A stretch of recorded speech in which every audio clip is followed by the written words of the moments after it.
Rita Purni, Assistant Professor, Department of English, to introduce the guest for today's session. Dr. Arun Lal, Assistant Professor, Department of English, Government College, Mokeni, Kerala. Please, ma'am. Good morning, sir. A beautiful morning. I'm here to introduce our keynote speaker, Dr. Arun Lal Mukheri. He has done his PhD in Cultural Studies from English and Foreign Languages, University, Hyderabad. Sir is an author, a translator, and speaker. Currently works in a government college, Mukheri, as an assistant professor in the Department of English. He has worked with Faculty of Humanities at NIT Bangalore and an international Shakespearean desk Dublin. Mr. Aruna has written and published widely on issues concerning culture, philosophy, and literature. Cambridge has published his work in 2022 in follow series. His latest books include Code, Narrative, and the Politics of New Normal, Author Press 2021, and White Songs Insight 2021. His recent publications are The Sacred and the Scared, Childhood Abuse and Trauma in Life Writing and Postmodern Visual Culture. Sir has done a lot more writings where it shows his excellent efficacy and caliber and passion for literature. His writings include The Cult of Literacy, New Media, Context and the Challenges to Intellectualism, The Lost Theory, and the Discourse of the New 2019, a study of millennial short fiction, International Journal of Film Studies, London 2017, and a translation of Akbar's stories. He is currently writing 5 books to his credit, including translations. Progress books brought out the translations of Wretched Puzzle in 2014, and Penguin published a selection of poems in 2050. He is a member of the panel of resource persons for UGC HDR, Kerala University and Kannur University. Academic Council that includes Director of English Proficiency Program with CDC and the Minister of Labour and Employment and is a research guide under Calicut University. We feel proud to have such an eminent and a prolific writer, speaker, and a vibrant person at our midst. The Department of English feel proud to have you and eagerly waiting for your address. Welcome, sir. Thank you. I hope I'm able. We are doing this in a hybrid mode. At this auspicious moment, your kind presence as a guest will make your session more functional. Are you done? I mean, shall I start? Okay. So I guess I am audible and this is clear enough. The streaming is clear.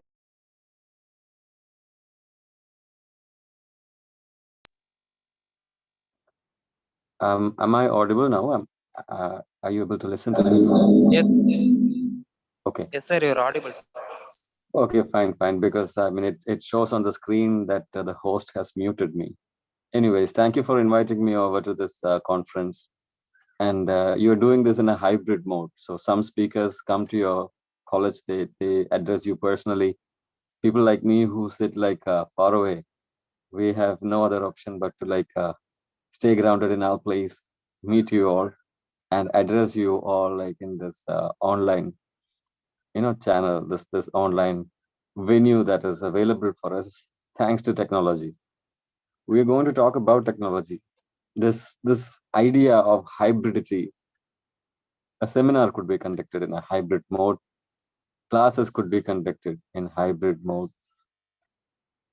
The past 2 years, when the world tried to look at itself as a place that needs to disengage, because communities, civilizations, they have taught us that, it is all about engaging. It's all about coming together. It's all about coming closer. We were thinking of the world as a global village. But suddenly we were taken in by this slogan that we need to distance ourselves from others. Social distancing. Society or sociality started moving on to registers of distancing, keeping people away, keeping distance. That is what we were listening to. That is the idea that we were opening ourselves to in the past 2-3 years because of the COVID pandemic, definitely. But this pandemic has done something that no other social situation would have been able to put in place. The pandemic has successfully installed the technology of communication in fields which thought human interaction was crucial for its enhancement, for its better productivity, education, for instance. For civilizations on end, not years or decades or centuries, for civilizations on end, we have believed that the teacher has to be personally present to the students in order to transact content. Speech was supposed to be the speech and a combination of textual material interpreted and debated in a live format by a human being to a group of human beings is what we understood as a class, but no more. What you see is an image of mine. That is not me. It is an image of mine which has been absorbed from a place hundreds of kilometers away from the hall where you're all sitting. Okay. And then these, the electronic image that is absorbed by my device is transferred onto that hall. It is projected onto the screen, and in a vicarious mode, whatever I speak here, I'm not seeing you. You're not seeing me. We are connected via media technology, and this technology is nothing but the technology of communication. My point is something that we have always, something that all human civilizations have always understood as crucial and core for the transaction of intellectual content, the presence of a human being. That aspect in the past 2-3 years, after the outbreak of the COVID pandemic, we have outgrown that philosophy. We have outgrown that tendency. We have outgrown this idea that you really need a human being to, interact or transact or talk about intelligent ideas. Now, having an intellectual conversation does not require the presence of a human being anymore. We only need sufficient technology that can mediate, the connection between X person and Y audience. Now, if that is the case, if something like that can completely rewrite the equations of transaction, how would you project, this situation to something like art? For the next 45 minutes, I would be talking to you about, it's one of the key areas. It's one of the trust areas that you have mentioned in your brochure. Are you trying to speak to me? Is somebody talking back? Okay, anyways, like if I need to be stopping, if there is some problem in the relay, you should let me know either by the text message or by, unmuting yourself. Anyways, so I was trying to take you through a plan that I have for the day. So for the next 45 minutes, we would be talking about a thrust area that you have mentioned in your brochure. It's about digital preservation and literary aesthetics. So, or in other words, let's say art and artificial intelligence. I mean, this basically is the same. Digital preservation and the literary aesthetics. Because this conference is angling on how hybridity and the online offline mode of living that we have now, this is almost a copy of our consciousness, what we do online. This whether this is a cerebral interaction or an emotional tie with friends or kins that you manage to handle via social media apps or chat machines. This is basically a replica of our consciousness. What you have on your smartphone is not just a bevy of apps. It's more than that.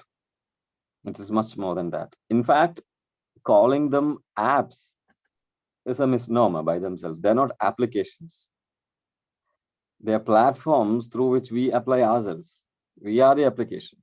Those are platforms through which we apply ourselves. Anyways, we will come to all those ideas in a minute. We will just zoom out. Let us zoom out and see how this whole background works as far as hybridity is concerned. Now, I've told you there are, from what we have gathered from the experience of COVID pandemic and hybrid classes, etc., online classes, etc. What we have gathered is distance is not necessarily a negative idea. Removing yourself from one place, not being physically present to the other person is not a problem, as long as you have an archive to which you can speak, and that archive is readily available to the other person. So we have come to look at ourselves as transferable to digital repertoires. I, as a person, can replicate myself into a digital repertoire. How? I can log into a Zoom meeting if I have a profile in the ecosystem that the Zoom company has built up. If I have an Apple identity, Apple in the sense like the iPhone identity, I would be logging into the Apple ecosystem that that company has built up. And if I have a Google profile, I would be logging onto etc. I mean, you create profiles so that you enter in a live communication platform. This is what happens, in our everyday life. When we chat or when we post, when we like, comment, share, this is what happens. Our profile is active. We think we are active, but it's not we. It is not we, like it's not the physical we who are active. It is the vicarious profile that we have built for ourselves that is active. So if I am liking something on YouTube, I am responsible for it in the legal sense of the term. Like if some court case happens, the content I have uploaded or the content I have endorsed, well, I as a physical being would be involved in the legal hassles. But sometimes it becomes very complicated. Like for instance, when you share a meme or a troll that you really like, most of the time who created the meme, who created the troll is not even known. We don't know who creates a certain meme. We laugh, and this laughter is energy enough for us to share it across platforms.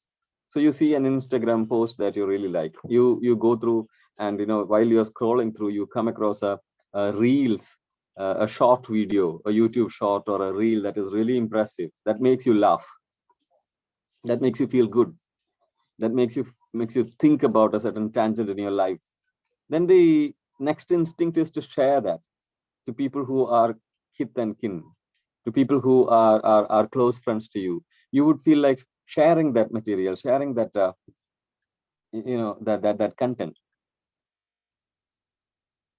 Now the catch is, the creator of the content has become practically invisible when you share a meme or a troll or a reel, because the reel would be already, most of the time the reels that you're watching are like viral reels, and these viral reels are already relayed to us by a third party. Now, the first person who uploads it, I mean, they would want it to be viral, but they are not the people who send it to us. The algorithm sends it to us. There is a machine that operates in between. The digital repository to which this reels is uploaded, that plays in between us and the other people who would receive it from us and the people who had sent it to us. There is this there is this digital repository, there is this algorithm that is playing in between. This algorithm is invisible. The algorithm can also make the producers invisible. Of course, there is a case when something becomes viral, the persons or person who are the characters in the reels, they also become viral. We say a person becomes viral. Like if somebody uploads something that is absolutely ridiculous, totally something that totally shocks you because of its ludicrosity, that may become viral. And the person who has uploaded that comic reel may also become viral. Virality is a part of understanding the circulation of art materials in the digital world. Virality is something that is crucial. You look at for something like Insta poems, for instance. Instagram can host poetry. Poetry for long has been understood as a literary art, a literary form. We need to look at Insta poets. We need to look at how Instagram poetry is written. We need to also make sense of how Instagram poetry is read and shared. But I would now like to take another step back and look at poetry as a repository of memory. Now, the whole seminar, this conference, has the thrust area of digital preservation and literary aesthetics. In that tangent,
Okay, there has been some technical hitch, I guess. I've been logged out and now back into the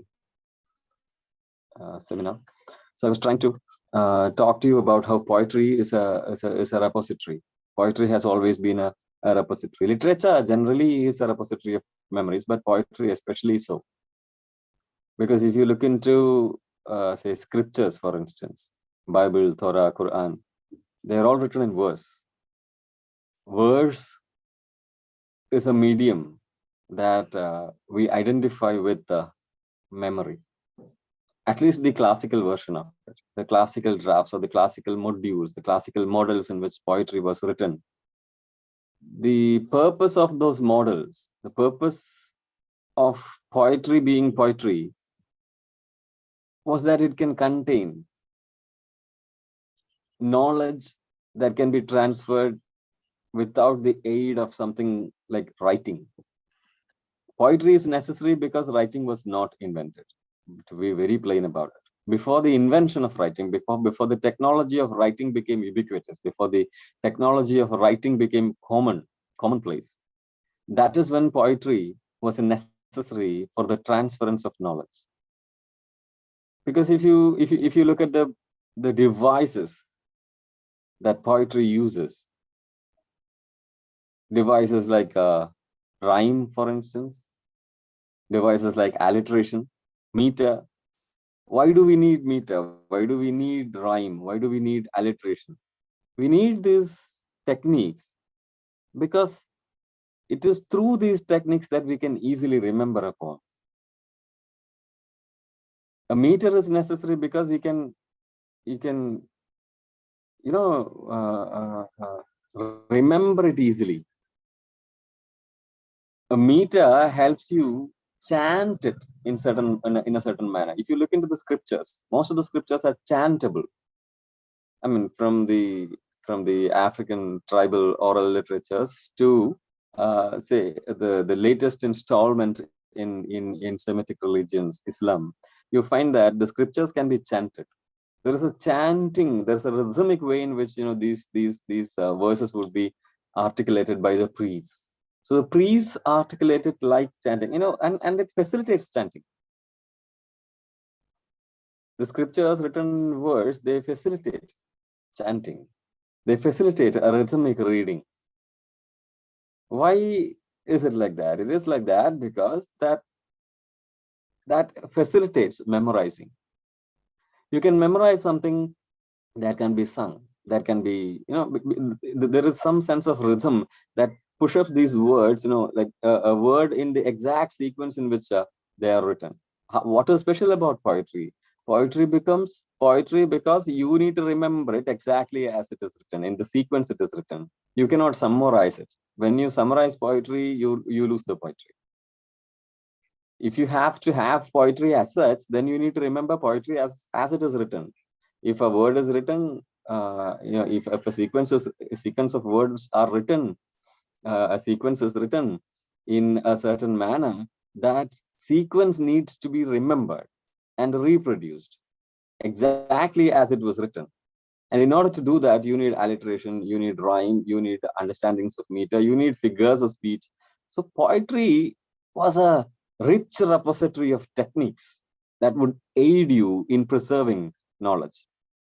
Poetry is the first intelligent mechanism that we created with language.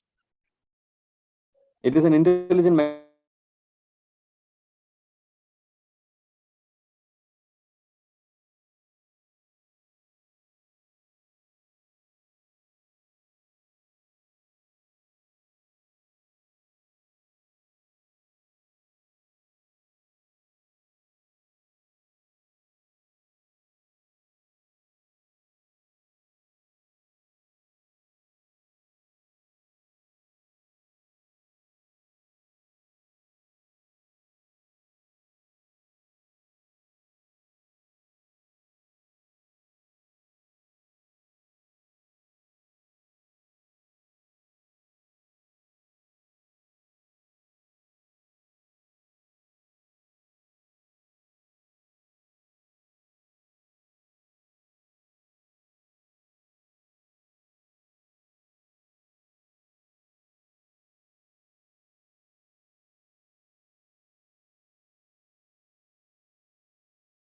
I guess I'm back on the meeting. There is something wrong with the network. I mean, this is one problem that we have when we use these devices and rely on networks which are absolutely unsteady. And when it comes to streaming, you need to have a very strong network. You need to have devices which basically back you up like that. Anyways, so since I'm back on line, let us continue what we were trying to, and I'll try to finish it in like 10 minutes or something before this goes off again. Now, I was trying to tell you how poetry is a repository of information. Poetry is a repository of knowledge. Poetry, if you look at it, it has techniques, it has devices, it has nuances which let you code knowledge into its body so that you can transfer it from one generation to the other. Now, if that is the case, what happens to this media when writing as a technology becomes commonplace? Because writing can contain poetry. Writing, you can write something on the page and this page can be preserved. A book can be preserved. You don't need a person to really articulate the knowledge. You don't need to keep reciting it to the next generation. The next generation can read and understand, very well read and understand. In that context, you wouldn't require something like a alliteration, meter, rhyme, etc., because nobody is going to remember a poem unless you are bent on by hearting it. Now that is an optional thing. In order to transact knowledge, you have the written book. So if you need to transact the scripture, you can give Bible, you can give Quran, you can give the Upanishads or Vedas. There are books. So you transfer, books help you transfer knowledge from one generation to the other. You don't really have to call out a group and then start reciting to them, start talking to them. That is not necessary. So if that is the case, my point is writing basically makes a lot of angles, a lot of aspects of poetry unnecessary. A lot of ideas regarding poetry, a lot of nuances that exist as poetic, they become suddenly unnecessary, irrelevant with the ubiquity of a commonplace nature of writing technology. Now, that said, print as such has an expiry. Print is not an unexpirable kind of a technology. Print does expire. A book does expire. If you remember the 1995 article by Jacques Derrida, namely Archive Fever, he talks about how human civilizations have always been very concerned about transcending death. And you transcend death by means of archiving. In 1995, when Derrida writes this, you have the prototype of the current social media. One prototype of the current social medias, namely Orkut. Orkut was very much popular. It was very popular during that time. But Derrida, very cleverly, and he is a very clever writer, he doesn't talk about Orkut at all in that article.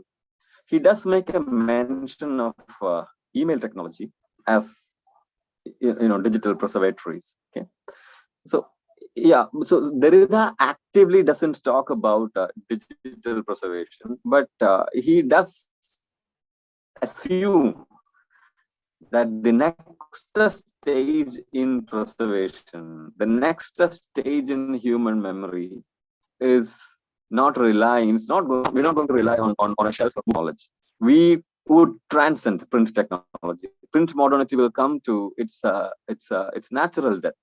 Print modernity will come to its natural death, and the next stage will be digital modernity. In digital modernity, poetry will, poetry keeps changing. Free verse is possible because written technology has transcended or outmoded metrical verses. Metrical alliterative ideas regarding poetry is now needed only in music industry. When you compose a song, for instance, you would need rhymes because it will sound good. And then you remember a song as a song, not as a prose piece. You don't remember a song, like after you listen to a song, you don't want to like articulate the summary of the song. You want to articulate the song as such. So in a song, you would need those ideas, you would need those tricks. But in poetry, generally, you do not need meter, you do not need alliteration, you do not need a rhyme. You can write a wasteland. You can write Ezra Pound's cantos. T.S. Eliot can write a wasteland, because the poetry has evolved. The function of poetry has evolved. Poetry isn't anymore that repository of knowledge that needs to be remembered orally and transferred orally. Poetry is something that you can write down, print like 1,000 copies, and then you can keep in libraries. The coming generations would refer to the books and not what you have said. So in the same manner, the poetry thrives there. Poetry thrives in book culture, and we will always have a problem understanding how poetry thrived during the oral cultural days, because we have never been in an oral cultural society. We have, like, I presume all the audience that we have at Annai Violet College today are born somewhere in 1970s, 80s, or 90s. So if you were born in 1970s or 80s or 90s, even if you were born in like 18th or 19th century, even then you have not seen what an oral culture is. For generations, we have not seen oral culture. We have been in the presence of print cultures, print modernity, and print modernity has become our common sense. It is impossible for us to even guess what a poem would mean in oral culture. If you refer to history, you would find that references, like, for instance, Brahmins or Savarnas had a problem. If people who belonged to lower castes happened to listen to a class that they were giving on Vedas, the Shudra was not supposed to listen. If a Shudra even accidentally happens to listen to Vedas that are being uttered, then the punishment was lead would be molten, lead would be poured into his ear. That was the punishment. So speaking and hearing, like listening, they were crucial in oral societies. They could mean physical torture. There are limits set for speech and listening. These limits were completely overturned with the coming of modernity, with the coming of print modernity, because books were available.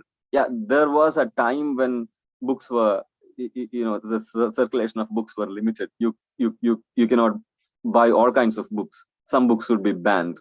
The church would ban certain books, and then in your region that book won't be available. So such things did exist at a certain point of time, but soon, with the coming of capitalism, with the coming of modern capitalism, books became, printing, publishing, selling books became a multinational corporate business. When that happened, well, books were available for anybody who could, who had the purchase capability. If you had money enough to purchase a book, you could definitely buy a book, and nobody is going to stop you from buying that book. Very few books are banned. I mean, even now you will find like satanic verses are banned in India for a certain purpose, because it is sensitive to certain sections, religious sensibilities. It is banned. But otherwise, and even satanic verses, you can get the PDF copy online. I mean, almost all books that are banned, and this is the next level actually. In print modernity, it is possible to ban. It is possible to regulate. It is possible to have a surveillance mechanism on what is being circulated. But with the arrival of digital modernity, even that is being transcended. Now, the very activity of reading has changed. The way you read a printed book and the way you read an e-book, or way you listen to an audiobook. Audiobooks are there, e-books are there, PDFs are there. We live in a world where reading is hybrid. Reading is not page bound. Reading is not print bound. Reading has expanded. Writing has expanded.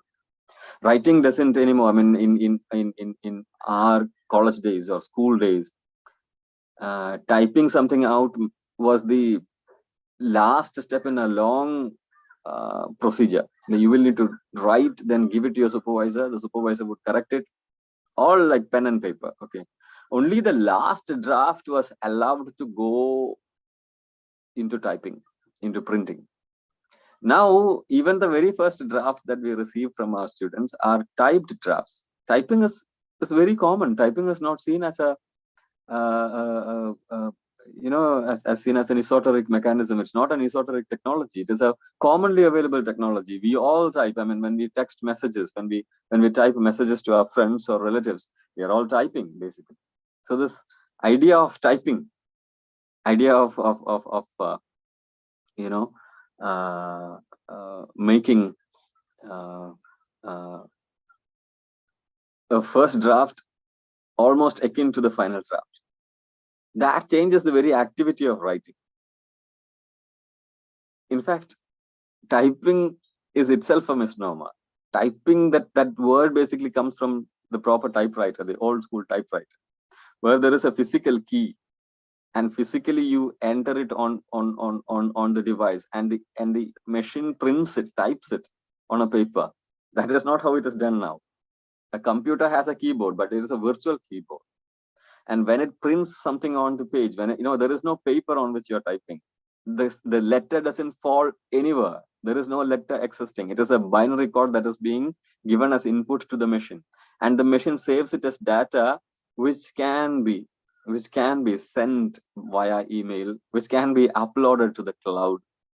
You see, it is a digitally transformed kind of event, writing and reading. Printed books exist, and definitely we do write with pen and paper.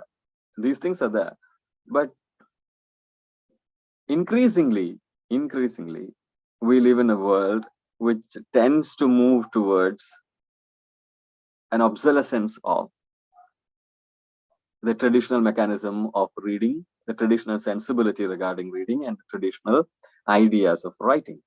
That is how we are living. That is how we are proceeding. In a few decades, probably we would see a world where it is not important to have a physical archive of books. Physical archiving of books would be basically business done by governments and authoritative bodies.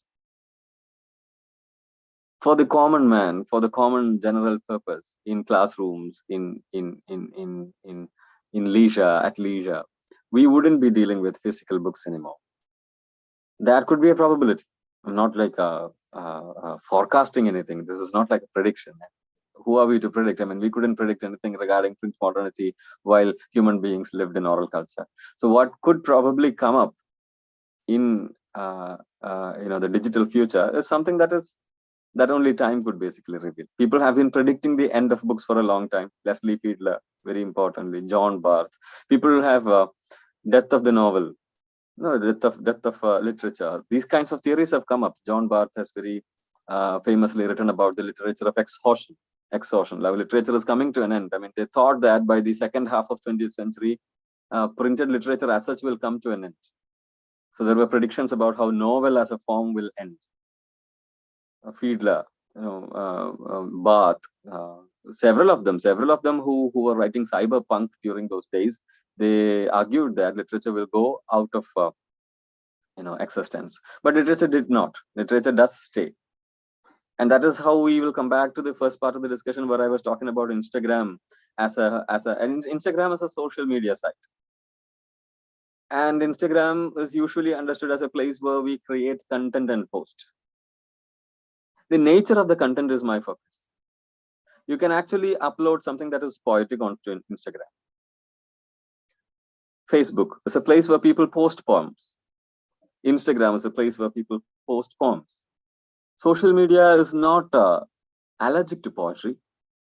But the thing is, poetry, like how it changed when we evolved from oral culture to, print culture, in the same manner, the evolution has happened. There has been an evolution. When we are now undergoing this evolution, when we are changing from the print culture to digital culture, when we are moving from print modernity to digital modernity, certain aspects of writing literature changes. And this change is squarely with regard to the preservation technique that we are using. Preservation techniques, like, what do you mean by preservation technique? Book is a preservation technique. Meter, rhyme, alliteration is a preservation technique. Digital archive, Instagram, social media apps, Facebook, they're all preservation techniques. They preserve, they just store, they archive your, whatever you write, whatever you create, it is being stored, it is being kept as content in these social media sites, in these digital repositories.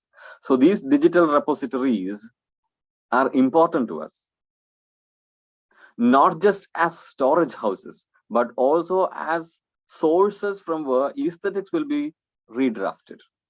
And that takes us squarely back to the thrust area, digital preservation and literary aesthetics. Aesthetics will change.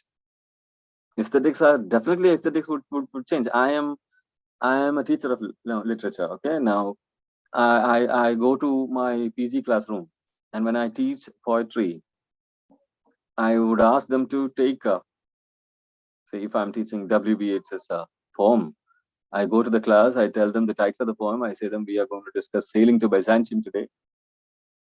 We are going to discuss among school children today. Immediately, my kids would take out their smartphone, search on Google text of Byzantium, and they get this text. Then I'm talking to them about the poem, they're scrolling through the text on the screen.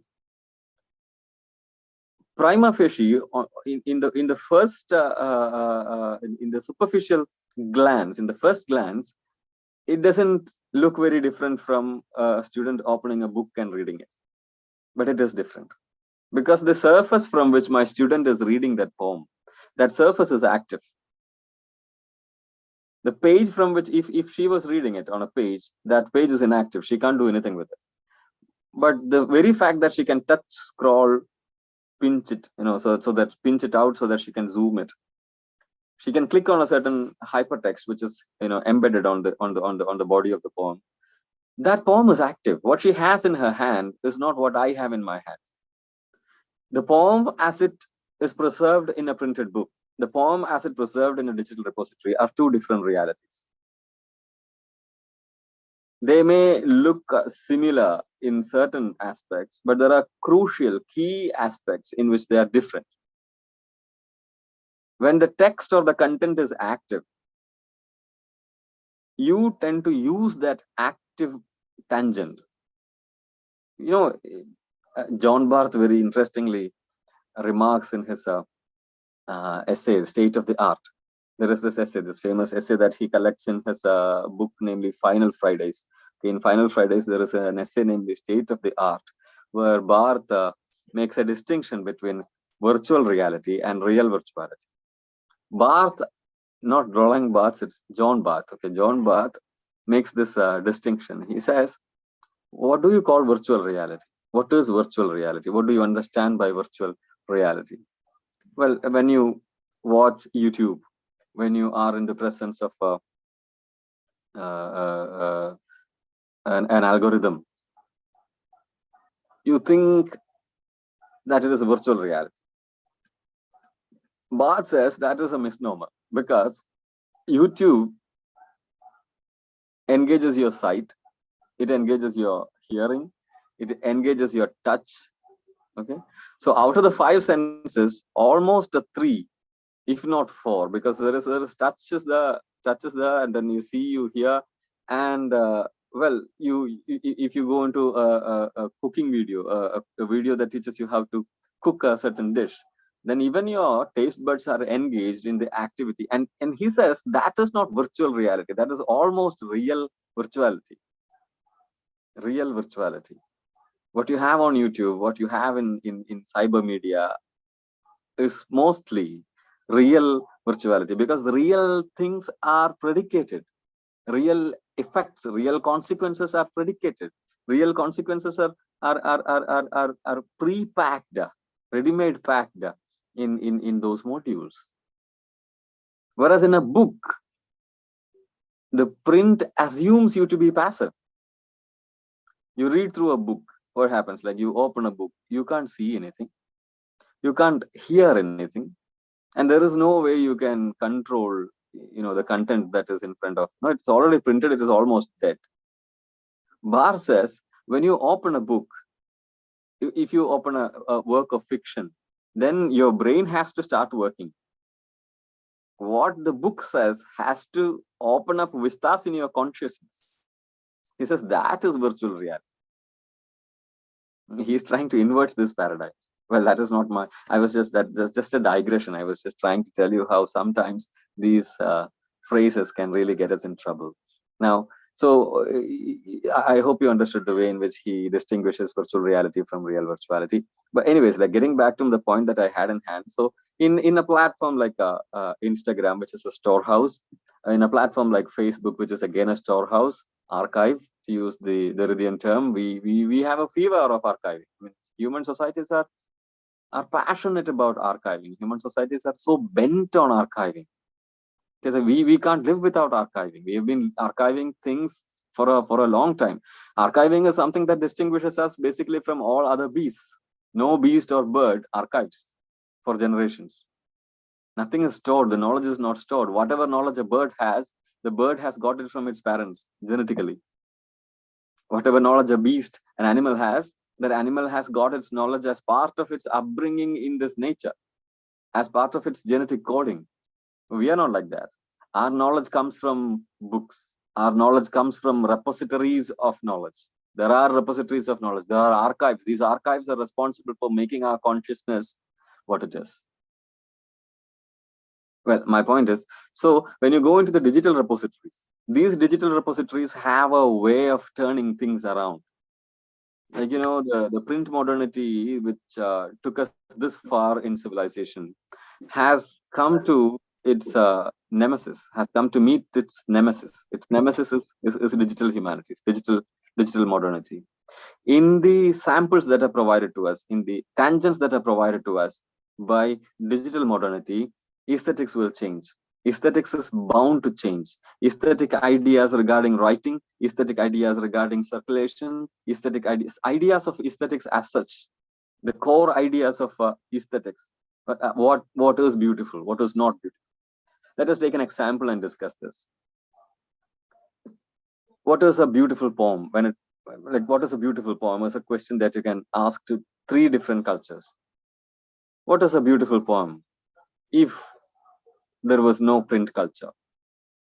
In an exclusively oral culture, a beautiful poem is something that relies heavily on sound effects, techniques of composition. That is the best poem. If a poem doesn't have that quality, it will be a bad poem. This is an aesthetic dimension, right? Ask the same question to a reader familiar with a print culture like us, for instance. What is a good poem? A good poem is something that affects your consciousness the moment you read it, and it sustains. It sustains its emotional grip on us. Okay, so we use that definition, that aesthetic tangent, that particular aesthetic angle towards a poem, because the poem is not fleeting. It is not a time art. It is a space art for us. It is there on the page. You can keep moving back, like move up, move down, turn the page again back to the beginning. You can reread it. You can meddle with it. You can wait till the consciousness opens to certain nuances in the poem. It is there, it is there in your eye. It is not going away. So you can go back to certain phrases, certain words, certain snippets in the poem, and then open them up, and then set them up for discussion. You can do that. We ask the same question to somebody who is prone to reading poetry on Instagram.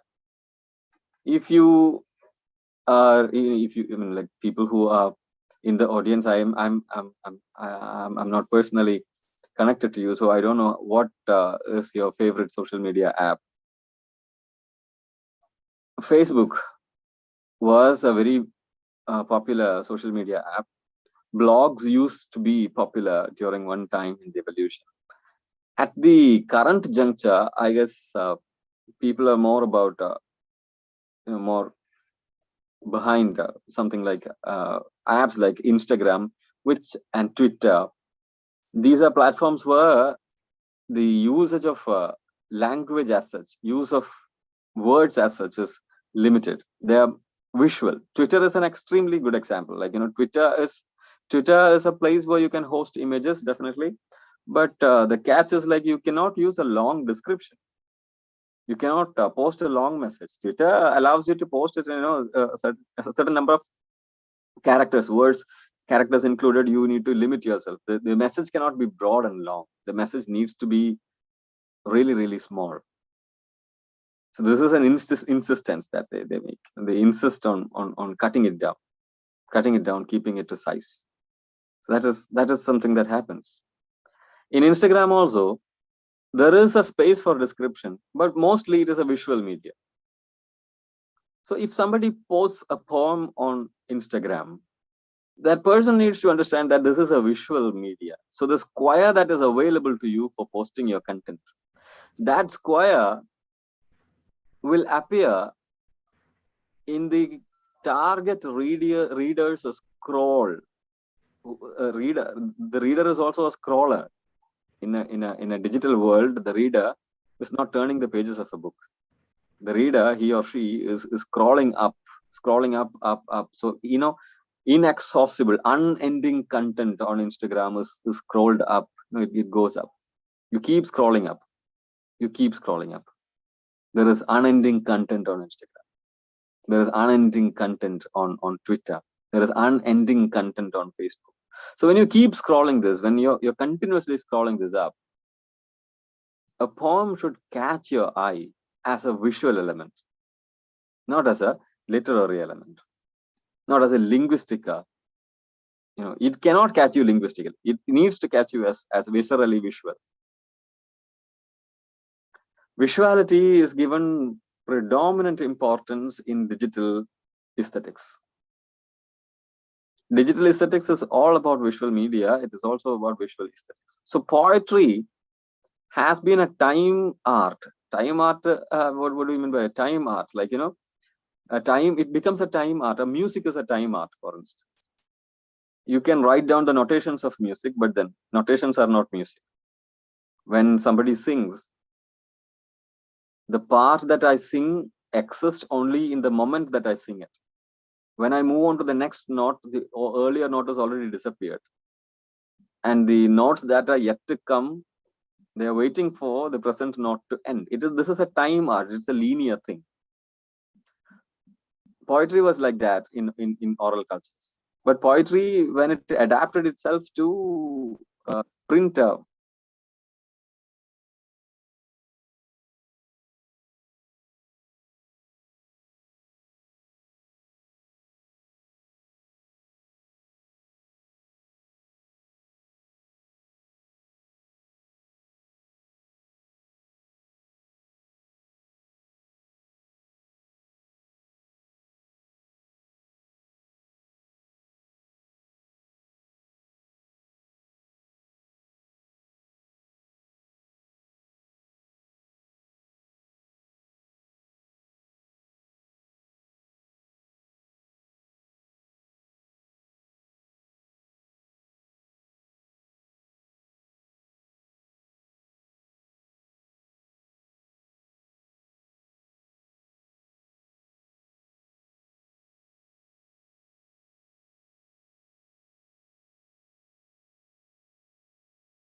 I've been logged out of the meeting again, logging back in. I think this is visible and audible.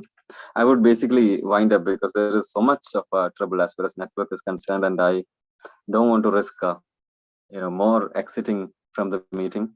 So my point is generally that digital aesthetics, digital preservation techniques, the technology that you would use to preserve knowledge, it basically engages, the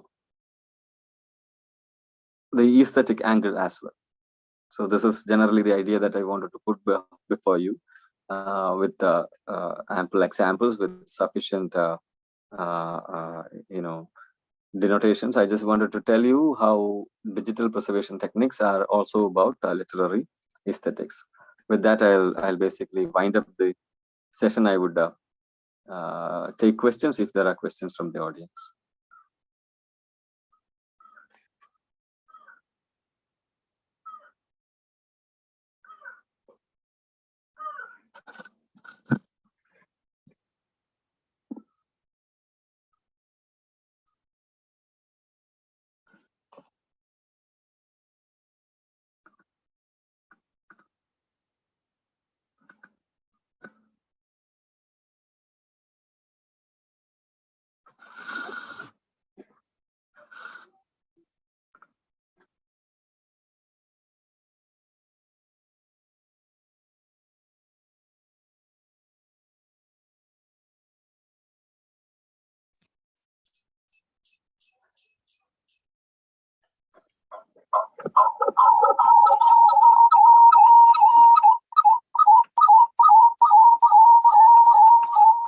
Can you hear me? Yeah, I can. Sir, this is Gomati from Saran University. I have a question to ask. You have used a term, this is a new term I hear today, print methods. Could you explain it?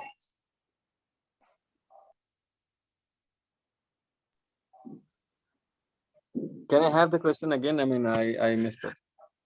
Print methodology you used in a presentation. Could you explain it? Print methodology.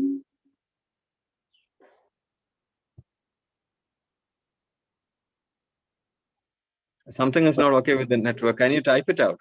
I'm not able to listen to the question. Yes, sure.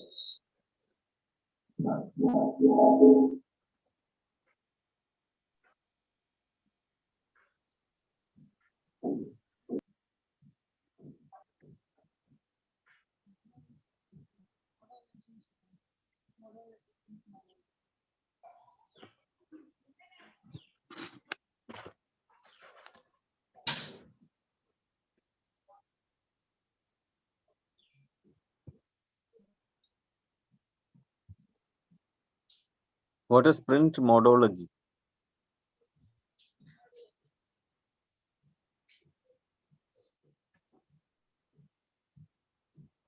What is print methodology? Okay.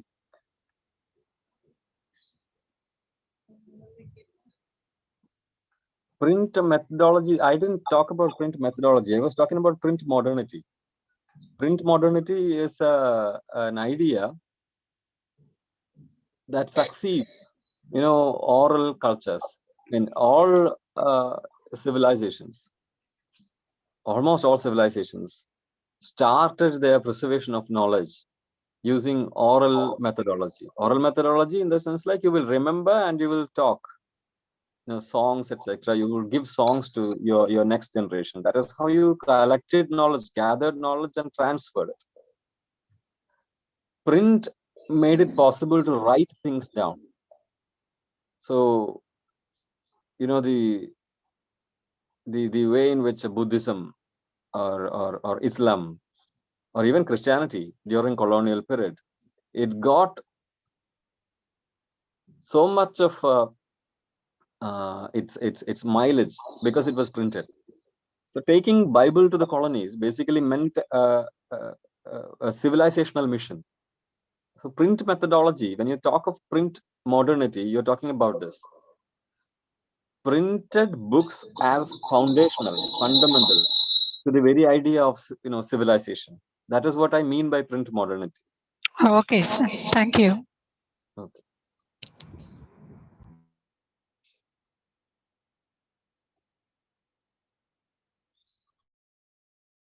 What do I mean when I say I is not active?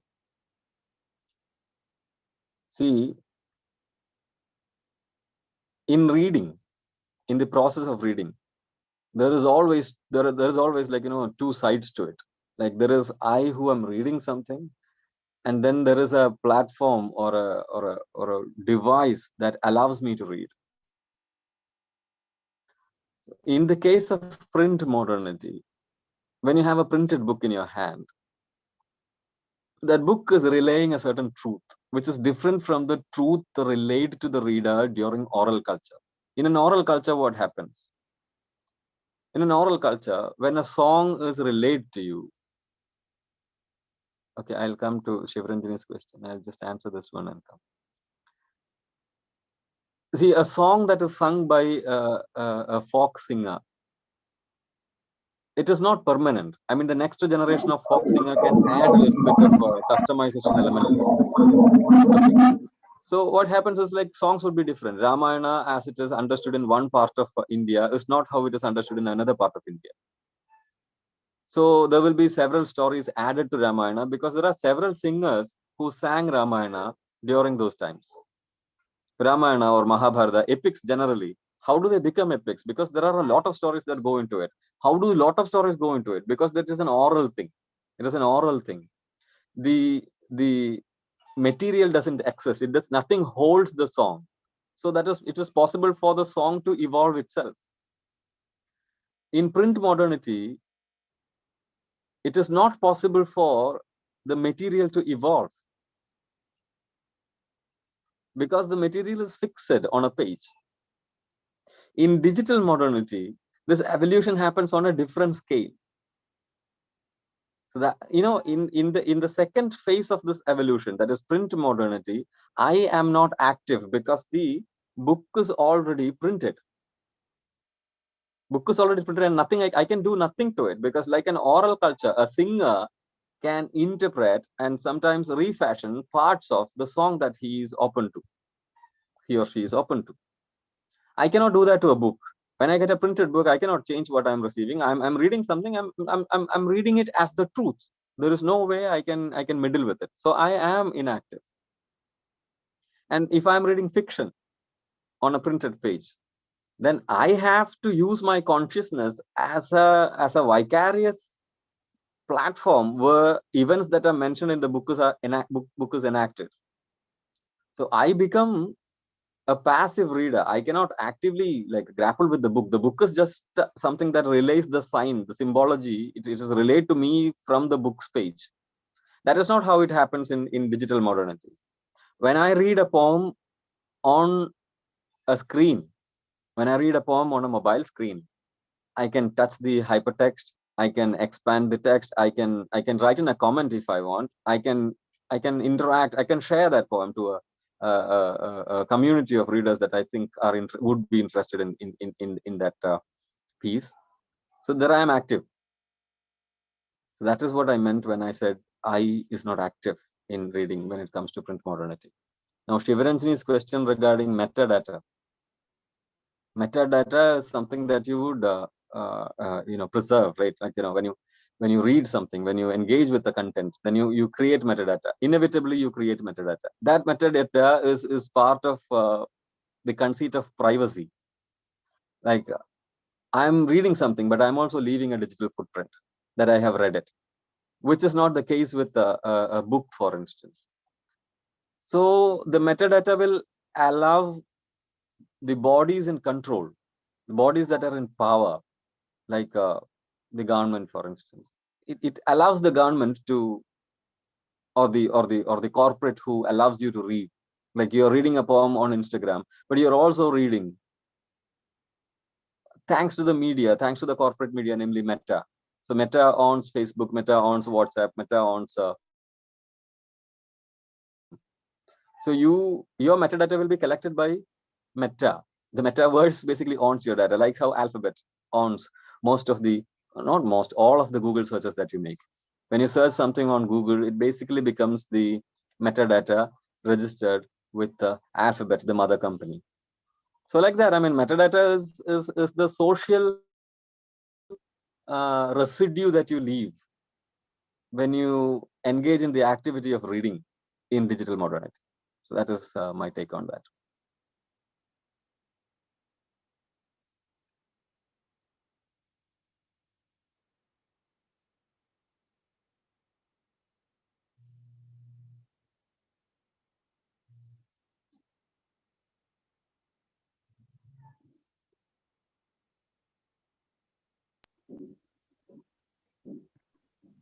So if you have no more questions, I would,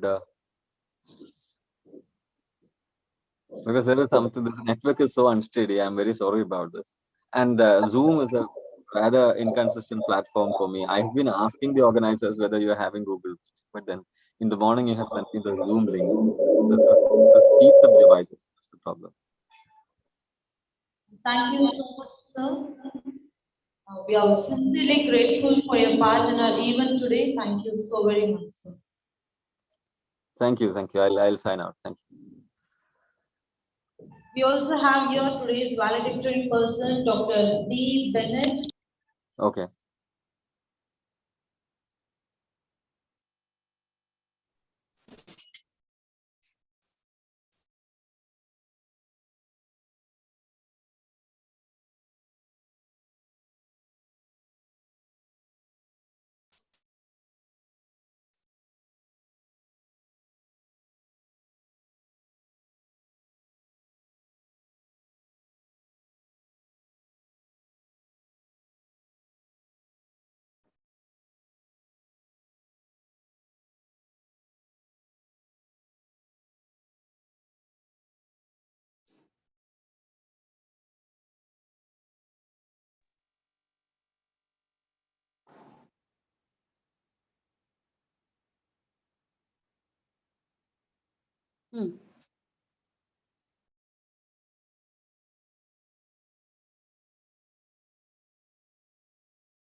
As the head of the department, she was involved in the US-sponsored micro scholarship program called Access that aimed at enhancing the communication skills of underprivileged children. She has drafted syllabus and designed teaching materials for both general English and English literature courses. She has participated in numerous workshops and presented 3 papers and published 3 articles. She also initiated a story club in Coimbatore College and successfully conducted classes for 3 years. Throughout her career, her focus has been to teach students to learn and enhance their skills through a student-centered teaching process. I'm really very proud and it's my privilege to address you, ma'am. And I thank my principal, the vice principal and HOD for giving this opportunity. Thank you. Thank you so much, ma'am. It's time to felicitate our chairperson. I would like to call Sajala ma'am, head Department of English, to present moment to our chairperson, Dr. A. Kavita, Coimbatore College. Forward.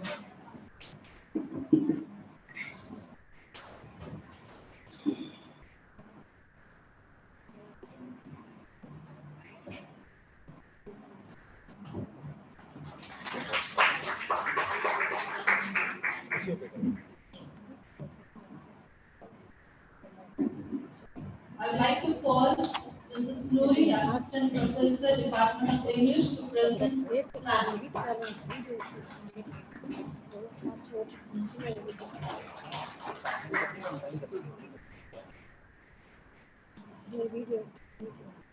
Thank you so much, ma'am.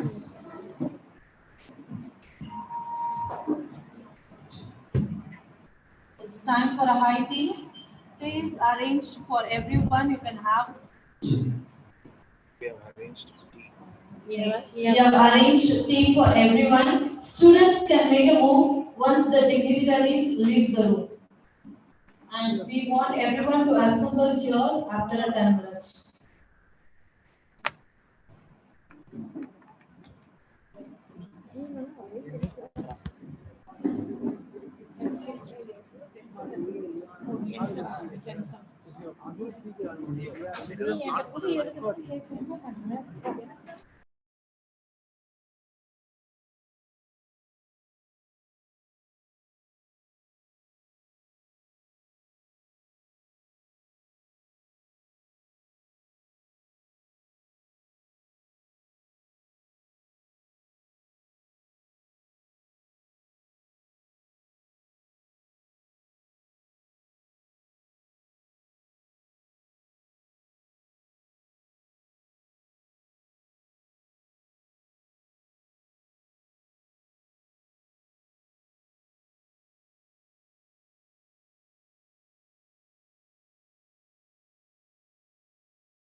Sneha, you can start your presentation. Good morning, everyone. Good morning, everyone gathered here, respected dignitaries. I am Sneha Dominic of First MA English Language and Literature from Madras Christian College. Wait for a second. Can you wait for a second? Yes, Can you wait for a second?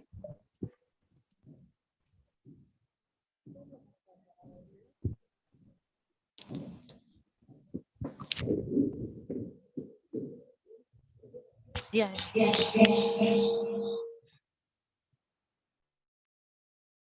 Good morning, everyone. Am I audible? Yeah, you are audible. You are audible. Okay, all right now. Good morning to one and all present here, respected dignitaries. I am Sneha Dominic of First MA English Language and Literature from Madras Christian College, Chennai. My paper is titled The Queer Reader Writes Back, Understanding the Profusion of Queer Voices in Fan Fiction.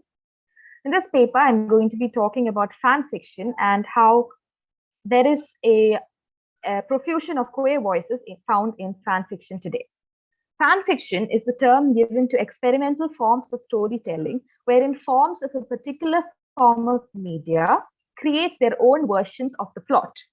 It is a form of storytelling in which fans take form of the writer and write their own version of the story. In this mode of storytelling, they get to be the center of the narrative process, and they get to craft their own version of mainstream literature, novels, and films.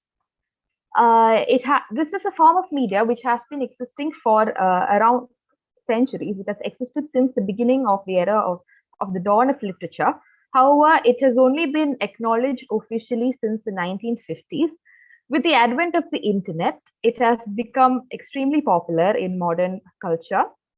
For example, websites like Wattpad, Archive of Our Own, etc., have contributed to making fan fiction a very popular mode of literary consumption in our technology-driven era. This paper will attempt to trace the connection between this fan fiction and the proliferance of queer voices in fan fiction. It is a trend that has been noticed in recent days that queer people, especially young queer people, tend to write fan fiction significantly more than their heterosexual counterparts. This paper will trace the connection between this queerness in fan fiction and how this reveals the submerged queer coding in mainstream literary narratives. To highlight my example, I will be using popular ships from very popular novels and series such as the Harry Potter series by J.K. Rowling, Sherlock, the BBC series Sherlock, created by Mark Gatiss and Stephen Moffat, and the book and series Good Omens by Neil Gaiman and Terry Pratchett. In order to explain my concept further, I will be using the help of the theory of interpretive communities by reader response theorist Stanley Fish, in which he had contributed in his essay, The Interpreting the Variorum, in his book, Is There a Text in This Class? Studies have found that the leading demographic of fan fiction writers and readers happen to be young and either women or genderqueer people. In fact, the most popular and widely read works on Wattpad and Archive of Our Own are all queer interpretations of heterosexual relationships in mainstream media. There are 3 ships under consideration in my paper. Drarry, which is a amalgamation of the names of Harry Potter. Can you wait for some time? Your screen has passed. Oh, yes, ma'am.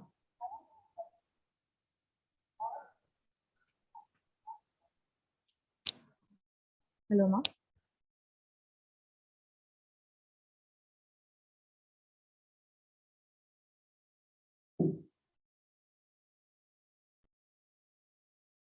Hello, ma'am. Can I continue? Yeah.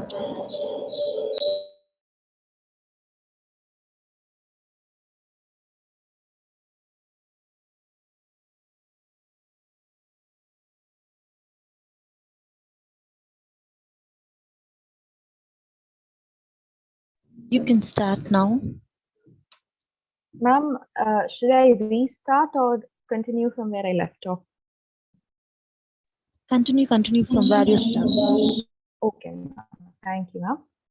So in my paper, I will be exploring 3 popular ships in fan fiction, which are also the most widely read of fan fiction available online today.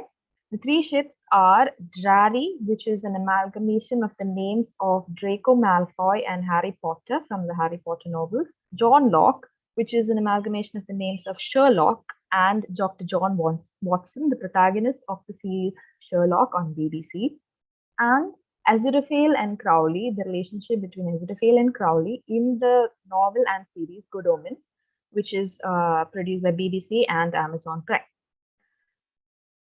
I would like to start with Drarry, exploring the ship Drarry. The ship, popularly known as Drarry, imagines a romantic dimension to the hostile relationship between the protagonist Harry Potter and the antagonist figure Draco Malfoy in the Harry Potter novels. In the novels, Draco and Harry are portrayed as being bitter rivals. They hate each other with a passion. However, queer readers have interpreted a queer undercurrent to their hostile relationship. They say that the relationship is a queer-coded one. They also have tons of evidence from the novels itself to support their interpretation. A rather telling quote from the 6th book in the series, Harry Potter and the Half-Blood Prince, in chapter 19, the narration goes, Harry, however, had Your voice never is not been less audible. interested. Hello, ma'am. Am I audible now? Yeah. I'll continue. A rather telling quote from chapter 19 in the 6th book in the series, Harry Potter and the Half-Blood Prince, goes, Harry, however, had never been less interested in Quidditch. He was rapidly becoming obsessed with Draco Malfoy. In the same book, there is a pivotal scene in the bathroom in chapter 24 titled Sectum Sempra, where Draco and Harry hex each other. This has also been interpreted by fans as having homosexual undercurrents. This particular scene alone has inspired hundreds of fan fiction works on Wattpad and Archive of Our Own, including examples like Desperation by author Blood Makes Noise, Rebuilding by Electric Blue Lilies, etc.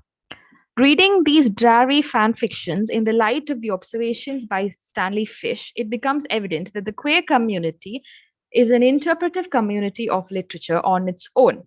The queer community shares certain assumptions in their analysis. They share certain common methodology. They also share a common intention, that of unveiling queer undercurrents in mainstream literature. The second example I have taken into consideration is the chef John Locke from the series Sherlock by Mark Gatiss and Stephen Moffat. Sherlock follows the adventures of the much-loved classic duo, originally created by Dr. Arthur Conan Doyle, through the streets of modern-day London. Throughout the 4 series, the show remained incredibly popular among audiences, mostly owing to the chemistry between the lead pair and the queer or homosexual undercurrents of their apparently platonic friendship. Evidence of the homosexual nature of their relationship abounds in the show as well. When they first meet, Watson, with a significant look, asks Sherlock whether he has a boyfriend. There's a romantic... Excuse me, ma'am. Is there any issue?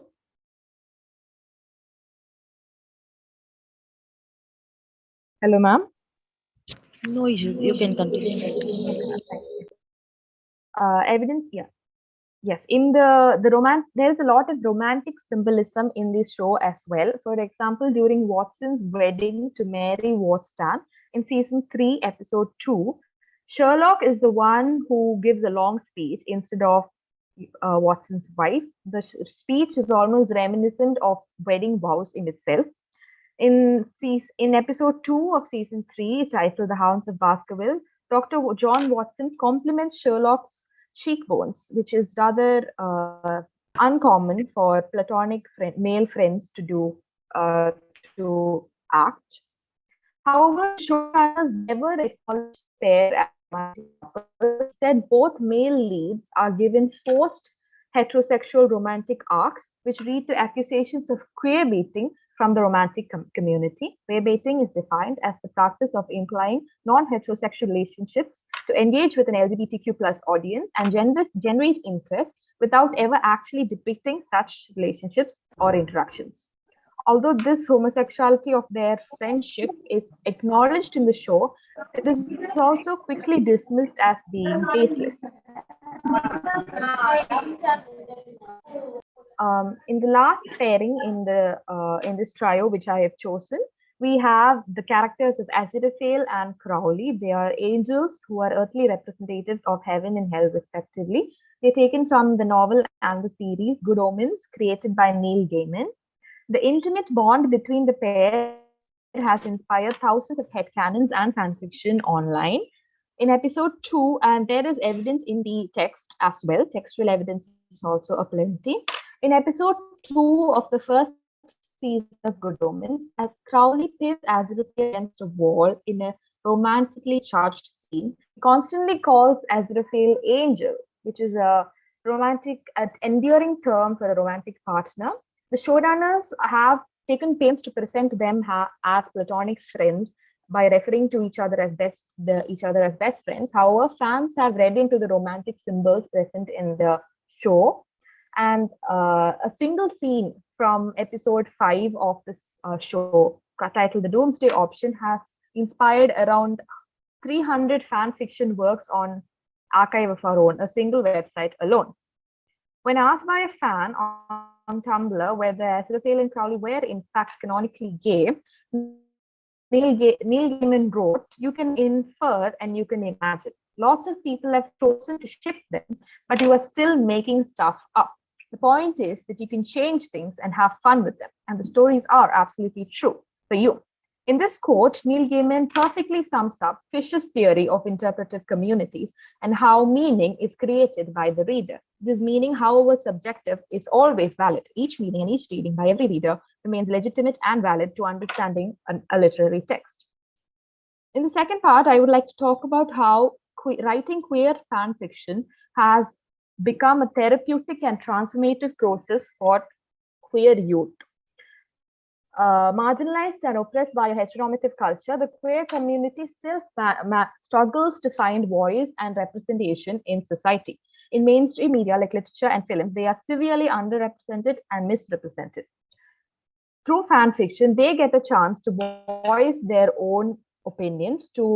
They find self-expression in fan fiction, just as heterosexual people find self-expression through mainstream literature. This quote from a Tumblr user highlights the importance of such fictional ships in helping people come to terms with their own sexuality. When I say, and I quote, "When I say the Drarry ship saved me, I don't kid. I stumbled upon this pairing as I was going through a particularly anxious phase of my life. These fics made me laugh, cry, and generally succeeded in falling down a terrible anxiety spiral." In a Wise.com article entitled "The Power of Fan Fiction for Queer Communities," the author relates how fan fiction helped her come to terms with her own sexuality. "I discovered AO3 and I was hooked. To me, the stories were a form of escapism. Before I knew, I had subconsciously started associating myself with the characters." In popular culture, fan fiction is generally regarded as amateur and illegitimate form of writing. However, through Fisher's theory of interpretive communities, we see that fan fiction is just as relevant as any other form of interpreting literature. Is also as valid as mainstream forms of literature. I would like to conclude by saying that fan fiction allows voices which have been at the margins of the narrative to reclaim their story and write back, filling in the gaps left by the narrative.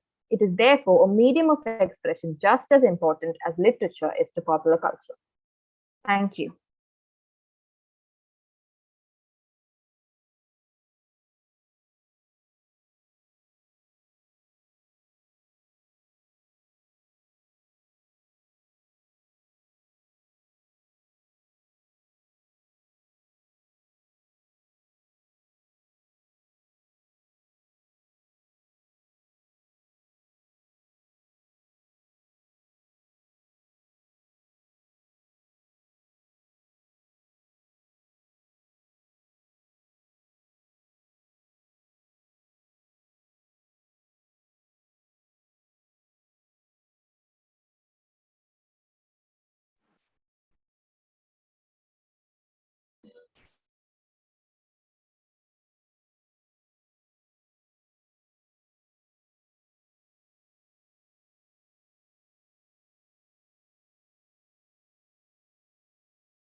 Thank you, Sneha, for your presentation.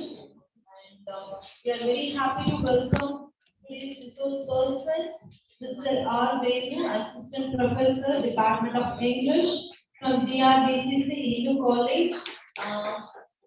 I'd like to call Mrs. Dhanakshmi, Assistant Professor, Department of English. Okay, sorry. I'd like to call Ms. Devanandini, Assistant Professor of Department of English, to introduce the guest.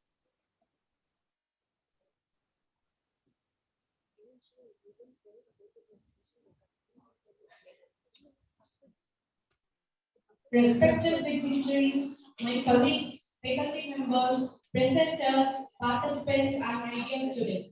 Good afternoon to all. Respected dignitaries, faculty members, present all. I'm highly privileged Department of English, DRBCC Hindu College, Chennai, as keynote speaker of this session. He also be guest lecturer for the Discourse Education Alagappa University, Kalikuri, and he conducted many programs for students. He is specialized in the history of English literature, linguistics, and soft skills. He submitted project in PG Department of English, Pachayappa College, entitled Tragic the Spiritual Role in Tragedy, Indian Shakespeare's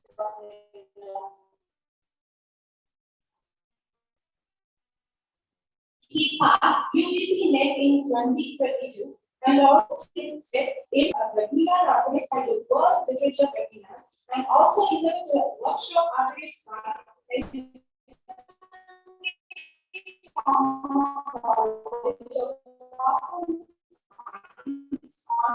communicative English. He published 2 research papers in international journal, also and 1 paper at international conference. He participated in national webinar on cultural, narrative, and literature.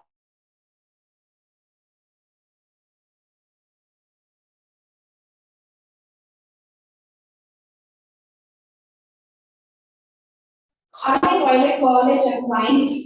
I express that I need to pleasure have to in this minutes of this. Once again, I thank you, sir. Thank you.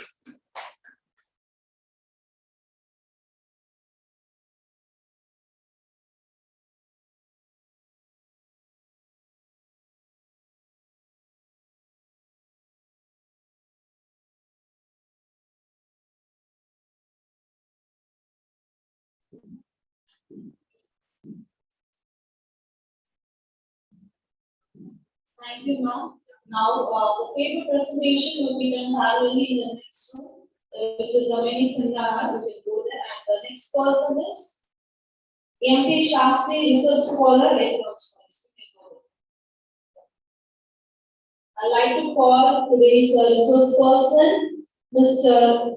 R. Venu, Assistant Professor, Department of English from DRBCC Hindu College. Welcome, sir. Good noon, everyone. I am Venu, Department of English, DRBCC Hindu College. Before we start this hybridity lecture, actually, I have been given hybridity. Hybridity is actually a biological term. Hybridity started before world was created. 2 galaxies passed down, world was created. That is also hybridity, geography. So, as far as the literature is concerned, hybridity, the word which was coined by Kobe in his work Location of Culture, 1994. Not only that, not only hybridity in geography, on which world was created. Even the Alexander the Great, who visited many countries to spread, even to receive a culture, he spread his knowledge everywhere. And we could have heard about that Bodhi. We could have watched in the movies. So we know Bodhi not because of digital literature. Still, we don't know who is Bodhi. But after the film was released, we come to know that who is the Bodhi. Bodhi is from Tamil Nadu, particularly India, but he visited China. He spread our culture. So, digital literature is a very important role nowadays.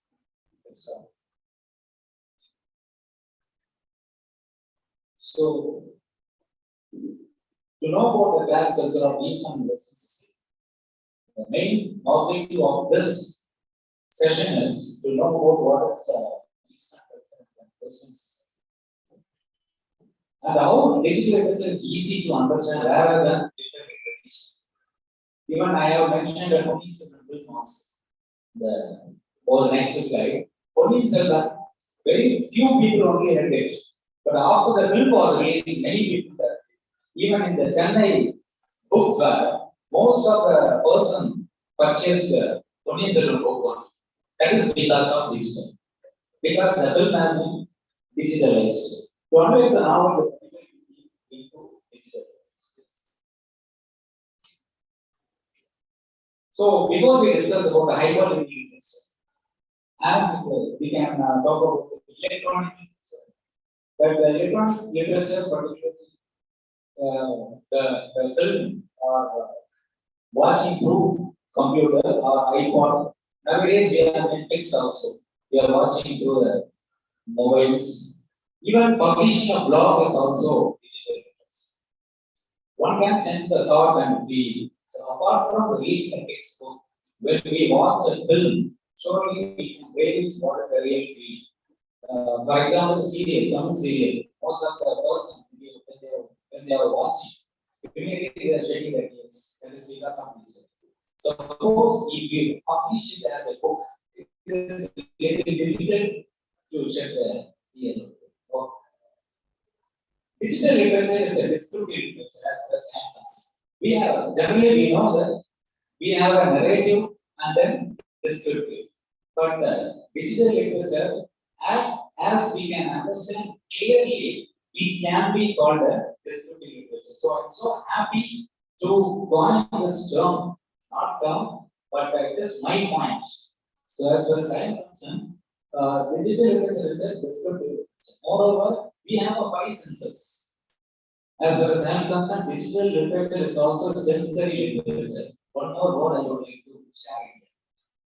Next one is hybridity literature is ocean. I thought that in the beginning, hybridity is a pond, but later I come to know that it is not a pond, it is a lake. And then I came to know that it is not a lake, it is a sea.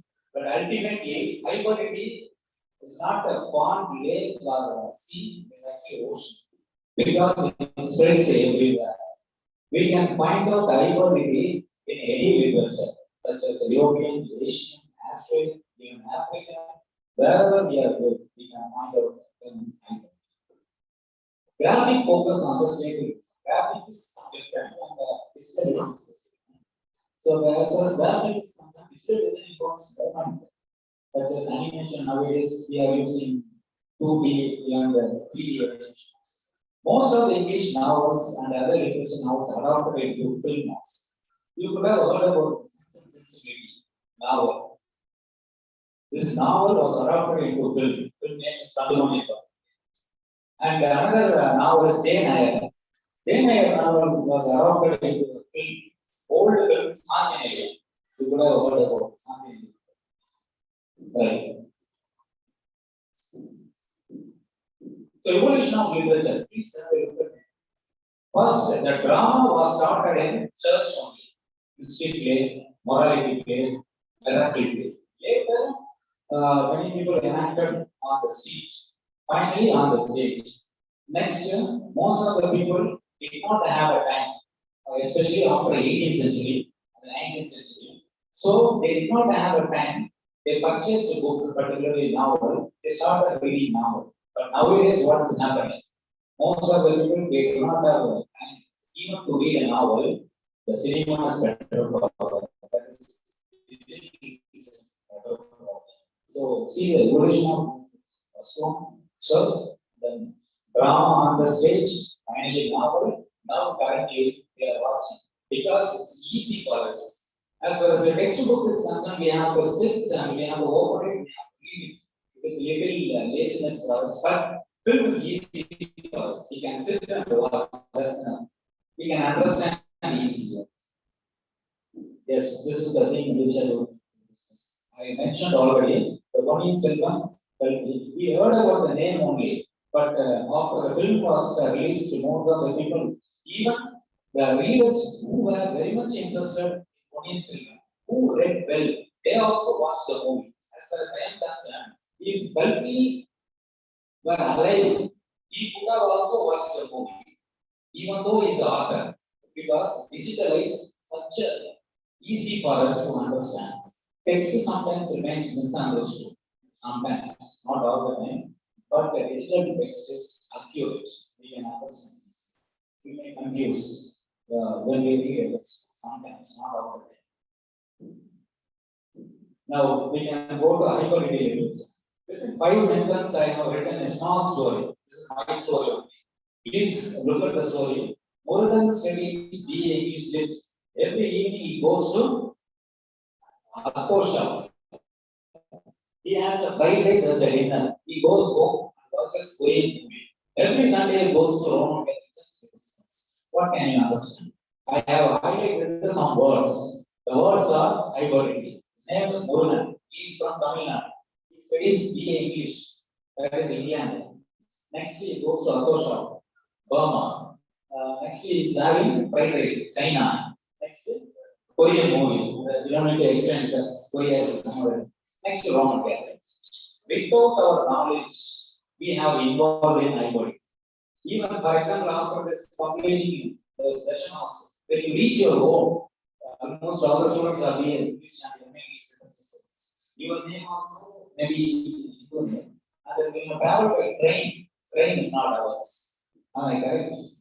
Even our dress, shoes, sometimes when we are sitting, so our pose, our language, culture, economic, everything is other. So look at the situation. But Murugan himself doesn't know he's using the hybrid. Am I correct? He himself doesn't know. But without his knowledge, he is doing. Yes, they are the celebrities and the heroes of this session, particularly for this session. One is O.P.K. Baba, who was a very famous figure in post-colonial period, who coined the term hybridity, mimicry, and then especially in his work location of the next one is Edward Said, who was a famous hero of the Orient. Post-colonial is divided into 3. First phase, second phase, and then third phase. First phase is adopted, another phase is adopted, third phase is adapted. Adopted, adapted. Only vowel sounds are different. You find out question. Adopt, O, long vowel, adopt, R sound. Next one is adapted, A, pen vowel. So, hybridity comes under second phase. First phase, adopt is we have to follow colonizer without asking any question. We have to follow them. We are subaltern. We are actually a slave. We cannot ask any question there. First phase. In second phase, we can stand like this. The first phase, we are doing like this. In second phase, we are standing like this. And the third phase, we don't need to follow anybody. I will change the form. Can you understand what I'm doing? So we have 3 phases in post-colonial studies. The second one is post-colonial. Turn towards exploration of hybridity and society. Hybridity is something that exists within all of us. Generally, we know that it is with us. We can never separate it. to competing culture. We cannot avoid being influenced by other culture also. Without following other culture, our life will be mono. It may be boredom also. We can never follow only our culture. Even our appearance, our speech, our lifestyle, our personality, everything when we follow only a common culture. The hybridity between colonizer and colonized people are really important.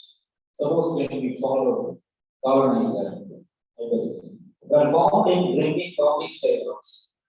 Next one, using shoes and tools for eating. Spoon. It is not our culture. It is a Western culture. As I mentioned already, sometimes when we sit in an office or when we sit on the chair, sometimes we can sit like this. It is not our culture. Once upon a time, that is pre-colonial activity. We are sitting just simply. But after the post-colonial, some people are sitting like the colonized people, some people are sitting like the colonized people. So we can never separate it. So many things, not only the way of sitting, not only the way of speaking. So everything we are following. Colonizer. Many people celebrate the cultural identity as a way of creating new artistic. Even in cinema also, many people started watching the movie and even they copied the plot also, especially Korean film, American film. As far as music directors concerned, they are following Western music. They already started in 1980s.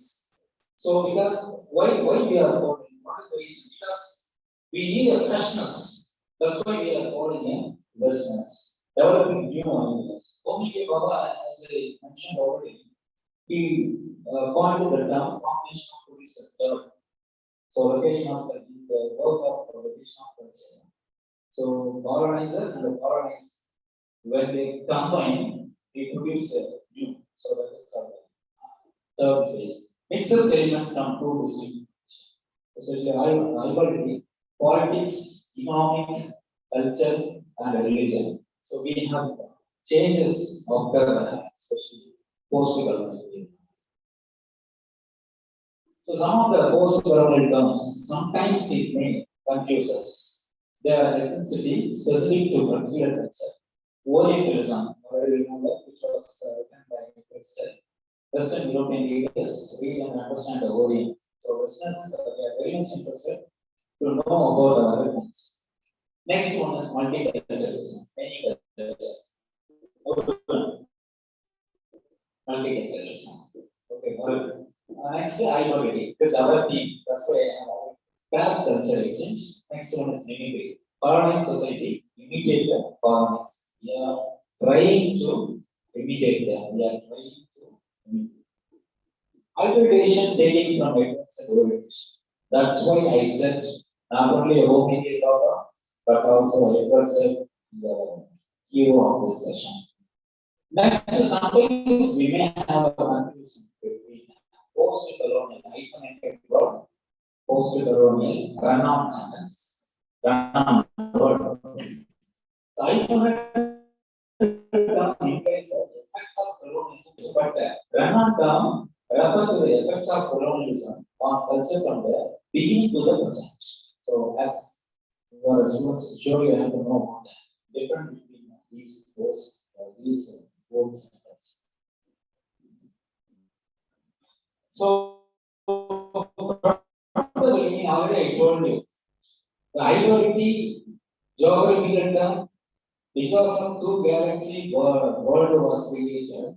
But when we talk about from the classical period, Dante in his work Divine Comedy, he has mixed the term because it draws Islamic East and Christian West in his poetry.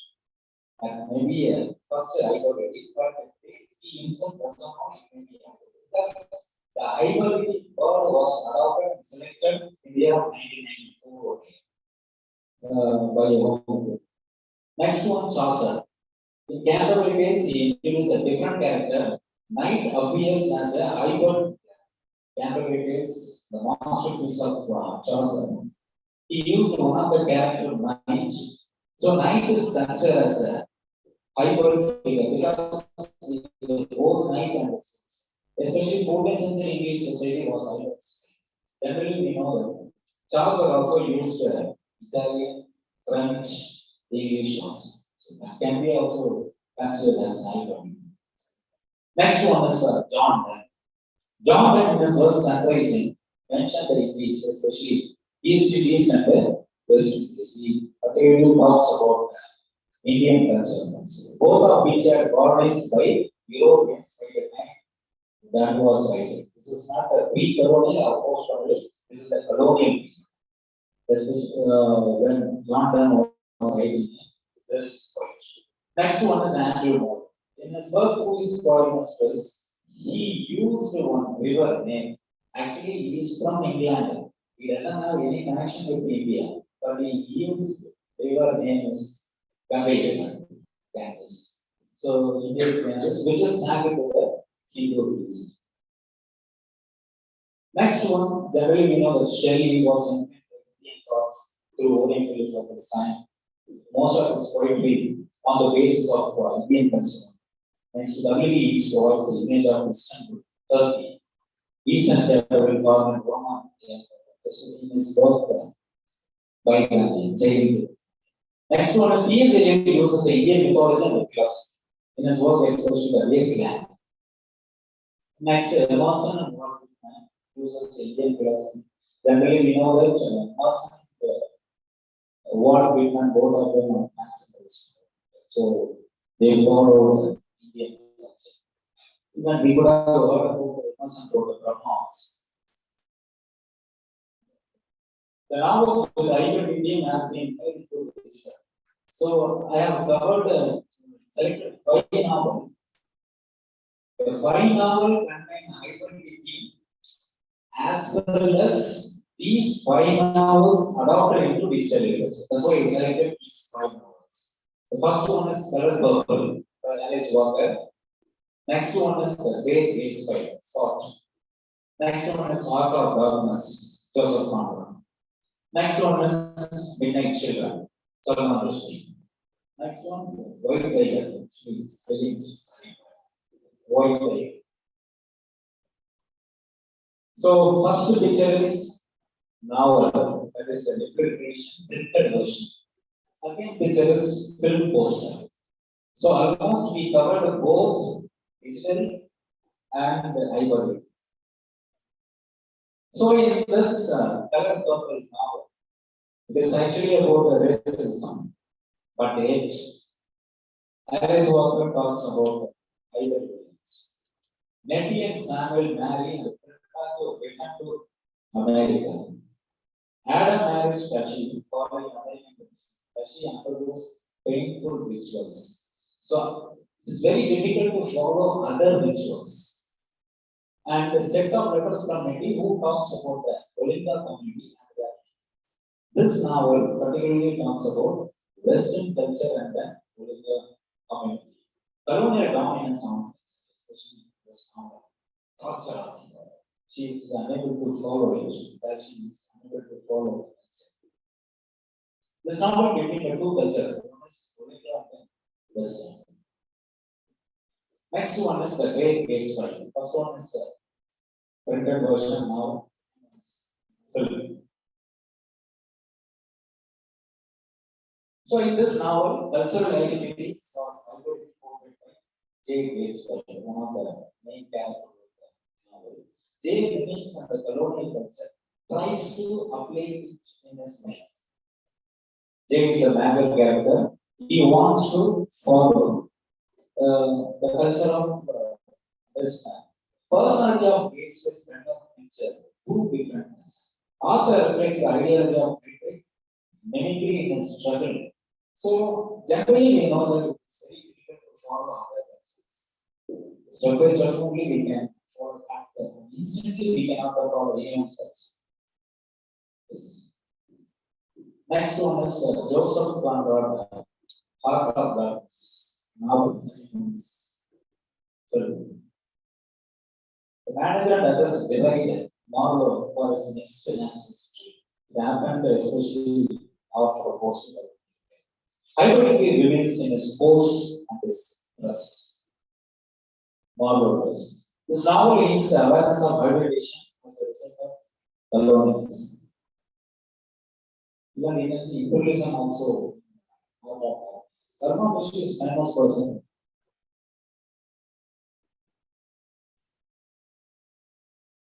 This many children particularly talks about the clash between two religious different characters. Salim's relationship with Shiva and Parvati. Salim and Shiva's relationship is complicated because of their native birth and the religion. Religious culture,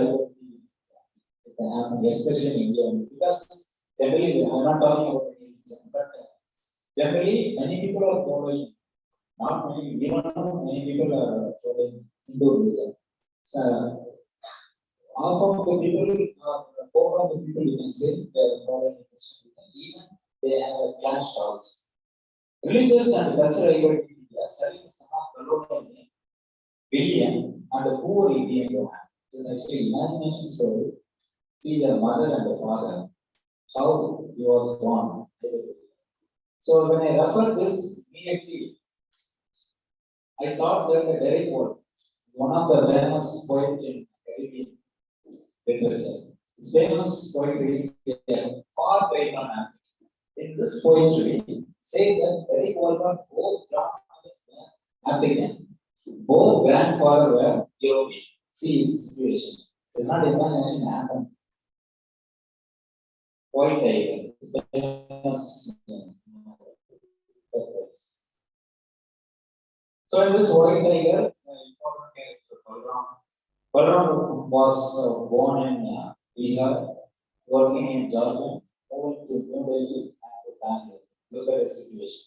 It is very difficult to adopt other culture. Pinky's interest towards sunlight, one of the characters, white tiger. So I mean, to interested, India is compared with them. Yes, one country, America is country, but India is compared with this now our East Asian such as so India compared with America, particularly East Asian. Yeah.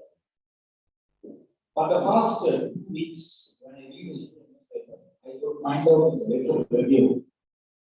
I saw one book named Wandering Souls, tells the story of 3 Vietnamese civilians who find themselves overnight. They moved to the UK. Vietnamese born children wanted to go to UK, attempt to make sense of their nation as a refugee. So they were last March 19, this book was published in Literature. One more work, which was published in March 12, 2023. The book name is Plato Goes to China, exploring Chinese meaning of Plato, Aristotle. Their interest in Plato and Aristotle, other philosophers also in Greek. It was published in 12, 2000. So finally, without hybridity, no literature, culture, or anything in the world, not only in literature, but also in society. Wherever we are going, so surely we have to follow the hybridity. Mono cannot be a form, as I mentioned already. So we cannot follow only even in music and then digital world. Same music we cannot follow. Carnatic music, shall we follow till last? Even now, it is impossible.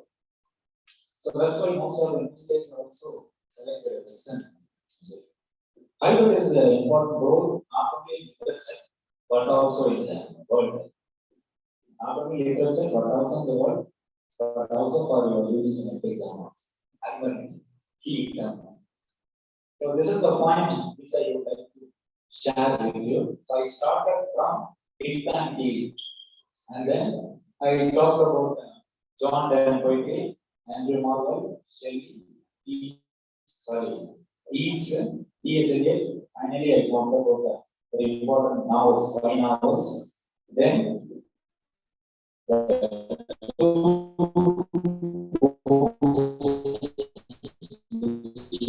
published. In case of any question, kindly ask.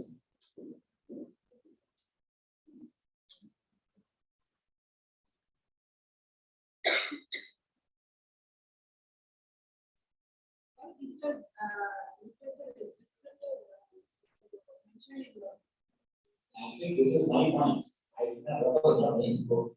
So descriptive in the sense we can understand easily. For example, so through the film we can understand detail. For example, when we write any story, he is walking in the street, he is looking at the person. We can read it, but when we take it as a film, even without our thinking, we can understand what is happening, what is the update, we can understand clearly. So we can understand clearly. That's why I said that.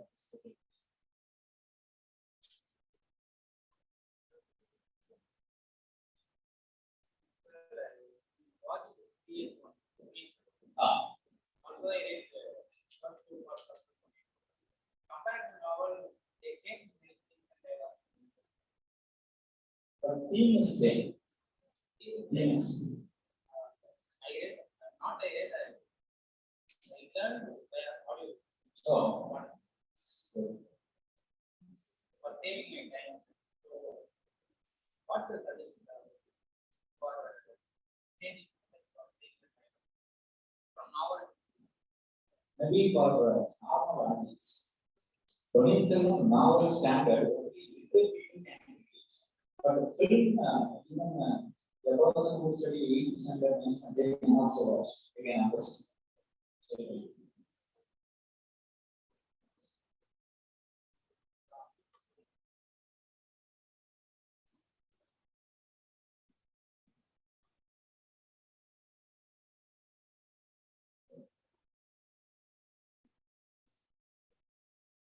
Any feedback? Sorry, any feedback?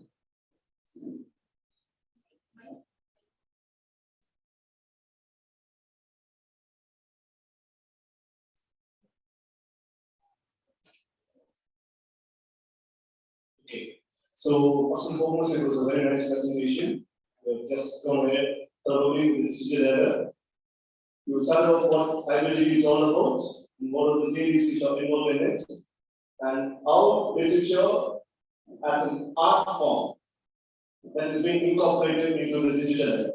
This is, you are just going up with the cinematic era, how it will be taken forward in the long run. So when it comes to the digital era, there are so many things which can be put forth in depth and in detail. You have just chosen 5 films which have got an apt meaning. There are so many other films which have done great things. For example, Jane Austen is one of the movies which has done wonders. So all this have started long ago. It is not just in 1994. We have just jumped the point only brother, as well as by Orientalism by Edwardson. It has started long back. But right now, we are just catching up with this together because hybridity is the mode which is going to be there in the near future. At the same time, to put it in a crisp way, as you have stated, you have just done a wonderful job. You can just put it in a subtle way, where students can understand in such a way with the intense character, the characterization, the portrayal, the narration of feelings. So that would be easier for everyone's understanding. So all in all, it's a very nice presentation. But moving forward, digital era with identity is going to be the trending thing. So there are so many things like blogs, like social media. There are so many things which are taking place. We have just taken from the little review from India. It's a very nice book which I've done. There are also so many other views which are coming up in various different articles, in various different newspapers. For example, the Tech Encounter, you can just see week after week they're having the reviews. So there they give the snippets. At the same time, they also tell which form it refers to. So it could be an easier way of understanding for a common man what digital is all about, what identity is all about, and how it is being connected to the digital. So all in all, it was a very nice presentation.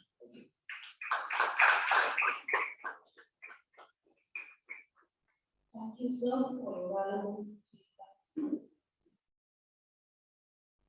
So before I wind up, I would like to thank college founder, chairman, principal, vice president, secretary, joint secretary, HOD, and then other staff members, even students, particularly I would like to thank who are I mean, she called me and I would like to thank sir, parents, sir.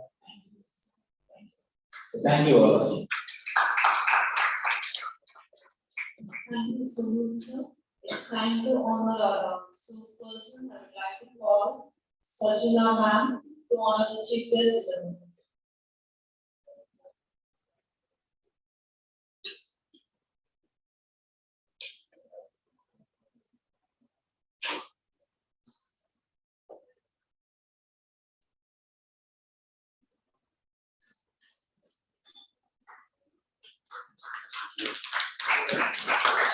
Please do the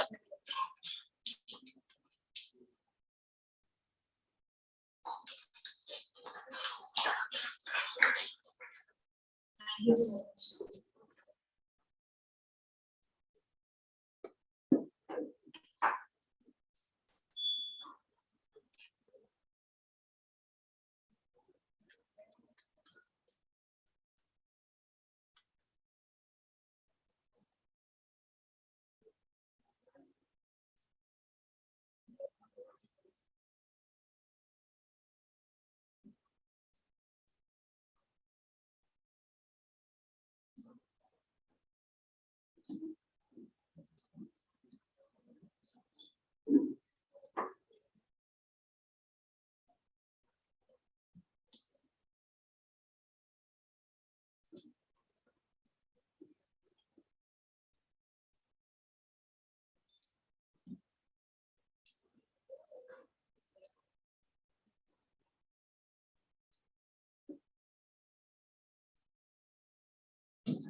Now we are continuing the paper presentation.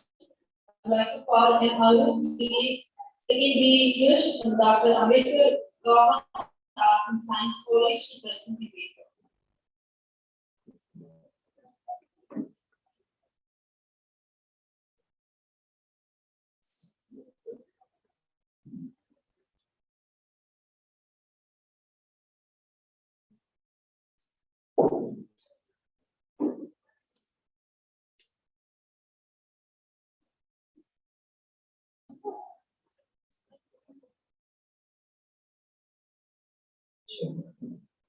Pleasant afternoon to our present here. It is an immense pleasure to present my paper in front of you.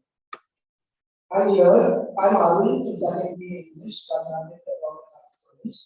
Here to present my paper on the topic Literalness in Media. Media is an influential system that is easily available to all. The whole world is sunk in emotion by media. So, how these media is influencing the literature is on about the topic. So, they influence the language and make them to contribute a lot to the quality literature. Therefore, this present study will focus on how memes and other short media forms under the technological influence, hence the improvisation of literature.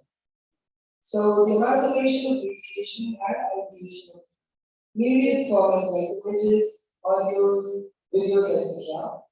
Memes play a very major role in that. So I have chosen memes and have connected the memes to the literature, and I have found that how can memes make the young writers to form a very quality literary works. So I claim that meme as a genre that is popular in media may in fact serve as valuable keys for understanding broader dimension of digital culture. So this helps the writers to predict the current scenario and apply them in the literary works. The community communication acts as a pillar of communication to the writers.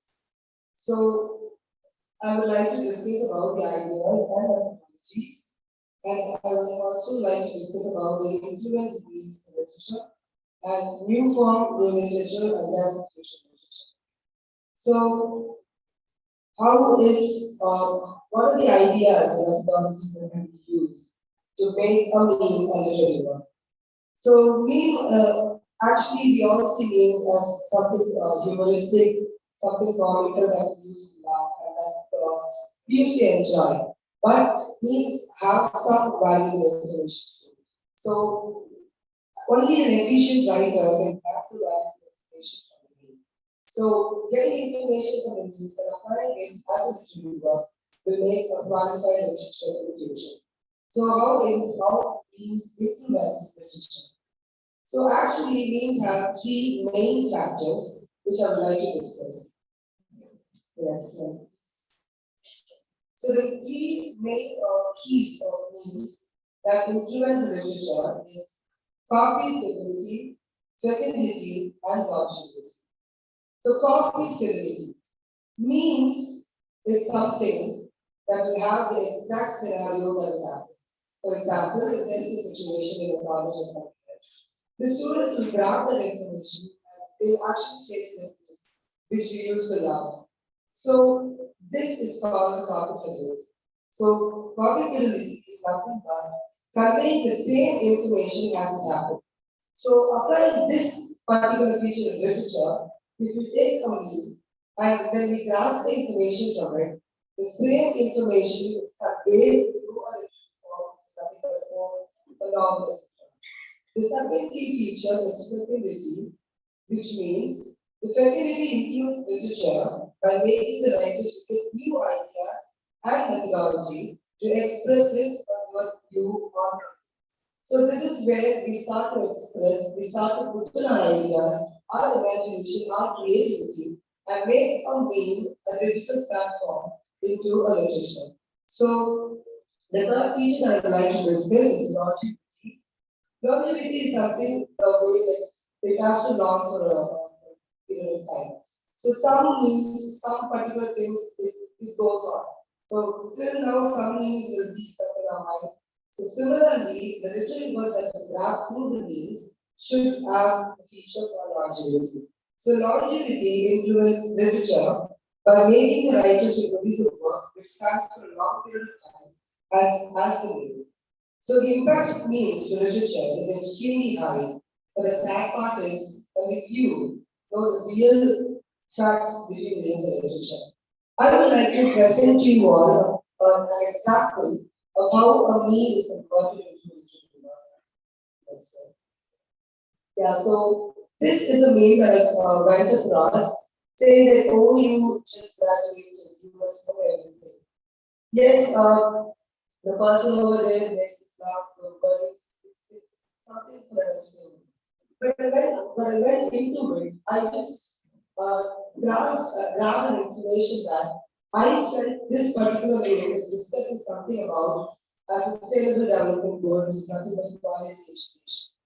Quality education is one of the sustainable development goals, and I started to relate this particular meme with that particular goal. So when I related this meme with quality education, I thought that today people are just being graduated, but where is the quality? So does the qualified education is being spread all over the world, and especially in India. So if we see there are still some places where education is not being reached, education is still lacking. There's no qualified education all over the world. So I related that particular point with this thing, and there I found one name, which is only just graduated, you must know everything. If you're not truly educated, then you know nothing. So getting education and just getting a degree is not enough, but the way we get and we enhance, the way we enhance our learning and our teaching is something which is really important. I also have another example, which is actually saying what time does the internet close? Actually, it's not there. But there is a old lady who was saying like what time does the internet close? So it is like we feel that that old lady is actually conveying this message. But it also relates to today's world, today's generation, where everything is modernized, everything is under one particular device. So yes, we need technology, yes, we need modernized things, but still meeting persons in contact and having a wonderful surrounding is also something that's really needed. So therefore, the future of literature is totally dependent on media, and memes are playing a major role. The future literarians have to know the value of memes and use them accordingly. Memes are not only for humor but also for gathering information and applying them in literature. Meme creators unknowingly help and support the literary by their humoristic memes. This study puts forth the need to the future generation to use memes in a good manner. This present study highlights the importance of technology, ideas, and methodologies to use memes in a right way. The essence of literary and memes, how a writer can produce qualified work through memes, and most importantly, how memes influence literary writers is what discussed all over this present paper study. At last, as a conclusion, I would like to give an example. James Thurber, who actually wrote an essay called University Days. We can relate this particular essay to today's generation. Today, we have a lot of things about colleges, about schools, but if we think in that point of view, the point of view of James Thurber, we can also write many essays like University Days. University Days is actually an essay written by James Thurber, where he actually discussed about his own experiences in college and the fun, the enjoyment he had in college. So when we look into videos that is related to technology, we can grab information from that, and who knows, the future change progress is not here. So thank you all for making me to present this paper. I feel so privileged to present intellectual people. Being the undergraduate student, it has been a very honor and privilege to present this paper. Thank you all.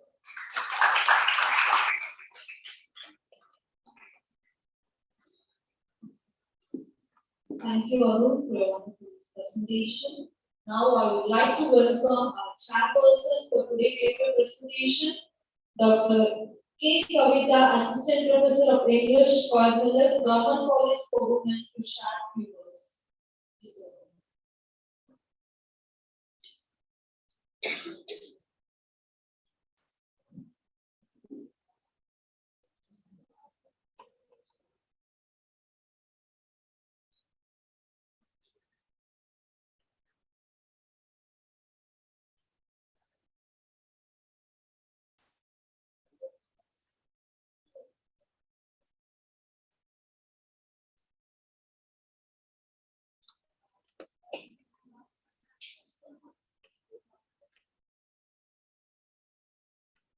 Good afternoon, everybody.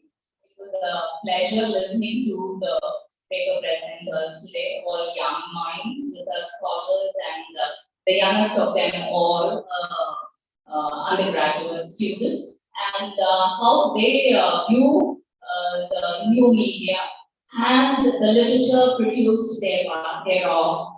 And I mean, especially the first paper that talked about fan fiction and understanding of how it gives a lot of space and a voice to the otherwise voiceless.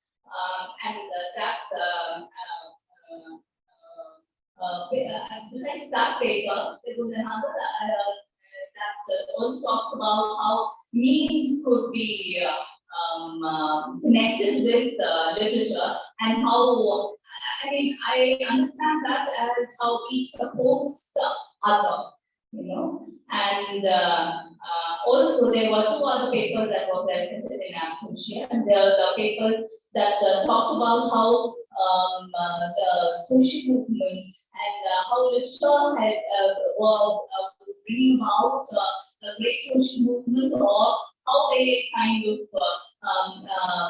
are expressing hitherto undiscovered domains, undiscovered or not otherwise greatly exploited. And by and large, they're all talking about how these kinds of literatures are giving a voice to the otherwise voiceless. And maybe by that, literature is becoming truly democratic. Thank you. Thank you for such an opportunity. Thank you.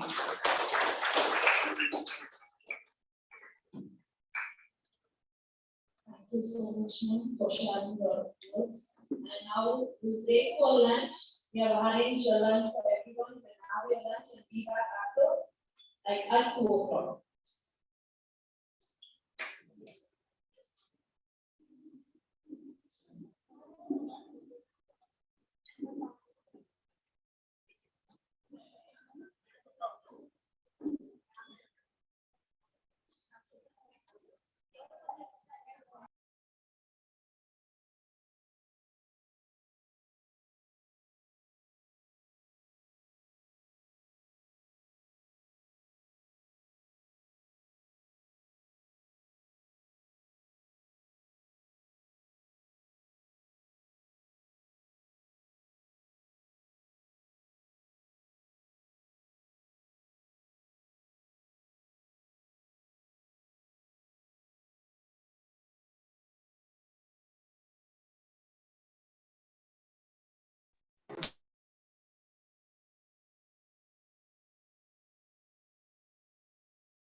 வீட்டுக்கு வந்து வாங்கிட்டு back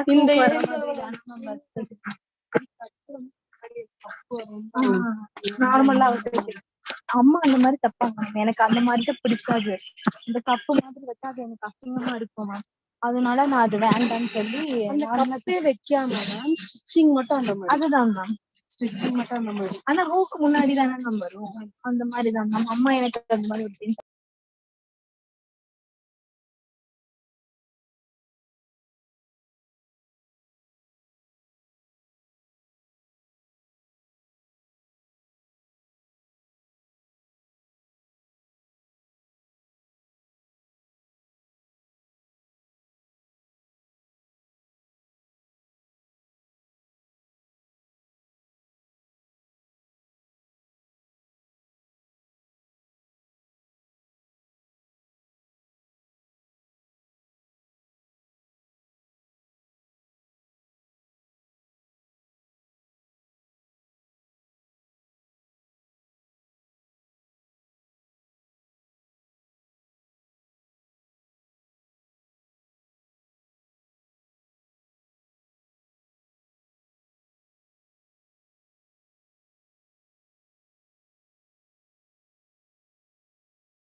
of English Department, Government Arts College for Men, Nandanam. We are very happy to have you here. Sorry, Dr. P. Bindu, Assistant Professor of English Department, Government Arts College for Men, Nandanam. And now we will continue with the paper presentation. I'll list out the name. Please note of it and later we can present the paper. First, Ranjini, Research Scholar. Next, Sashti. And third, Dr. Komadi, Jai Vasamadi, Shoy Revati, Dia Susan Roy, Sumita, Prince Joshua. Now, I would like to have Ranjini to present the paper.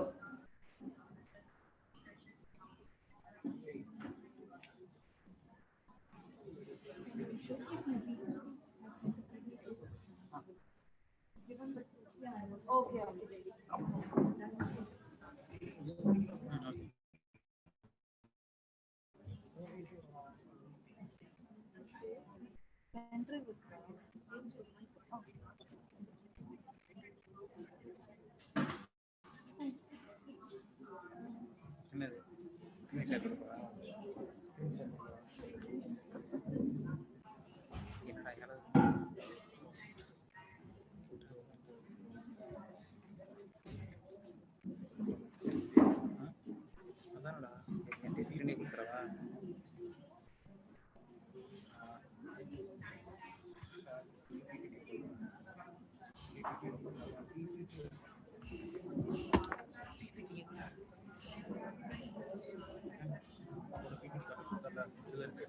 Downloads go. Madam. Downloads.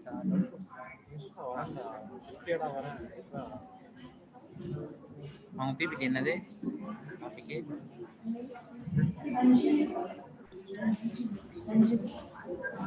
PPT socio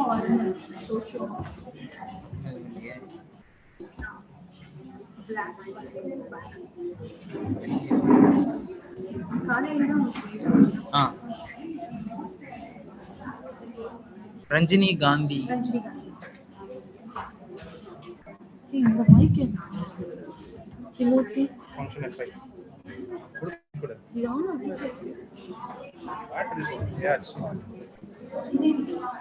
இது இல்லையா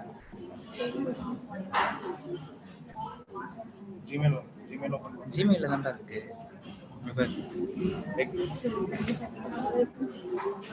examining woman culture through email இருக்கு ஒரு examining woman அது மட்டும் தான் இருக்கு உங்க மெயில்ல ரஞ்சினி காந்தி பரிமளம் நீங்க தான் எக்ஸாமினிங் உமன் அண்ட் கல்ச்சர் இதுக்கு முன்னாடி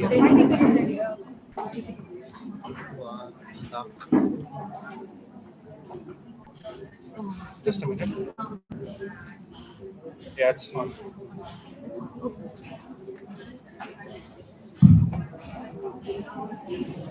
Good afternoon to one and all present here. It's an honor to address this distinguished audience. Let me introduce myself. I'm Ranjini Gandhi, PhD Research Scholar from Hybridity College. I would like to present my paper titled Socio-Horror Definition of Adivasi Incertitude in reference to Shivagodan Koitumkadu, student of literature.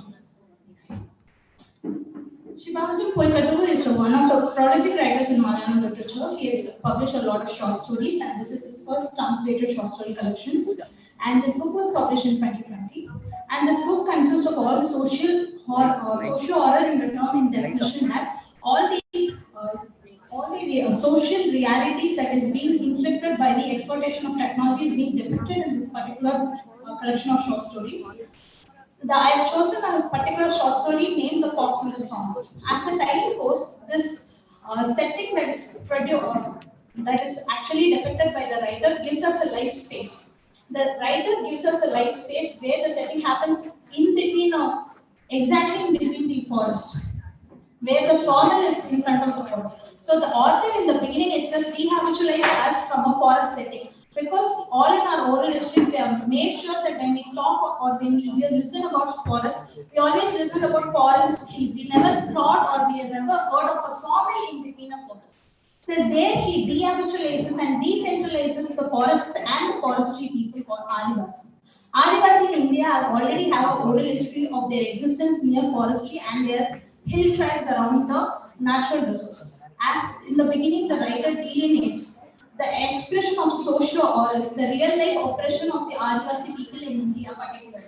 He also delineates to other aspects such as food and solitude. Here, the Adivasi watchman who has actually transformed himself, he is in a transition period. He can neither be an Adivasi nor a civilian because he is already conflicted with his basic being as an Adivasi and as well as a human being. Now he is conflicted when he is encountering a fox, where it is again actually accelerating his natural self of being an Adivasi. He is accelerating a lot of the fox, the image of a fox in the reflection tells him that he is an Adivasi, he has to protect it, he has to nurture it. But then being a civilian right now makes him think that the fox cannot survive long in the forest because the fox has already lost its mate. The fox has, now fox in the forest has already lost the forest in the meaning itself as the sole existential crisis. So he thinks that since the forest already deforested most of its populated or most of its geographical region as a life space, he thinks the forest will not help, nor the people around the forest will help him.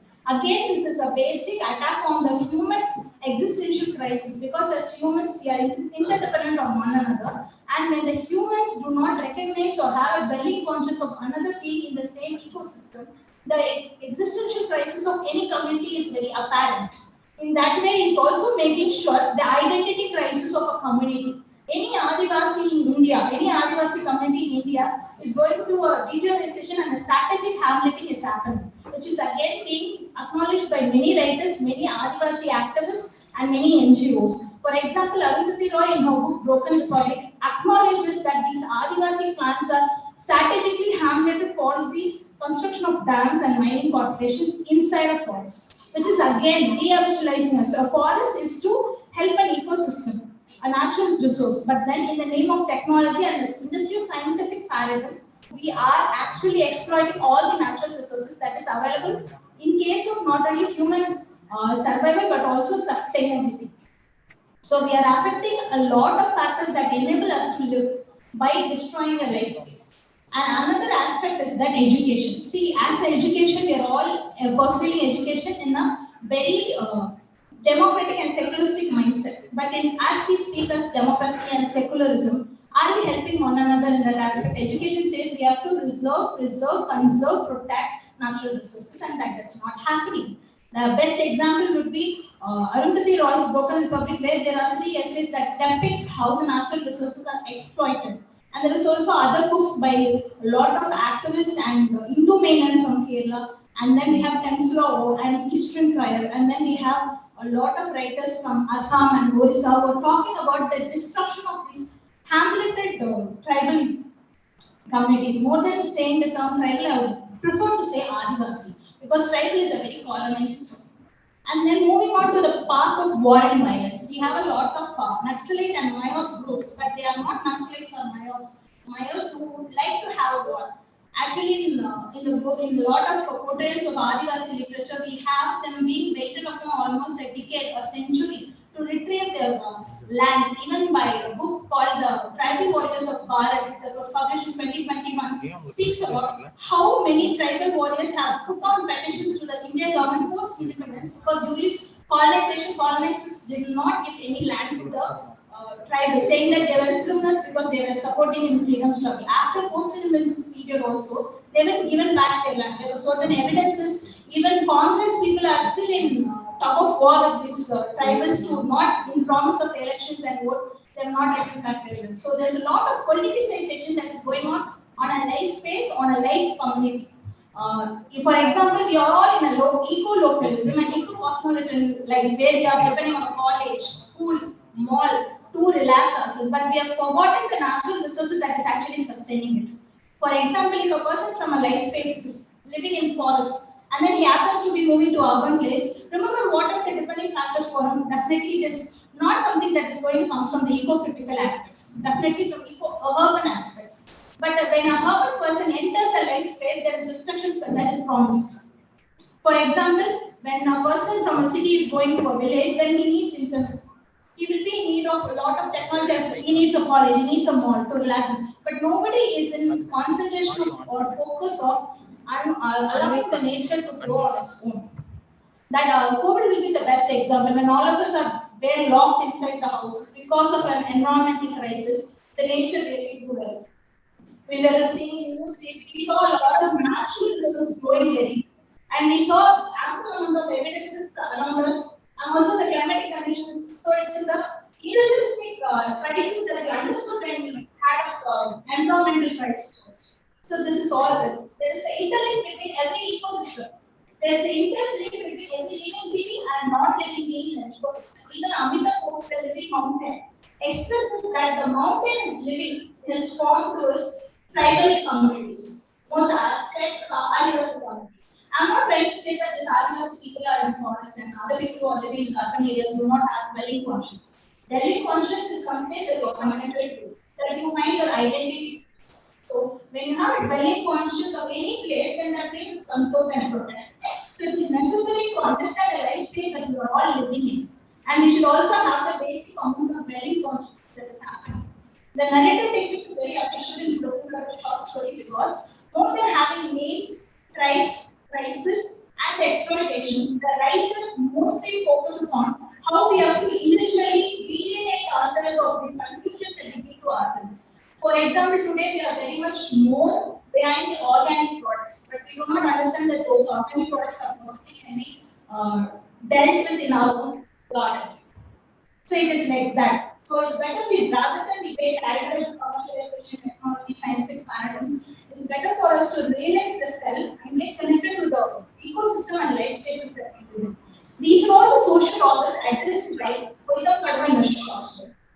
When Gautam Kadwa actually addresses all these short stories, all these factors, he is mainly satirizing the educational system. Because education might tell us that we must improve, increase our social care and everything. Education also politicizes of power and powers and hierarchy. And so it is very much for us to respect one another's cultural, ritual, tradition, and also the way of because no way of is higher than the other. Every kind of like every existing community, every existing person with their own identity is the same as we must respect ourselves.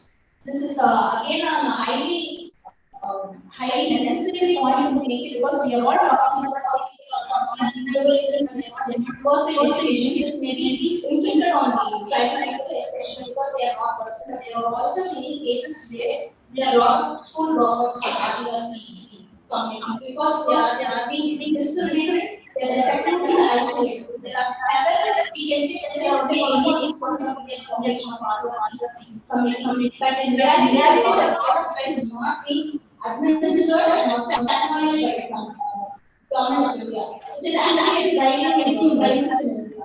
Because when we say we notify tribes, criminal tribes, and they are not even they don't have any kind of have identity that is any kind of identity that is necessary by the government, right? Criticizing the country. In an nationalistic point of view. In economic point of view, we as an Indian point of view, we acknowledge India, we might have development, but we have lost a lot of life spaces in India, which can be very deliberate in Chandigarh, Odisha, Maharashtra, where we lost a lot of forests. We are in war with those Adivasi communities and should have traveled with the set of people who are and when she was traveling, then she understood that there is a lot of more than machinery, there's a forest and there's a war happening in the forest. But then in the same forest, there's a lot of agriculture that is going on. And the people are doing the agricultural festivals and the rituals and the community of the Adivasi and war with the government. See, the resolution of the common people with their aspiration to have their own identities again, in not only literary point of view, but also in economic point of view and environmental point of view. So it is high time that we voice out the necessary and not drag anything from anybody else. Rather than that, we should be moving more. So I say that at literary point of view, there is a lot of scope to understand the eco-critical environment as well as point of view and literary and society is much necessary for us to be having not only a dwelling conscious of the life space, but also a lot of living qualities.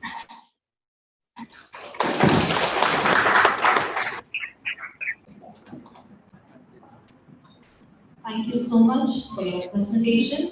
Next, we will have Shastri Hassani, research scholar from Edraj College.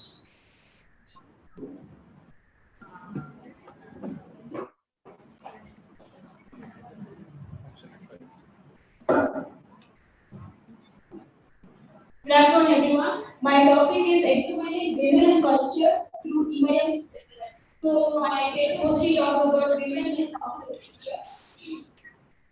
Cultural hegemony. The term cultural hegemony was coined by Anthony Brumsey. So, according to Brumsey, domination was not just maintained through economy, rather, it was maintained through culture. Culture plays significant role where one group can dominate the other group without using any form of force. For example, ideology will control other people can be caste. But mostly anti-Brumsey's theory is used in the Marxist perspective. But I took his ideologies to analyze women and culture. Here, women are considered as the other, and the dominant group are not men, but rather it is a patriarchal ideology. So it is not against men and saying that men are controlling women. It's just a patriarchal ideology which includes both women and men against women. Which understand this concept. So to analyze this, I just given a introduction about women and in Sangha period, if you analyze the portion of women, there are other two. One is portion of great women, and the other is content by great women. The first thing is bravery. So what is bravery? How bravery was portrayed? It was portrayed in the It's not like how Thomas Zima is portraying bravery and racism. Some of the literature shows some of the different. For example, there was like called India and in India, who wrote about a mother who lost her son in the war, and still she didn't take it as fun as a kid. She didn't take it as a fear. She didn't feel sad because of that. Rather, she didn't just accept the fact that her son lost his life in the war. Rather, she could cry saying that as a she feels sad because of that. Rather, she could cry and she comes society and appreciate her. Second one, women writers. Today, we take this women studies as whole. We highlight about suppression,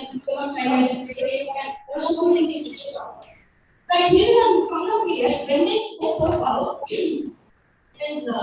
when they spoke about politics, economics, they did not talk about human oppression there. But we cannot come to the conclusion that human oppression was not there, but rather women did not talk about their oppression or suppression, rather they spoke about politics and economics. For example, Medico Elia spoke about a king who made a mistake in war. She supported the enemy to join. Actually, she told her was willing to make it war. So we could see that the London dinner times and some of the literature was not about abortion, rather it is about politics, economics, and social of the period. Now, when we take everything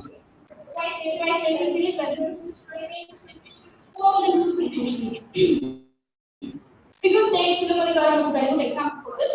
We have a lot of speakers what is Silumari Garam.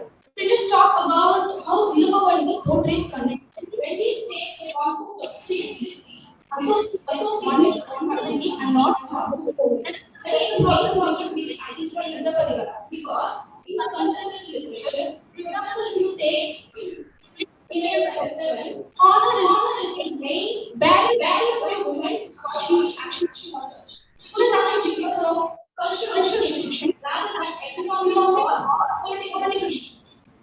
There are so many under culture. I focus only on honor because if we take today's society, honor is very significant thing. Honor is very significant thing because we can talk about honor today. Of course, I understand, of course, I agree that most things of honor can be. But if we take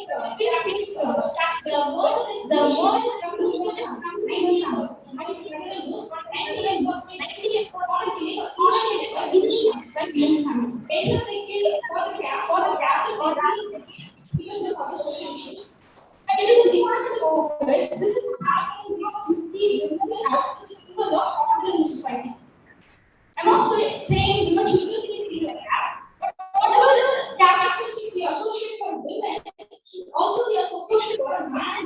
Also be associated for a man who is first of all. We just given solution for the previous topic about honor and oppression faced by women in the name of honor. Apart from this, if we consider here, it is like cultural ideologies control women without using any good force. Of course, earlier I presented some saying that females that have right to have violence, they should be allowed line where a woman is against the protagonist of story, she be and she because falling in love with the guy and so they say that you should go pesticide and not however much she speaks and what people and look for water. In short, while story will be any woman and the baby and I give you a point how to kill a woman because of the honor issue. The honor of women is not just considered the honor of the family, but honor of the entire community and honor of the entire society. Such things should not happen because honor for women is really honor for man. Because chasing your freedom of match this is extra seconds in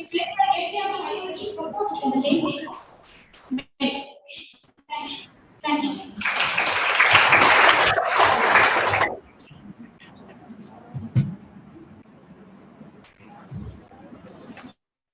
Thank you so much. Thank you so much. Next, we will have the Assistant Professor, Mr.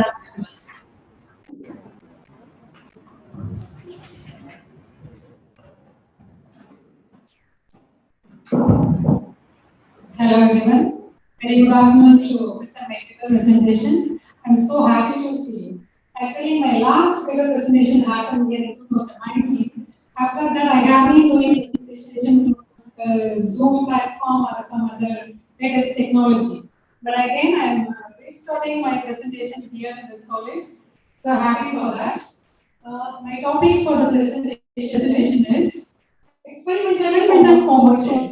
Before I start my presentation, I want to ask how many of you have the interest of listening stories? Okay, thank you. Have listening stories. Okay, once you listen to the story, what happens after listening to the story? What do you feel? Yes,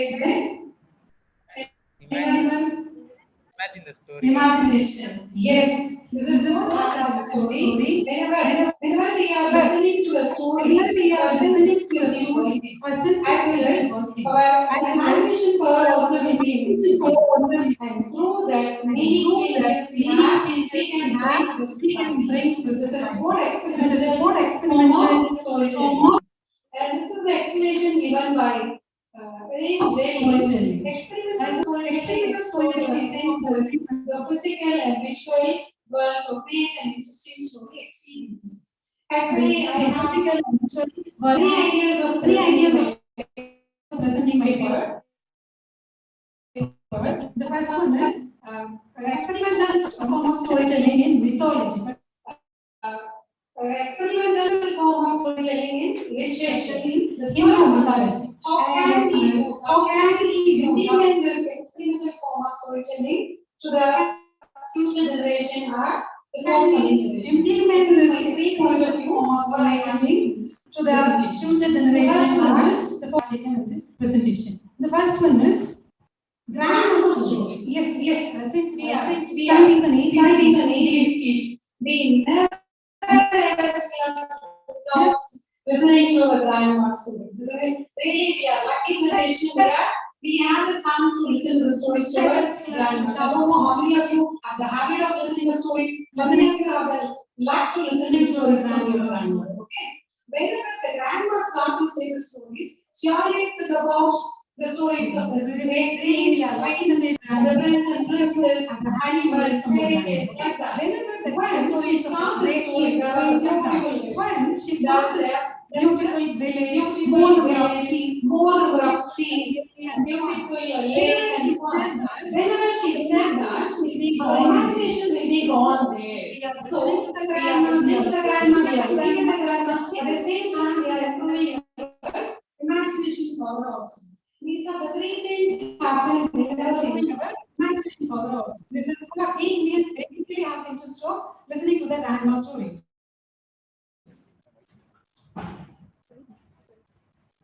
The experimental form of storytelling. Actually, while I was a small child, my grandmother later it's been changed. The stories from King and Queens, it's about a layman story, fairy tales, Crow on the Stone, and the Superman. And in that place itself, the grandma started to change the society by using the form of experimental form of storytelling. Because she was telling the story of King and Queens. Later, it is about the layman, the man who is living a normal kind of life. That story also can be said. And one more thing, the grandma has tried to do that great change in the grandchildren also. Suppose she felt that the grandchildren are very submissive, fear of something, she started to say the story of great personalities like Vikramaditya, like the great even Jhansi Rani, like that. Because she knew that the grandchildren is not in a position to face the story. So that time she changed the story, the way of the pattern of story itself. Because she used to say the story of kings and queens, later she has changed into the story of Jhansi Rani, the story of Nachia, the story of Vikramaditya. So these stories, whenever the children are listening to the grandma, they have some kind of braveness, boldness. So she wanted to bring the changes to the grandchildren. There itself, she changed the experimental form of storytelling. This is what happened in the grandma stories. Later, it happened in a literature also. Because according to Aristotle, we have a form of there should be a beginning, there should be a middle, there should be an end. Later, actually, Lawrence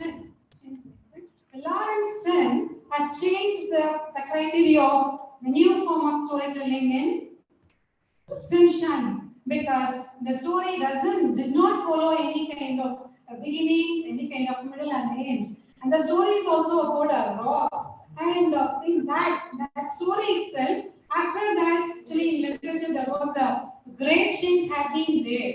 Because after the system Shanti, the characters, the choice of the characters entirely different.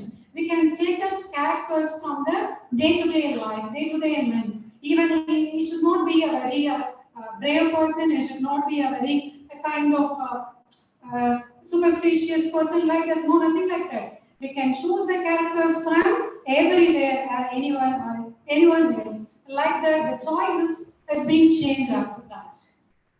And next one. Oh. Yes. The novelty in storytelling, James Joyce, the portrait of the artist as a young man, Virginia Woolf, To the Light, was sparked with the sound and the beauty. Frank Kafka, Metamorphosis. Actually, we cannot imagine that the story can take the plot of the metamorphosis, the part. Suppose a person, the breadwinner of the family, got changed into an insect. What will happen in the story? Really, no one can imagine that. It's a kind of great change he has brought. Franz Kafka has brought to the literary world. Really, we cannot imagine that itself the story will be or the character will be. But Kafka has brought to the literary field. Experimental form of storytelling in our Indian mythology. Yes, actually, this is my paper mostly dealt with. After that, I thought of changing my paper also. Hiranyakasipu, I know you are, this is the Dasavadana, 10 Avadaram of Lord Vishnu. And this is one of the avatar of Lord Vishnu. And this is the story of Hiranyakasipu and Bhakta Prahlada. And actually, Hiranyakasipu was a king. I just say it in a 1-minute story. Hiranyakasipu, I think many of you know the story also. Hiranyakasipu was a king. He himself called as he is the god. Everyone should respect him as a god. This is the life he had. But after that, this Bhakta Prahlada, his son, was born. Actually, God had some other plan in the birth of Bhakta Prahlada because he is a very small child. The child is in the womb of the mother itself. The story has been said to him. That is why he has a great devotion to Lord Vishnu. After that, once he born, he did not listen to anyone. He did not listen to his father. He did not obey his father because the father is being considered as a lord or god to the society and to the people also. But his son himself is not ready to listen. He himself has a devotion to the God. And his father himself tried to kill him in a many trials, but nothing happened to kill him. At the later, because why I'm telling this, we want to bring some changes from the mother's womb itself by telling the moral stories. By telling the stories, we can change. We can bring some changes in the womb of the womb of mother itself. That's why I'm telling this. So we are telling the moral stories. We are telling the fruitful stories to the generation. We can bring expected changes. Next. Yes, this is what I thought of bringing to this educational implementation. Storytelling is really such a kind of a best technique to say. Whenever we are telling the stories to our children, they keenly listen to us, not you people, because now we are grown up, because we have some ideas of our own. Our mind is not ready to listen to the others also. But if we are telling the stories to the young mind, really the child will listen to us. So we say the moral stories, we can avoid the unwanted things in the society by telling the moral stories, by telling the parables, by telling the allegorical stories also. And this future generation, we can bring the future generation free from brutality, free from terrorism, free from violence. I want this at least. This generation somewhat, I cannot say the whole is completely spoiled. Somewhat is spoiled by latest technology. At least the coming fourth generation, please try to bring us. We as the present generation, we can try to bring the coming generation by telling the moral stories to be the fruitful generation. Okay. Thank you so much for listening to me with your patience.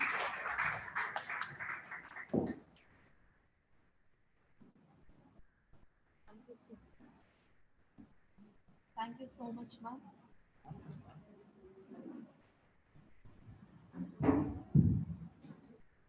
Next, we will have J. Vasumati, Assistant Professor from King's Engineering College.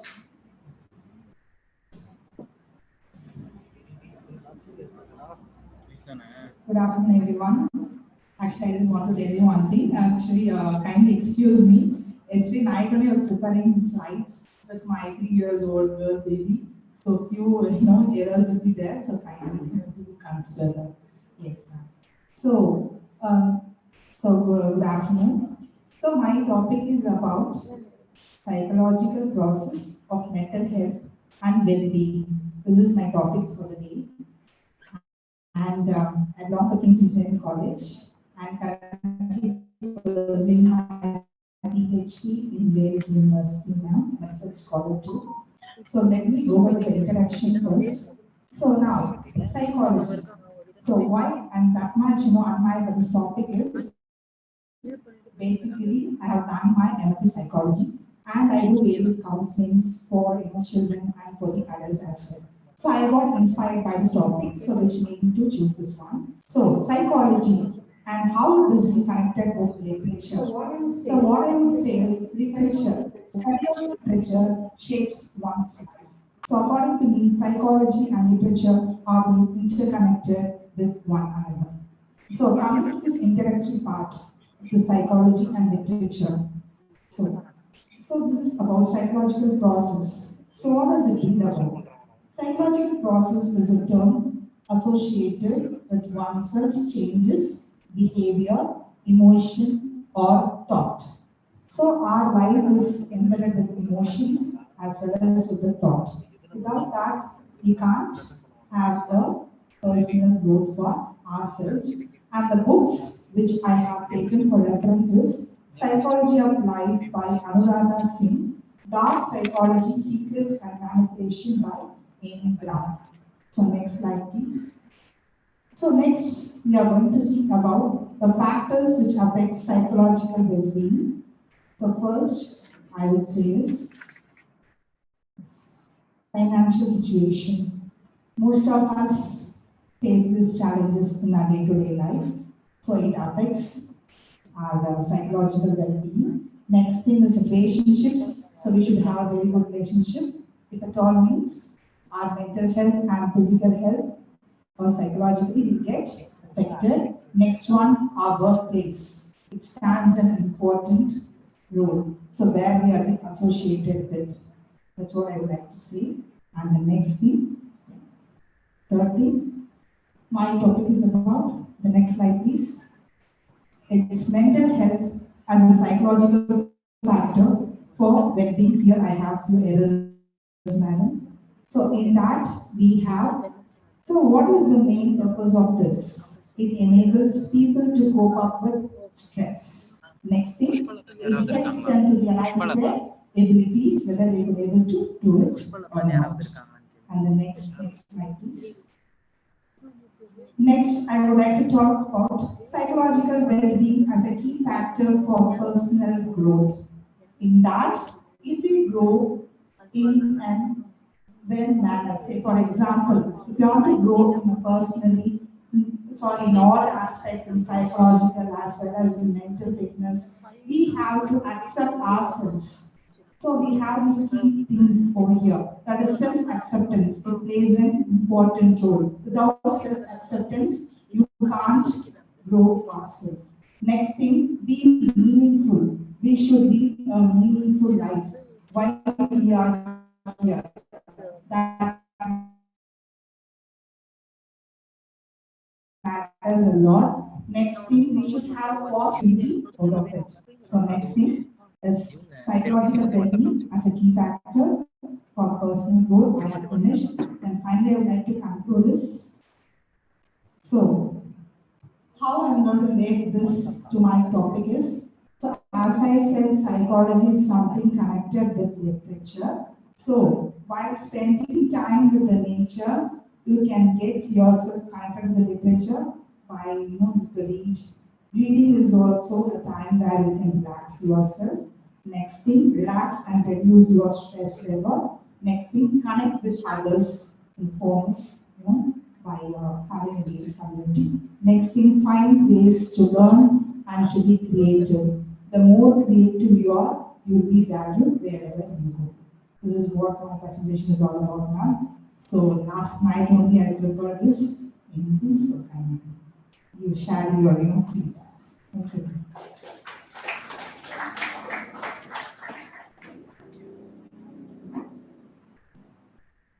Thank you, ma'am. Next, we will have Shiny Joy, Assistant Professor from Royal College.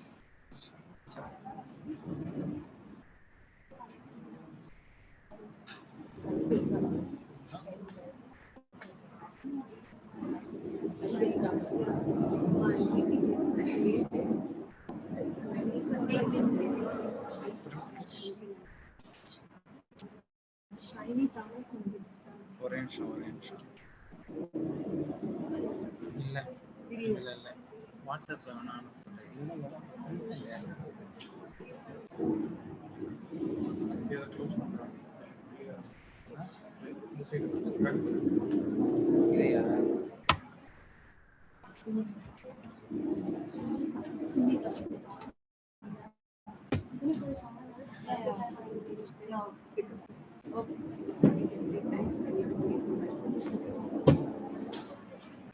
அதுக்கு fill station அந்த பொண்ணு பண்றதுக்கு fill station சொல்லுங்க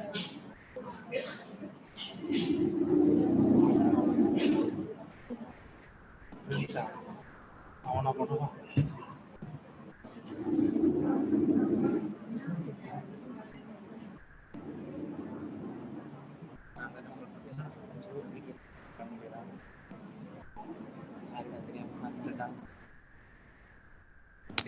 Dear Susan, can you hear me? Yes, ma'am. Dear Susan, Yes, ma'am. can you present your paper now? Sure, ma'am. Yeah, I will share the screen. You present now. I'll Okay. announce your name. Okay. Next, we will have Dear Susan Roy, MA English from Madras Christian College. She will present a paper online.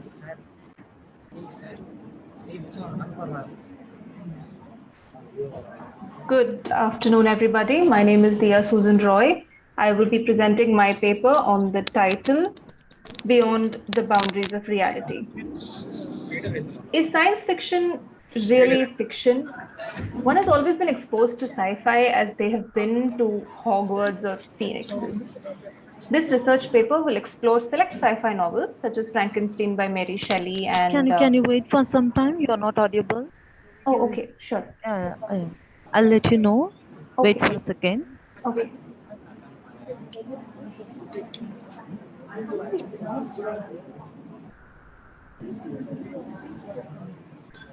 அவளை wait பண்ண சொல்லு, அவங்கள கொஞ்ச நேரம் wait பண்ண சொல்லு.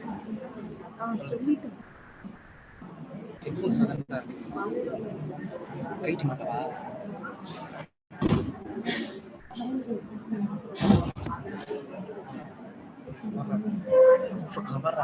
Angel பேசு, angel பேசு.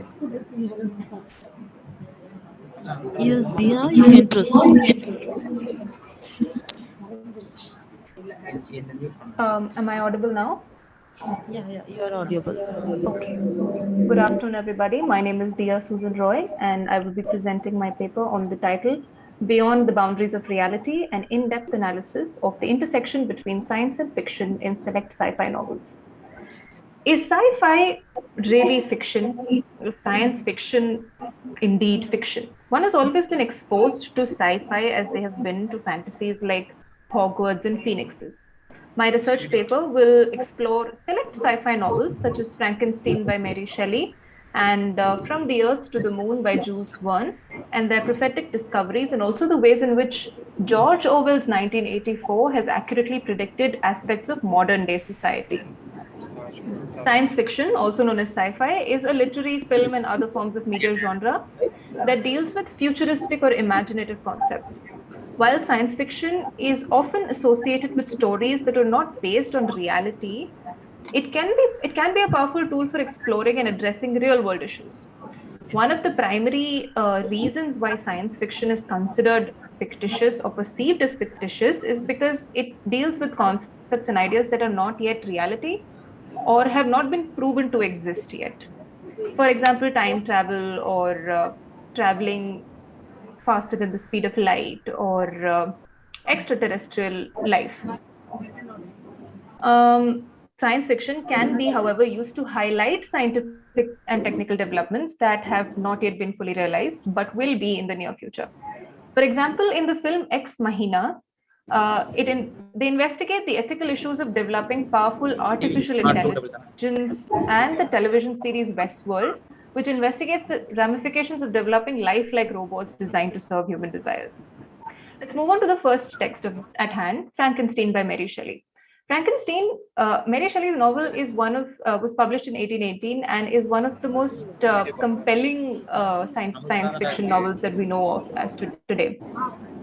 The defibrillator, a device used to revive Victor Frankenstein's creature when he falls, is one of the novel's most intriguing and predictive technologies. Basically, in chapter 5, Victor Frankenstein creates his creature using a lot of scientific procedures, especially the use of electricity. But when this beast does take a few steps forward, he abruptly falls down, and Victor is unable to resurrect him.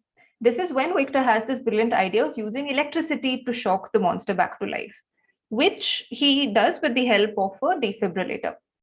And the concept of using electricity to resurrect the dead was not yet reality when Frankenstein was penned. In fact, defibrillation as an idea itself did not exist until the early 20th century, when two physiologists named William and John devised their first external defibrillator in 1956. Defibrillators, which are now used to treat cardiac arrests, can be routinely found in public places like airports or shopping malls or sports stadiums. Frankenstein by Mary Shelley is a classic work that has had a tremendous impact on modern science and society. Shelley's foresighted development of the defibrillator in the novel foresaw the potential use of electricity as a tool in the field of medicine. Moving on to the next text, From the Earth to the Moon by Jules Verne. Jules Verne's foreshadowing development of the spacecraft in his 1865 novel, From the Earth to the Moon, is one of the most significant contributions to science fiction. From the Earth to the Moon basically tells a story of a gang of explorers who launch a spacecraft from the Earth on a journey to Moon. The Columbia spaceship, powered by a massive cannon, is designed to carry 3 people and whatever they are carrying, their supplies and everything. The spaceship is built cylindrically, and it also has a navigation system and a communication system so that they can always keep track of Earth and keep in touch with Earth. When From the Earth to the Moon was published in 1865, the idea of space travel itself was simply hypothetical. However, the Apollo mission, which transported people to the moon from 1969 to 1972, employed a spaceship similar to the one envisioned by Verne in his novel. The Apollo spacecraft, like Verne's novel spacecraft, was cylindrical in shape and was equipped with a navigation system and a communication system to keep in touch with Earth. Verne's imaginative picture of the spacecraft from the Earth to the Moon demonstrates science fiction's ability to anticipate and inspire key scientific discoveries and breakthroughs. Moving on to the final text of the day, 1984 by George Orwell. George Orwell's 1984 is a classic science fiction novel about a dystopian society from the future. Orwell's novel depicts a nightmarish future in which the government has complete control over all aspects of a citizen's life. The plot basically revolves around Winston Smith, a member of the ruling party, who begins to doubt and defy the government's brutal dictatorship. Let's now discuss the dystopianism in 1984 itself.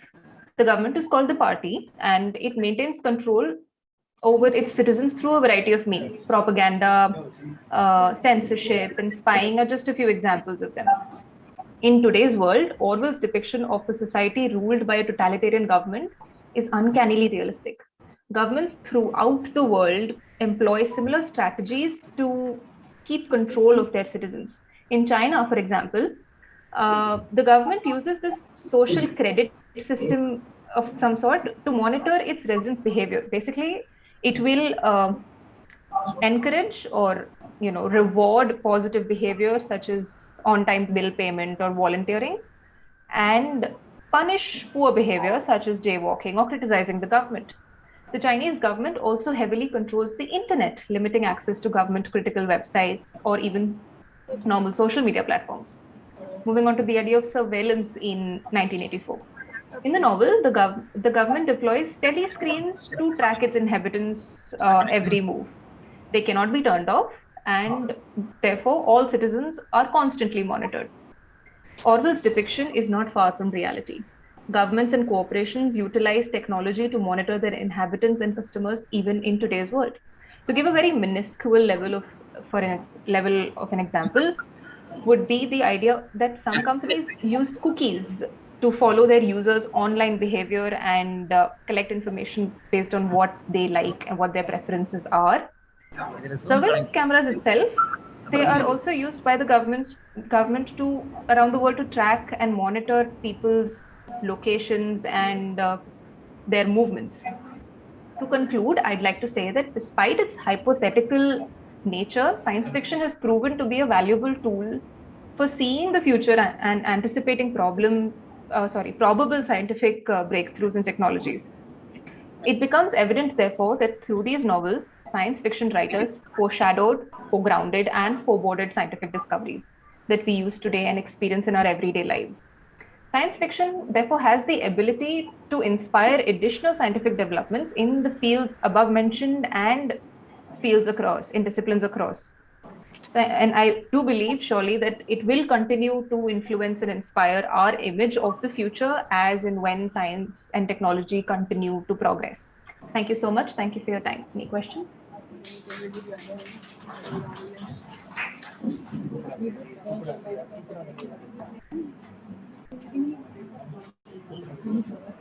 Thank you, dear Susan Joy, for your presentation.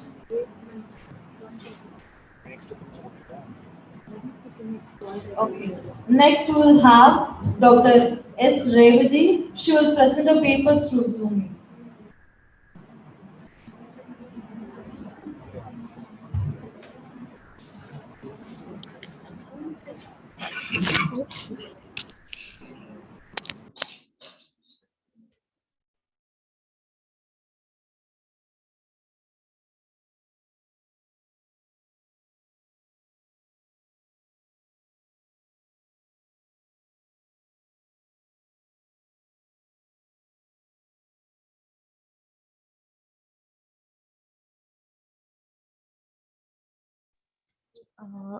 Ma'am, Revati ma'am?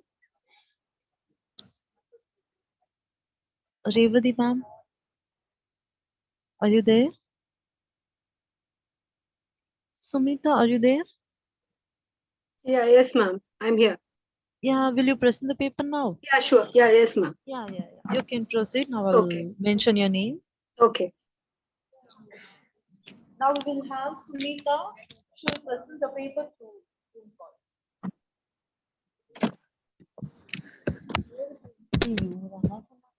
Shall I begin?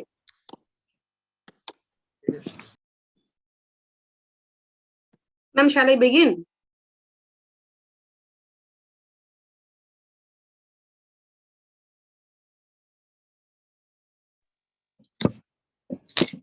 You can start now. Yeah, yes, ma'am. Just share my screen also. Ma'am, will you allow me to share my screen?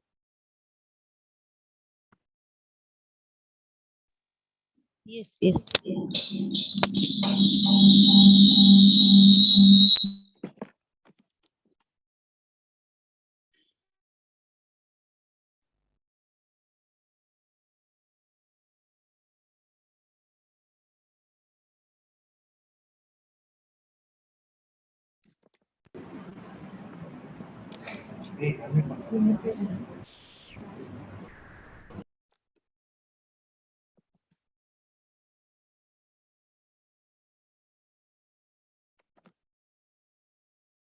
Ma'am, your screen has been shared. You can start the presentation Yeah, now. yes, ma'am.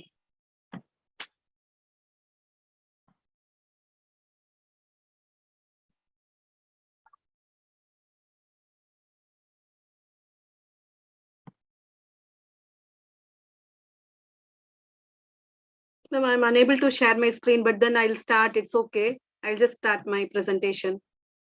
I'm unable to share my screen, ma'am. I'm unable to show my presentation also, but it's okay. I'll just start my presentation. Yeah, you can present your paper. No issues. Yeah, yes, ma'am. So good afternoon, everyone. This is Sumeda from Fatima College, assistant professor, and currently I am doing my research from Sri Meenakshi Government Arts College for Women. And today I'm going to talk on the experimental forms of storytelling. Ma'am, am I audible? Is it clear? Shall I continue? Yeah, you can proceed. You're audible. Yeah.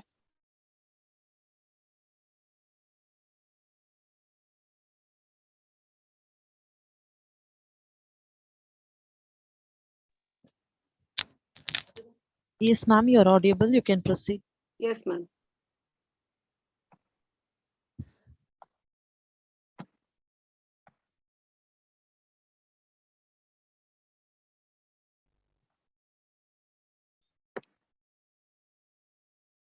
Ma'am, is my presentation is on display? Are you able to see my presentation, ma'am? Yes, ma'am. Okay. So this is my paper, and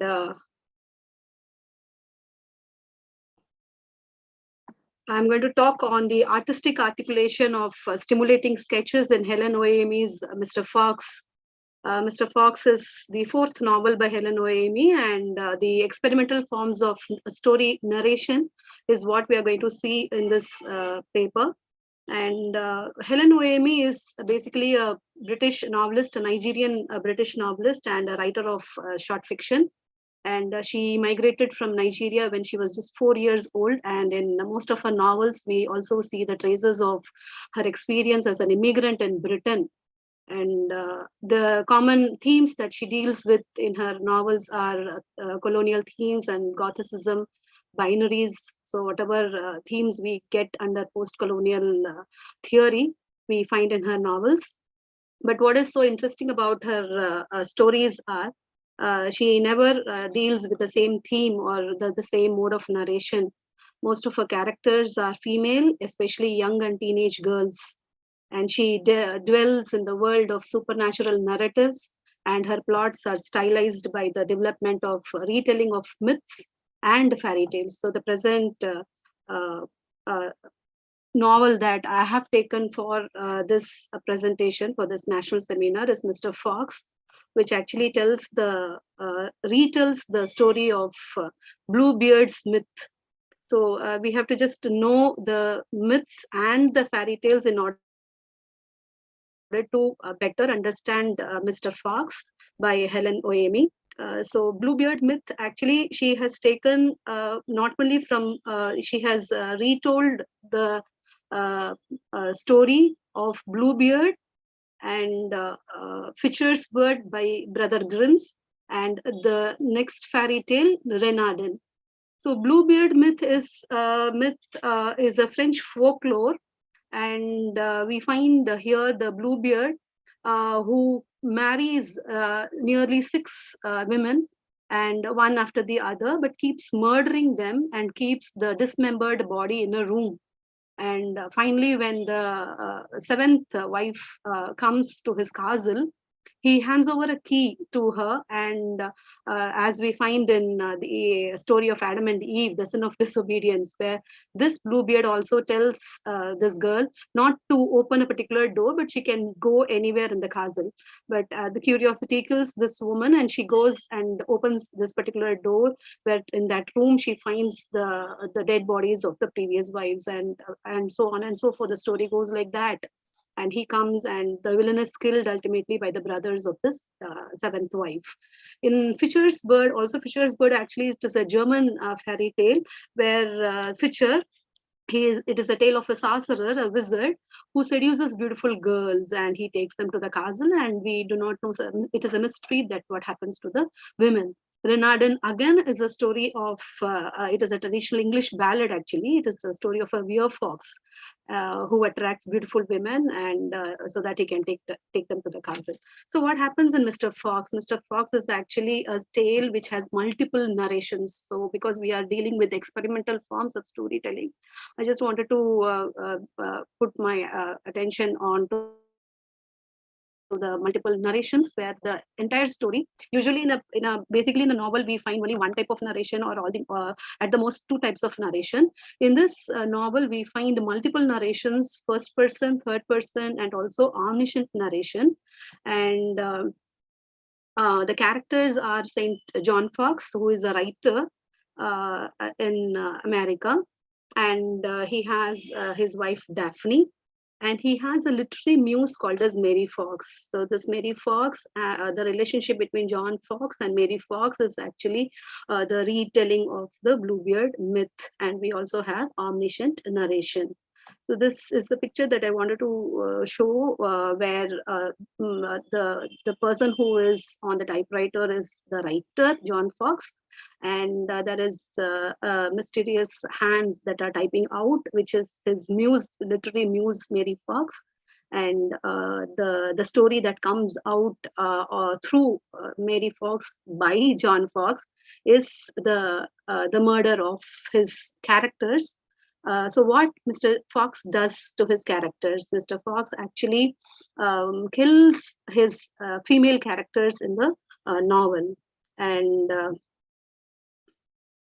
this is what we find in the novel, and he is actually retelling the Bluebeard myth and bringing out the theme of the psyche of the person, why he does so, and the types of narration. So, as a contemporary writer of fiction, OME experiments with her storytelling and invents newer versions of creations and narrations. And even in the experiment that she has done, apart from introducing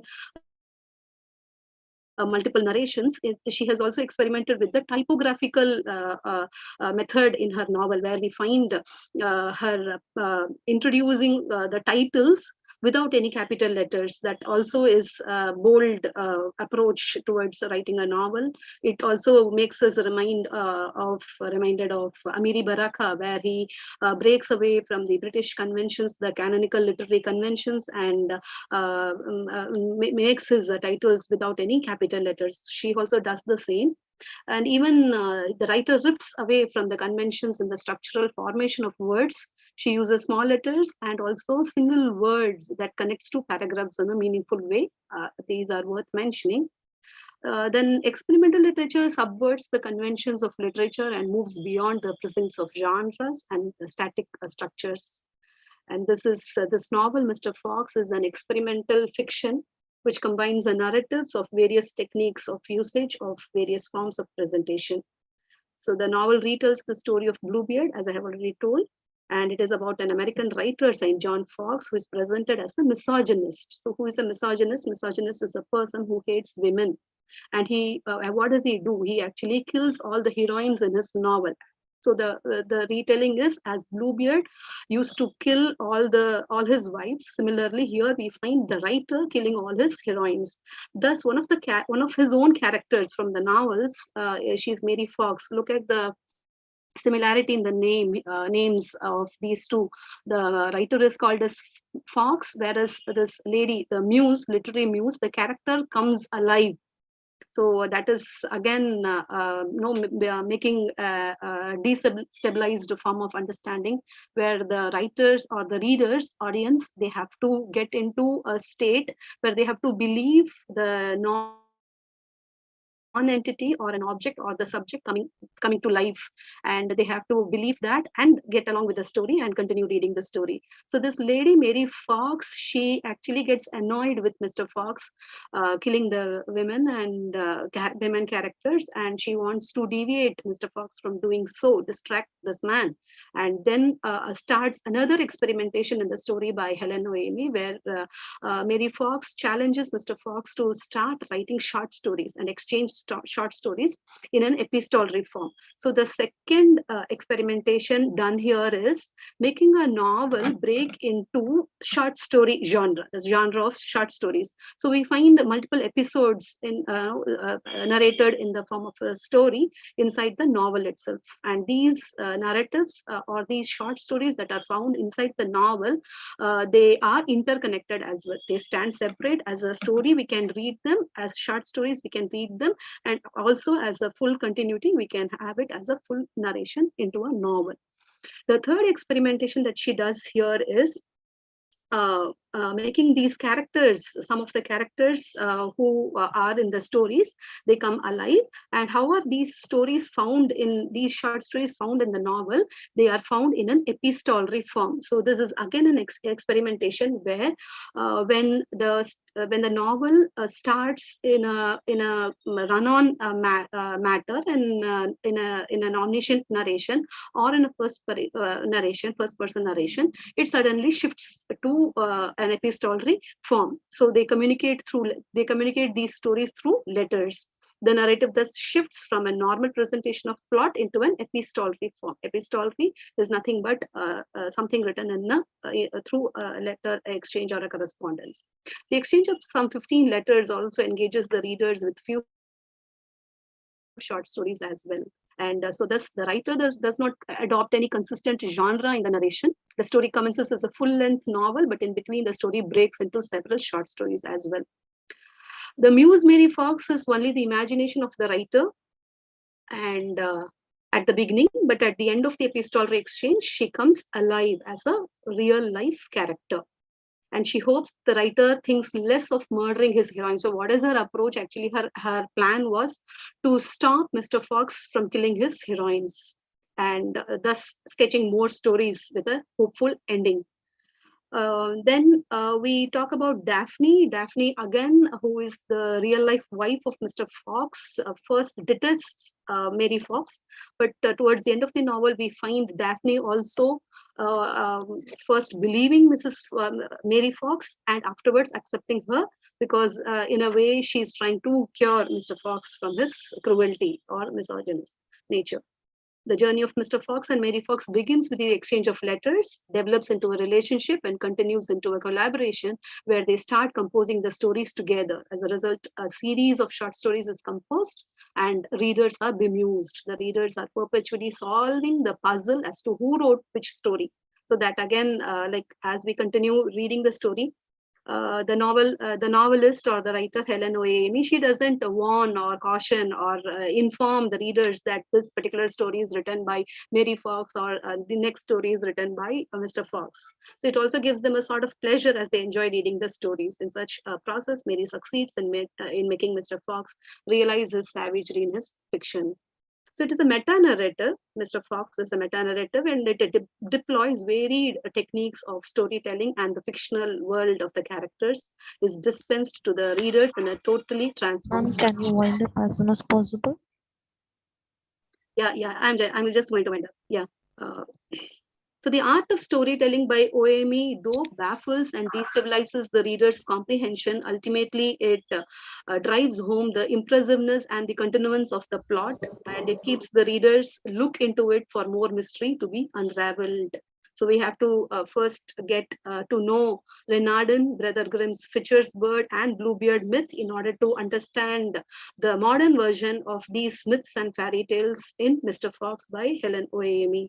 And to conclude, I just would like to tell that the story here, Mr. Fox in it is thus casting a spectrum of storytelling shades. Helen Oemi touches the pinnacle of creating a world of fantasy and crossing the boundaries of the conventional literary canon. The readers are found awaiting not the normal mode of storytelling, but rather a new approach to narration every time, everywhere. Thus, it is demanded of the readers that in order to get the fullest feel of the fiction, it would be apt to willingly suspend one's disbelief and just let oneself to be carried by the experimental narration. Thank you. If you have any questions, you can ask.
stories.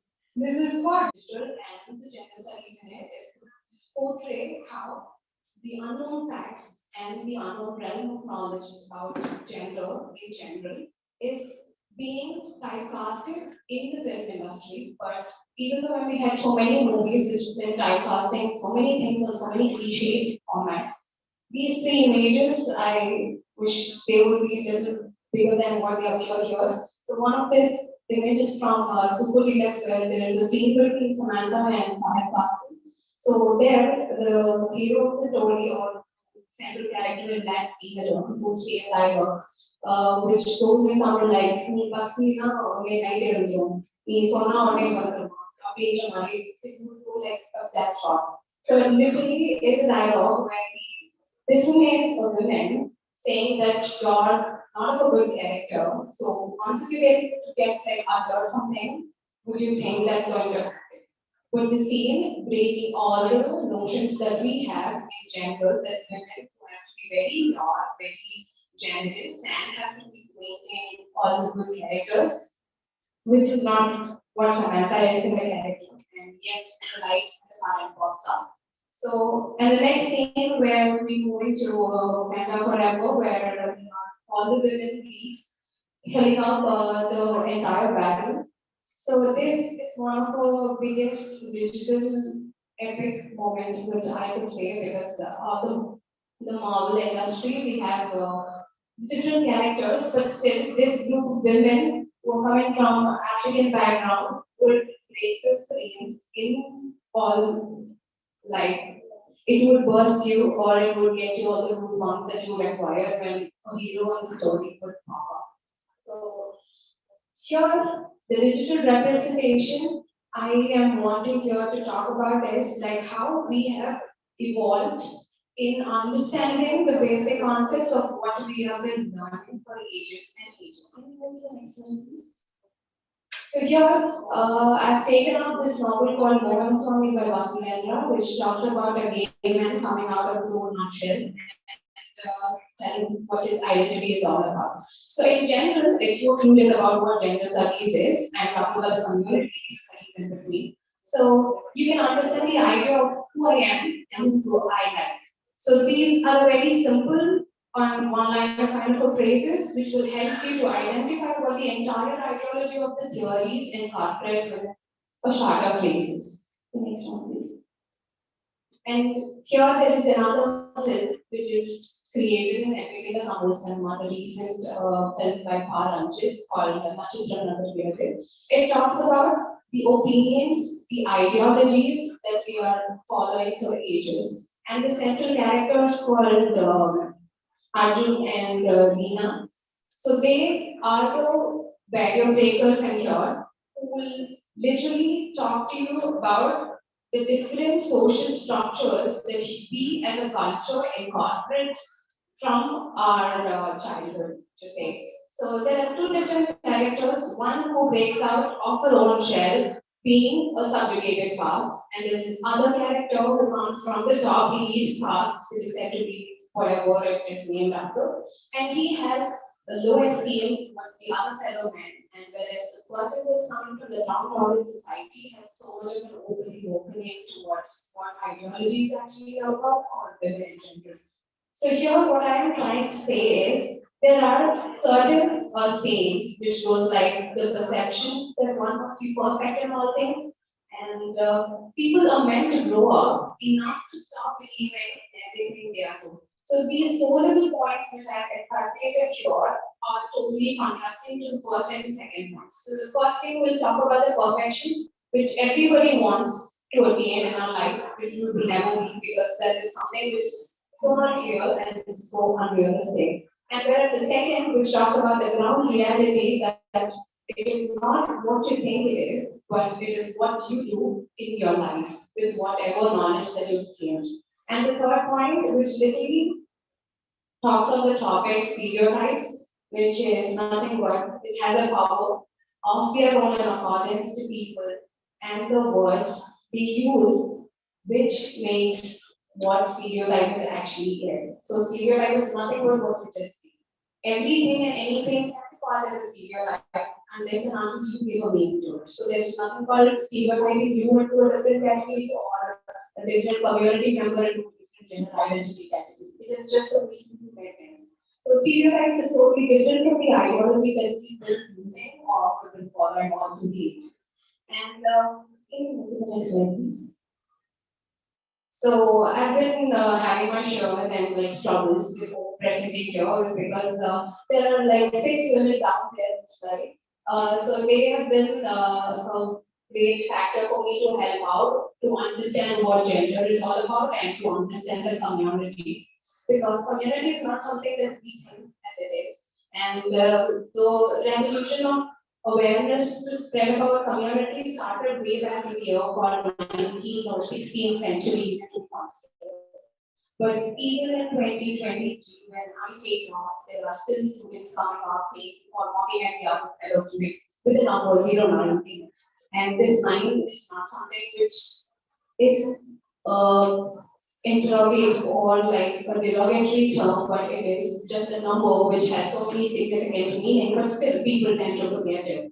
And there's a picture on top which has people celebrating with colors, which is called as Holi. And there's again a rally or a fest conducted for the LGBT community day, and everything is of colors. So the gender studies and the the digital representation is something which has so much bind together between each other because it doesn't just talk about one thing, but it also brings in history and changes in it. So these colors are just the same, but the way you look at it matters. So what actually makes the community different from you is the way you look at it. And apart from it, everything is just the same. And can I have the next one, please? So the overall survey that we did to know the people's awareness towards gender studies is there are few people who know about things and there are few people who doesn't know about things. And both of them are different categories. One of them are people who will want to know more about it. They want to get to know, like scholars or any other people for that matter. They would want to know more about it. And the second category is they know, they do understand, but would not accept. That is, you can know, you can understand, but just like my students who make a mockery joke with a number called 9, they would never accept it because to them it's still an abnormal issue. It's just normal, but they cannot process it. And the third point, which is like they do not know and will never try to know more about it. And these are people who still want to remain ignorant no matter how much people have been raising voice since the 6th century to the 2023. And yet they go close ears to understand or to accept somebody who's so not what they are. And the final point is they know, they understand, but as long as it happens with others. So we talk about gender studies, we talk about LGBTQIA community, but end of the day, you rather be happy to have a own child who is of a different gender oriented ideology altogether. So this is something which is still there and it's still going to prevail in our society unless we break down our own mindset to come out of it. So it's like you sticking to your own ideology is what you're prioritizing it, but it is also a place for other fellow women to sustain this world. So I wish that this presentation would just reach out to few people who want to understand what gender is actually about. And if you guys can understand, at least to make visible change on the history that's trying to make, and the hybridity and the intersection of literature, which in general is just the same as what the concept is dealing with all in it. So it is a matter of you understanding diverse things happening around you, but yet you're going on first years to understand and to calculate it in your way. So yes, thank you so much for listening. Any queries you can ask me about what the community is all about, how the NGOs work, anything of that sort.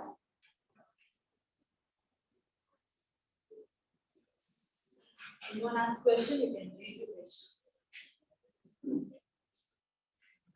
Thank you, spread out. Thank you so much.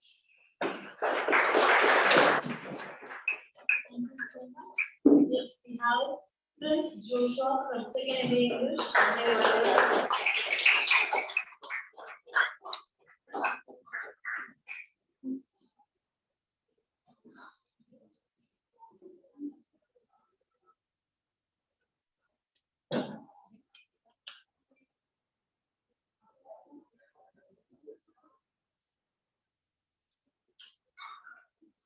I'm Prince Joshua from the same college. I'm a Arts and Science, second English literature. And my topic comes under the trust areas of growth of movie adaptation. My topic is all about the movie adaptation of books, like what and all the businesses will be behind the books and the movie adaptations and go to successful books. Like not every book gets to adapt into a film.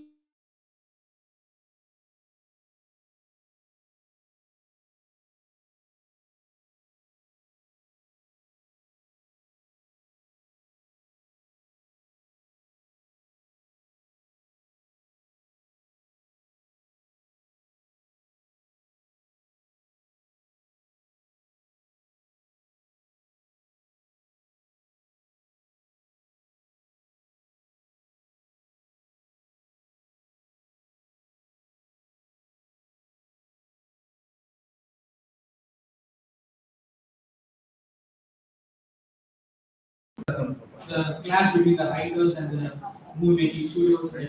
The writer would be saying something and the director would be saying something. So there will be always a clash between these writers and the movie producers and directors.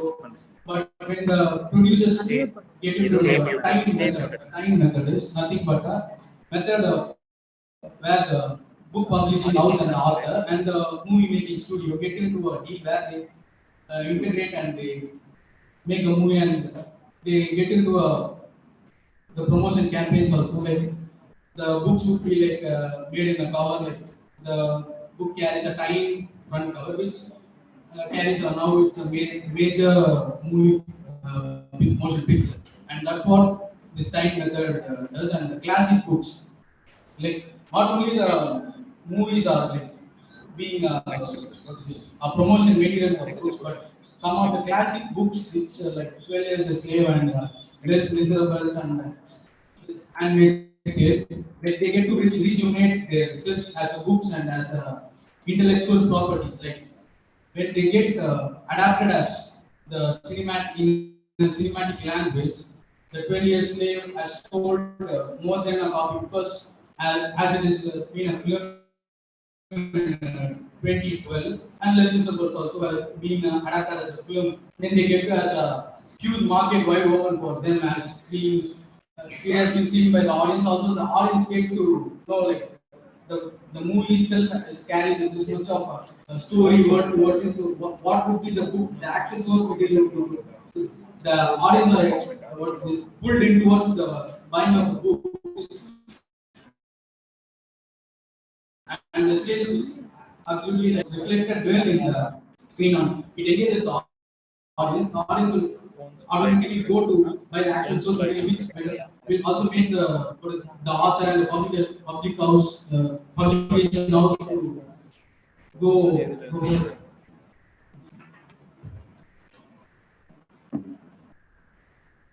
Yeah, as we're talking about the post-release business, it's always the Harry Potter series is also can be exported as a best example for how a movie can how a movie can affect its books sales.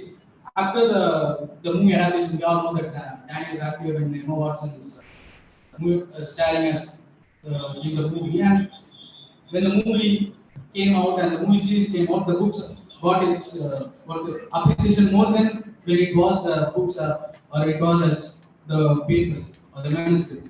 When they get to adapt it as a good film, they also get to get the books to be in a good good sales in the after release business. And the popular collaboration is like the Song of Ice and Fire, which is now being HBO series like Game of Thrones, which has a very good popular collaboration, and Ponniyin Selvan from our Tamil novel, which has been taken as a film by Mani Ratnam. And effect of cinematic adaptation is like I was speaking about this earlier. When a good film is like it is a good thing to make the audience trust in pulled up into the world. Like Game of Thrones and Harry Potter being already a good world set among them, they make a good story for the movie adaptation. And such as that, it creates a gateway to the introduction of new readers. And these are the movies I was speaking about, and thank you.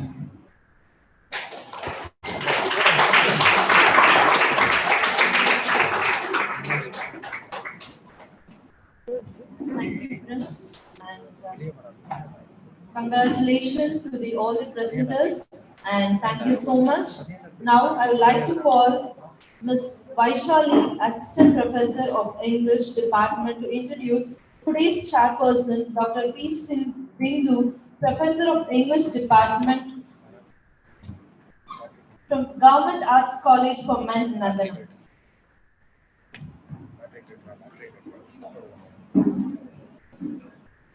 Good evening to one and all present here. I am very happy to address Dr. P. Bindu ma'am, the advisory committee member of this conference. Dr. Bindu is an assistant professor in the Department of English at Government Arts and Science College, London. She completed her PhD in Madras University. She has 22 years of teaching experience. Earlier, she worked in Patrick's College for Men, Kanchipuram. She published many papers in reputed journals. It's my pleasure to welcome you, ma'am.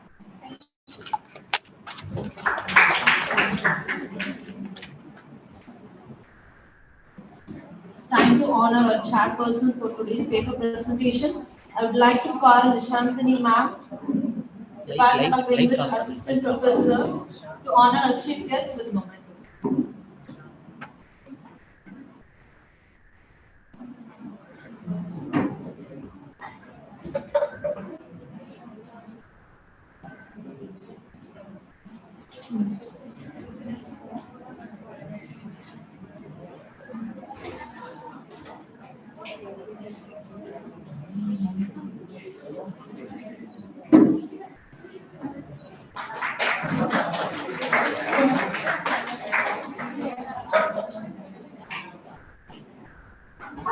I'd like to call Ms. Rita Purani, Assistant Professor of English Department, to honor our chairperson.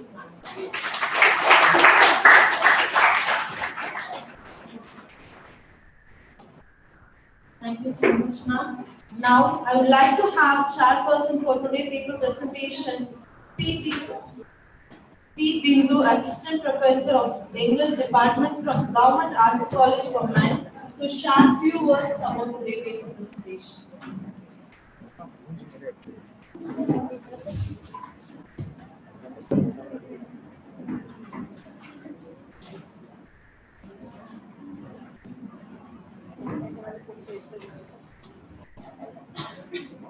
To one and all present here. It's a pleasure being with you in this college, and I'm very happy to meet Dr. Bennett from National College today, and it's a real pleasure for me actually. And I would like to thank Anna Violet College, the Department of English, for inviting me to meet such a Assistant Professor of English Department, Assistant Professor, good Department of gathering. English. And after listening to all these presentations, like both, which is hybrid. Okay, the presentations were hybrid, as your topic says, the conference, the theme of the conference. It was a good initiative taken by the Department of English. Well done, teachers, and I don't think like in even in big colleges or colleges which get so much of fund from the UGC would arrange such a wonderful conference like this, a national one. First of all, I would like to congratulate each and every one in the Department of English, the staff members, and the students for their great support to your teachers. Okay, without you, this I know, like without the support of the students, this wouldn't have been possible. And regarding the paper presentations, it was a nice evening listening to so many new things. Okay, whatever be like, even if the titles or the topics related to your theme, the conference theme or whatever, I found everybody was very enthusiastic to tell about whatever you have read. Okay, something new, and the topics were relevant to the present generation, I felt.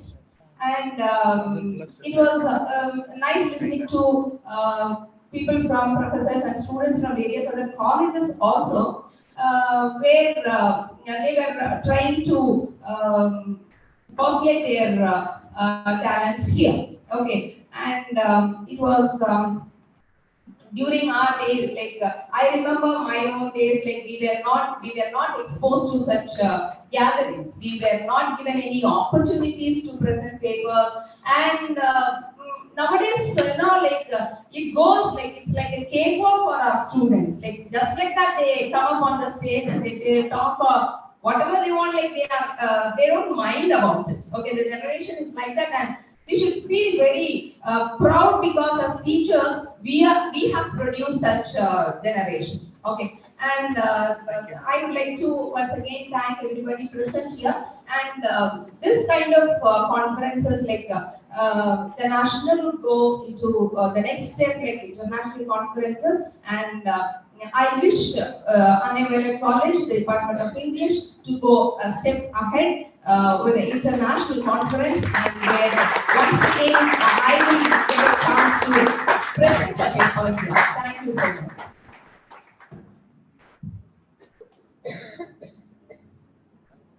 Thank you so much, ma'am, for your valuable words. Now we will have screening of a short film name called Carrying, directed by Prince Joshua, second MA English, of Undivided African.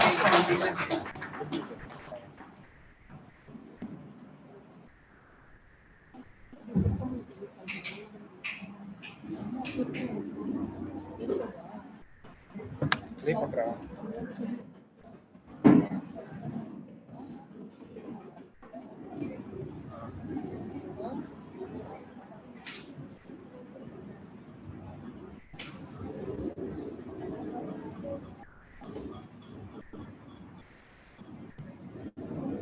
Sound ஃபுல்லா தான் இருக்கு sound ஃபுல்லா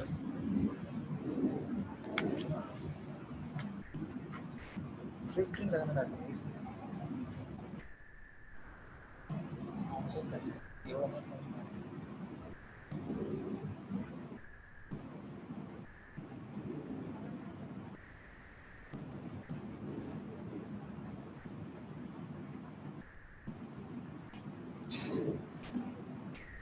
காத்தடிக்குது அவ்வளோதான் இருக்கும் அவ்வளோதான்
you all. We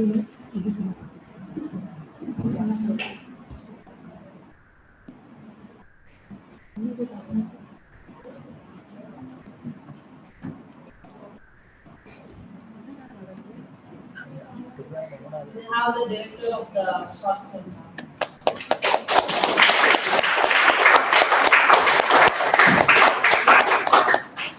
If we think on this, everyone will understand it. No doubt, right? Today we are missing such caring person. Yes, What was the concept? What made you think that?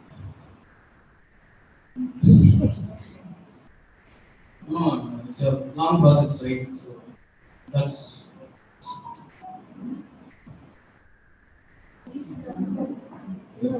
No, friends, we are missing lot of persons.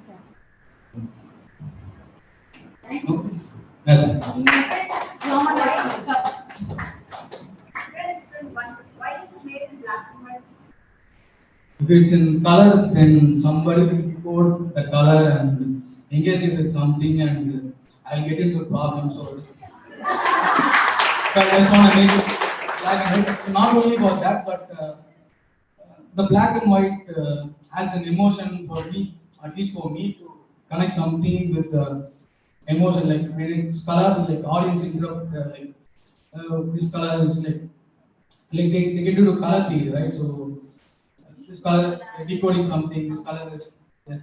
So the black and white would be more into the film, and they would only be Speak more.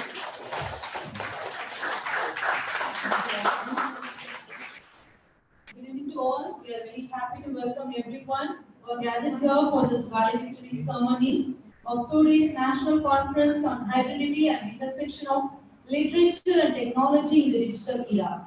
We have had the opportunity to listen to Dr. Arun Lal, Assistant Professor, Department of English, Government College, Mukeri, Kerala, Mr. R. Velu, Assistant Professor, Department of English, from BRPC College, the plenary section, we can report respectively. Dr. A. Kavita, Assistant Professor of English, Correspondence, Government College for Women. Dr. B. Bindu, Assistant Professor of English, Government Arts College for Men, Nandalam, for paper presentation. We do have students from various colleges and presenters from various colleges. Would like to have Mrs. Noori, Assistant Professor of English Department, to welcome the gathering.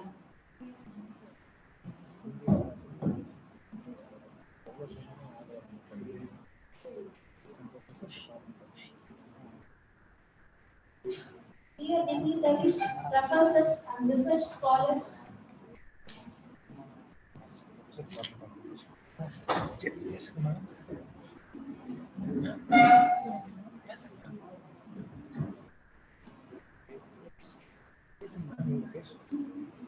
dear dignitaries, professors, research scholars, participants, and students, good afternoon all. On behalf of Anna Uella Arts and Science College, IPAC, and the Department of English, it's my pleasure to welcome each one of you to the valedictory function of the 2 days national conference on hybridity and intersection of literature and technology in the digital era.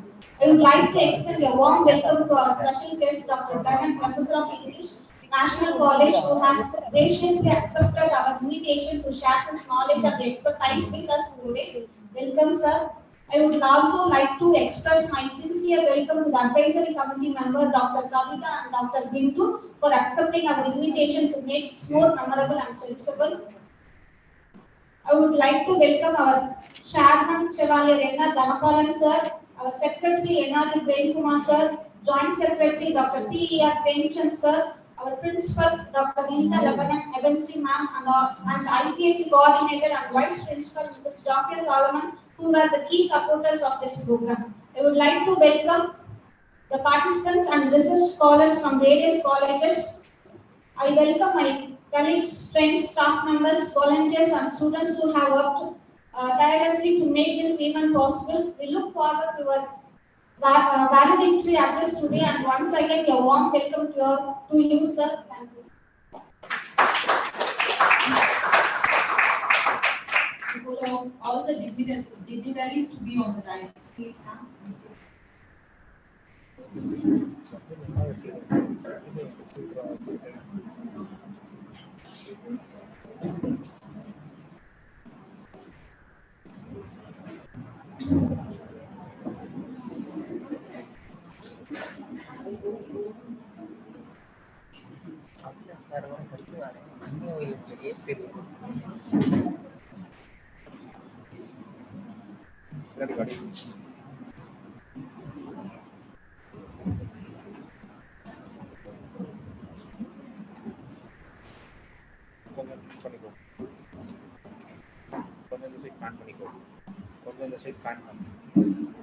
To be inspired is great, but to be an inspiration is an honor. Now I call Mrs. Dhanalakshmi, Assistant Professor, Department of English, to give an introduction about our guest of valedictory session, Dr. E. Bennett.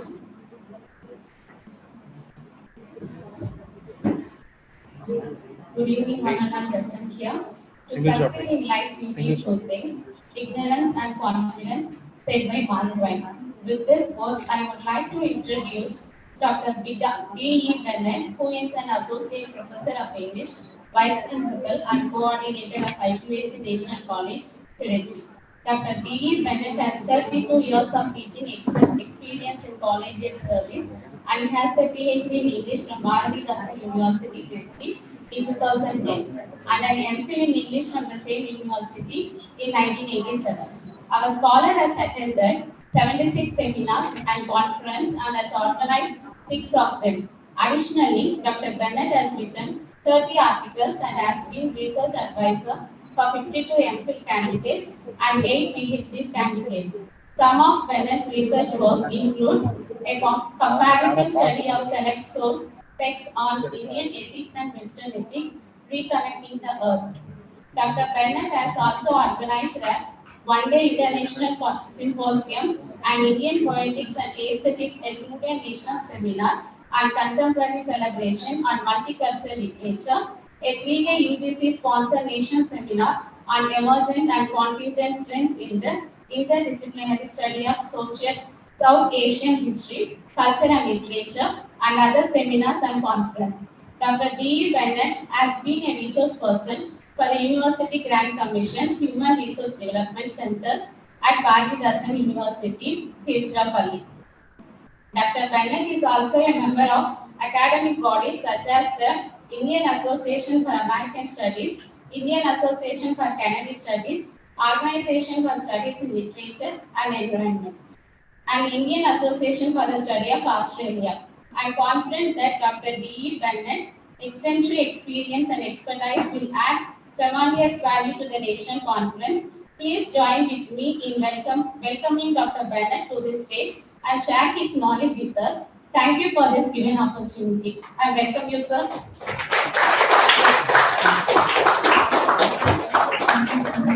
It's time to felicitate our guests. I would like to call Jafiana, Vice Principal of our college, to honor our guests at the moment.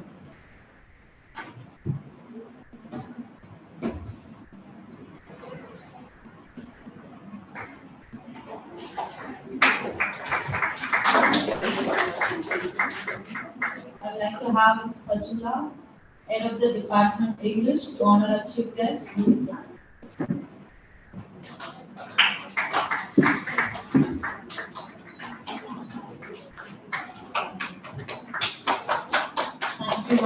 Now we will have the valedictory session for today's paper presentation. I would like to invite Dr.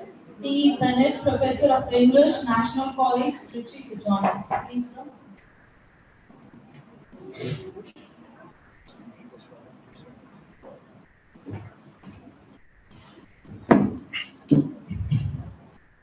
Good evening, everybody. At the outset, I would like to thank the management of this institution,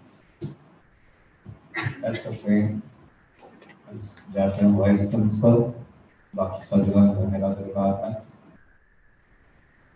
and Secretary, who has made it possible for me to come out here, and Ms. Kirtana, who has been in touch with me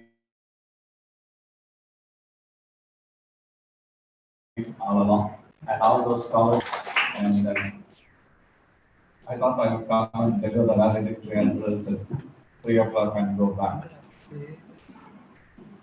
But I wanted to listen to you, the present generation. So I came here in the morning itself. I wanted to listen because every time when I'm invited to a conference, either I go and give an inaugural address, or I'm a plenary speaker, or a keynote speaker, or a valedictory speaker, and I leave the place. I never get an opportunity to listen to others. So I thought today I would come and sit in the morning and listen to every paper person. Thanks for the opportunity. I came in this morning. Of course, I came a little late, but I was able to gather so much from your presentation.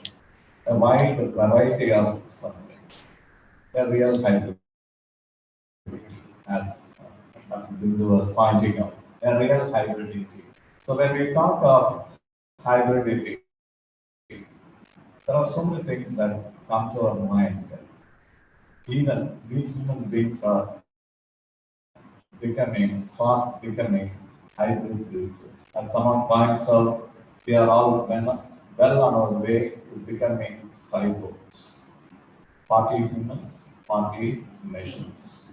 I do not know how many of you are aware of how technology powerfully intervenes in our body. I have undergone a cataract operation. So I have an intraocular lens implanted in my eyes.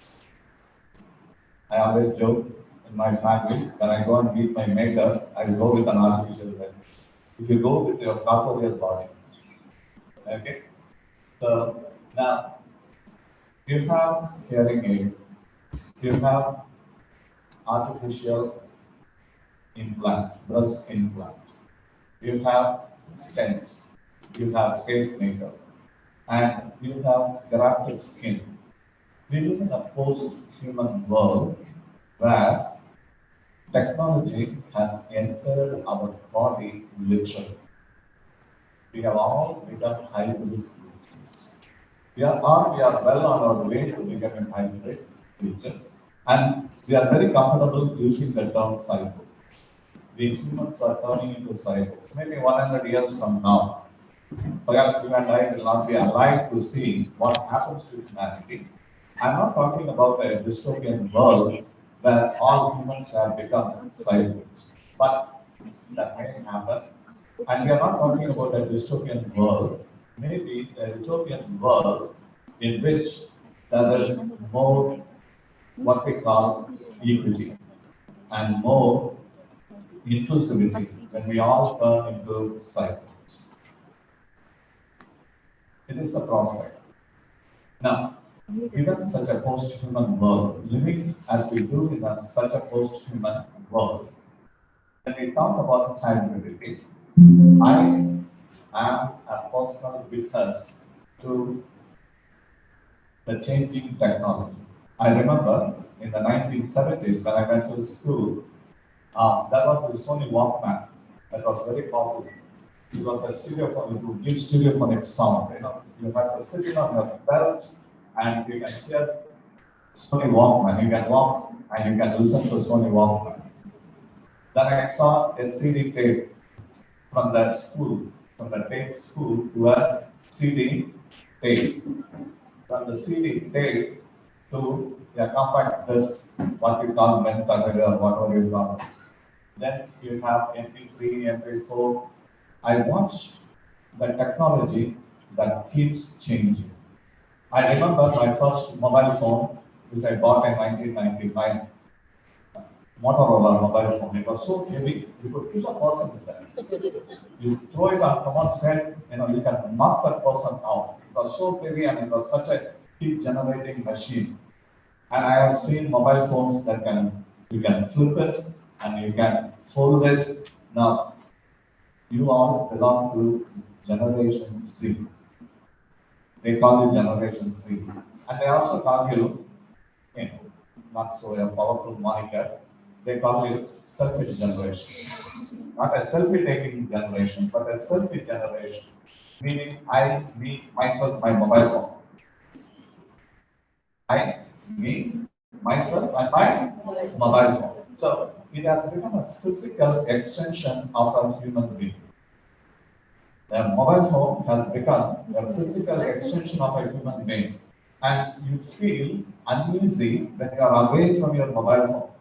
So every time you look at the mobile phone for something, whether there's a message for you, whether even the status that someone posts, WhatsApp has come, and you have stayed with us, and we are not able to keep ourselves away from our mobile phone.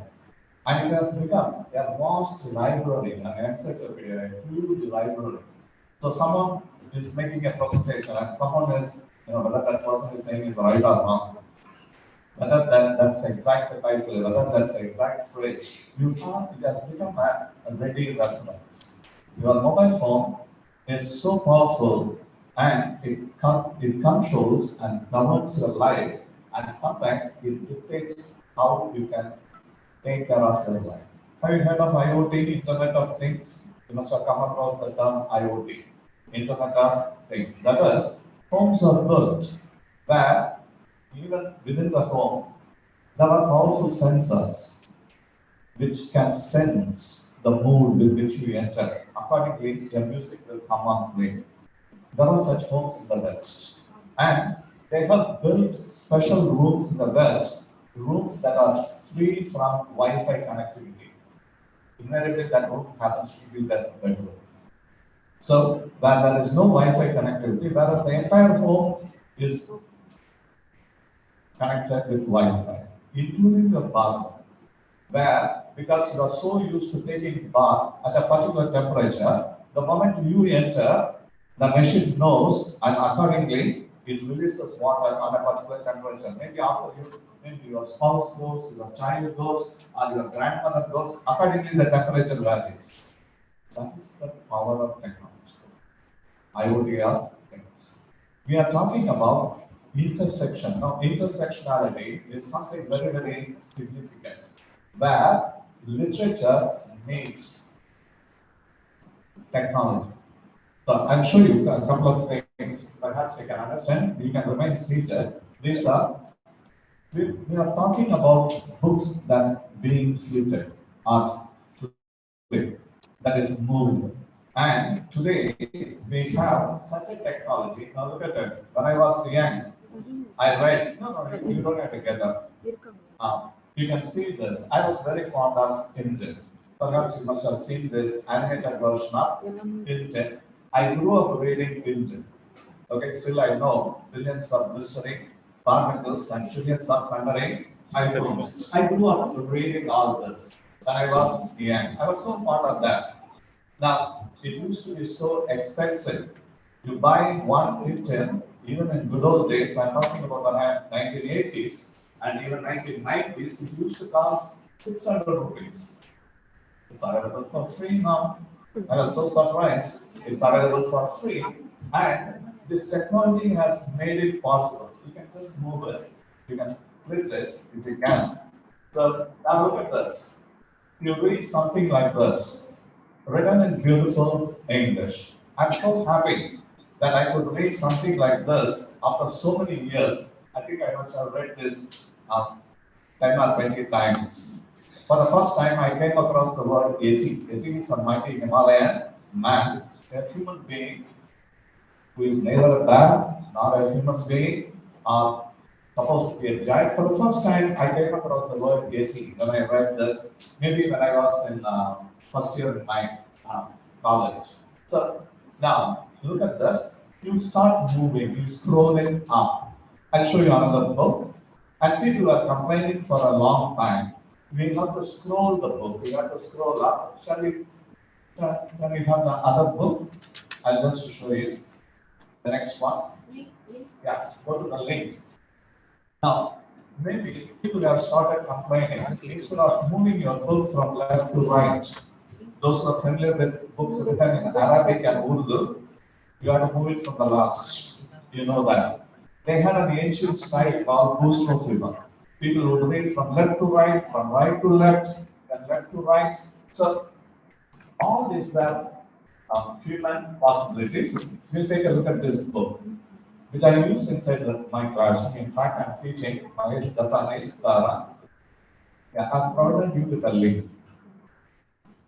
Then I'll come to artificial intelligence and a few things I'll effectively sum up. One is whatever has happened to our English, how the language has significantly changed. Second, we call e-text, then electronic publishing. I'll just focus your attention on these three. How it has become hybrid. Now, number one, I want to tell you about, now look at this though. So,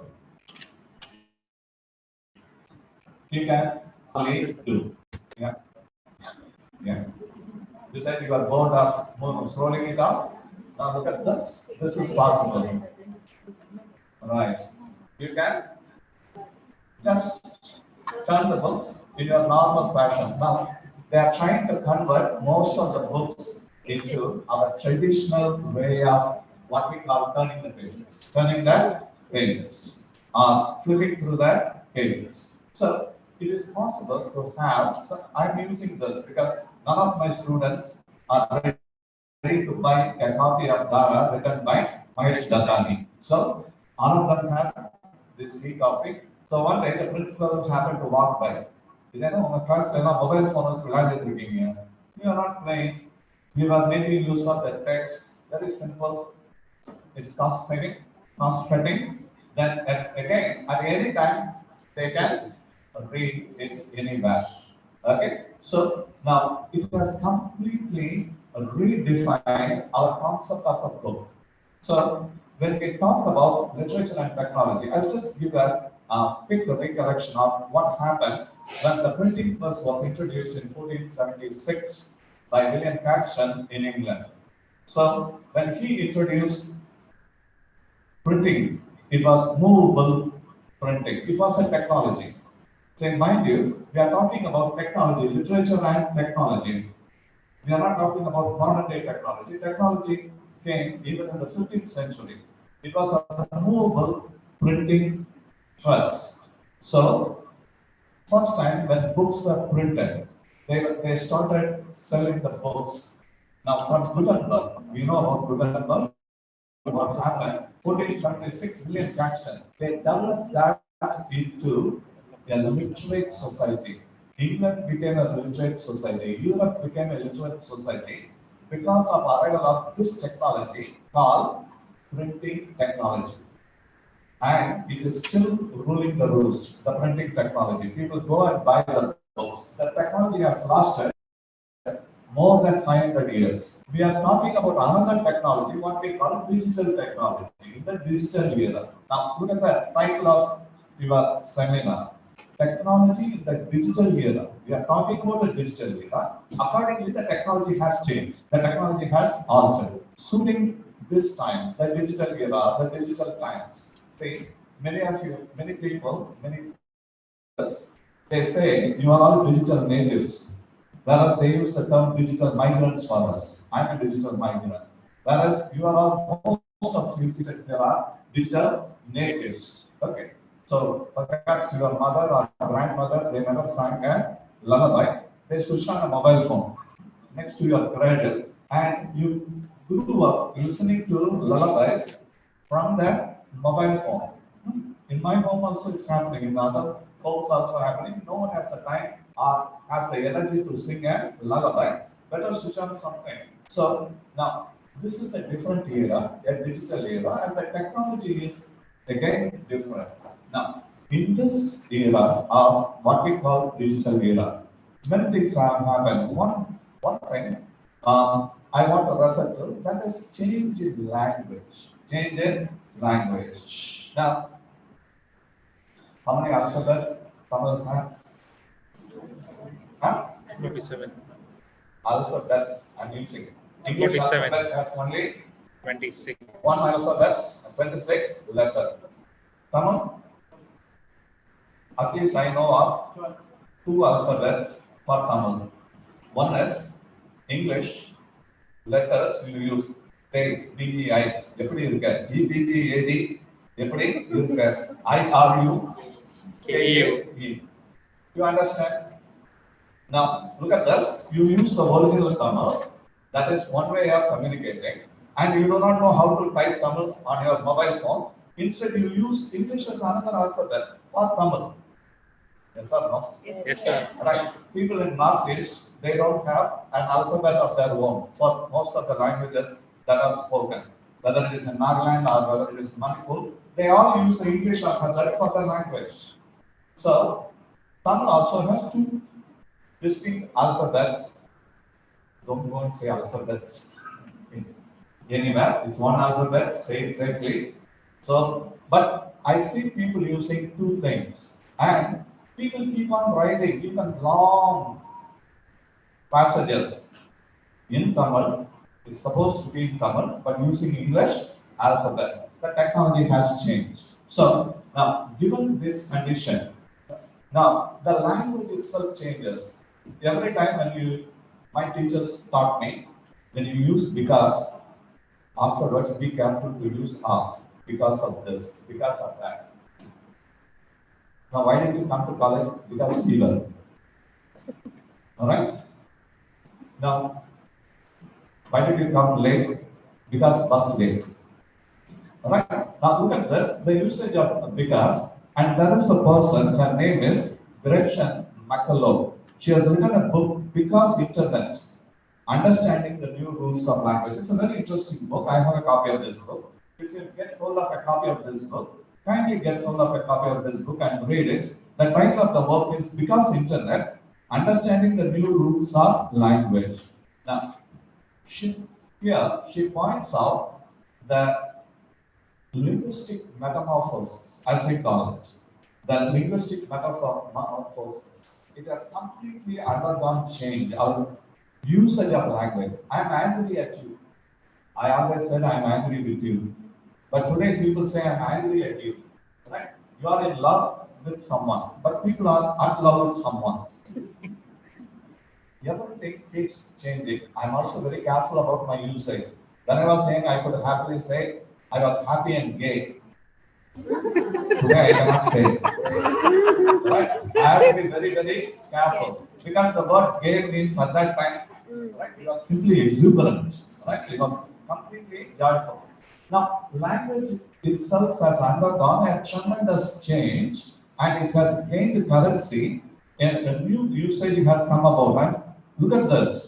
When people say cyberspace, we use the term cyberspace. Do you know what is the opposite of cyberspace? They call it meat space. Oh man, what is this meat space? Because I'm a human being, I'm a physical body, they call it meat. It is called meat space.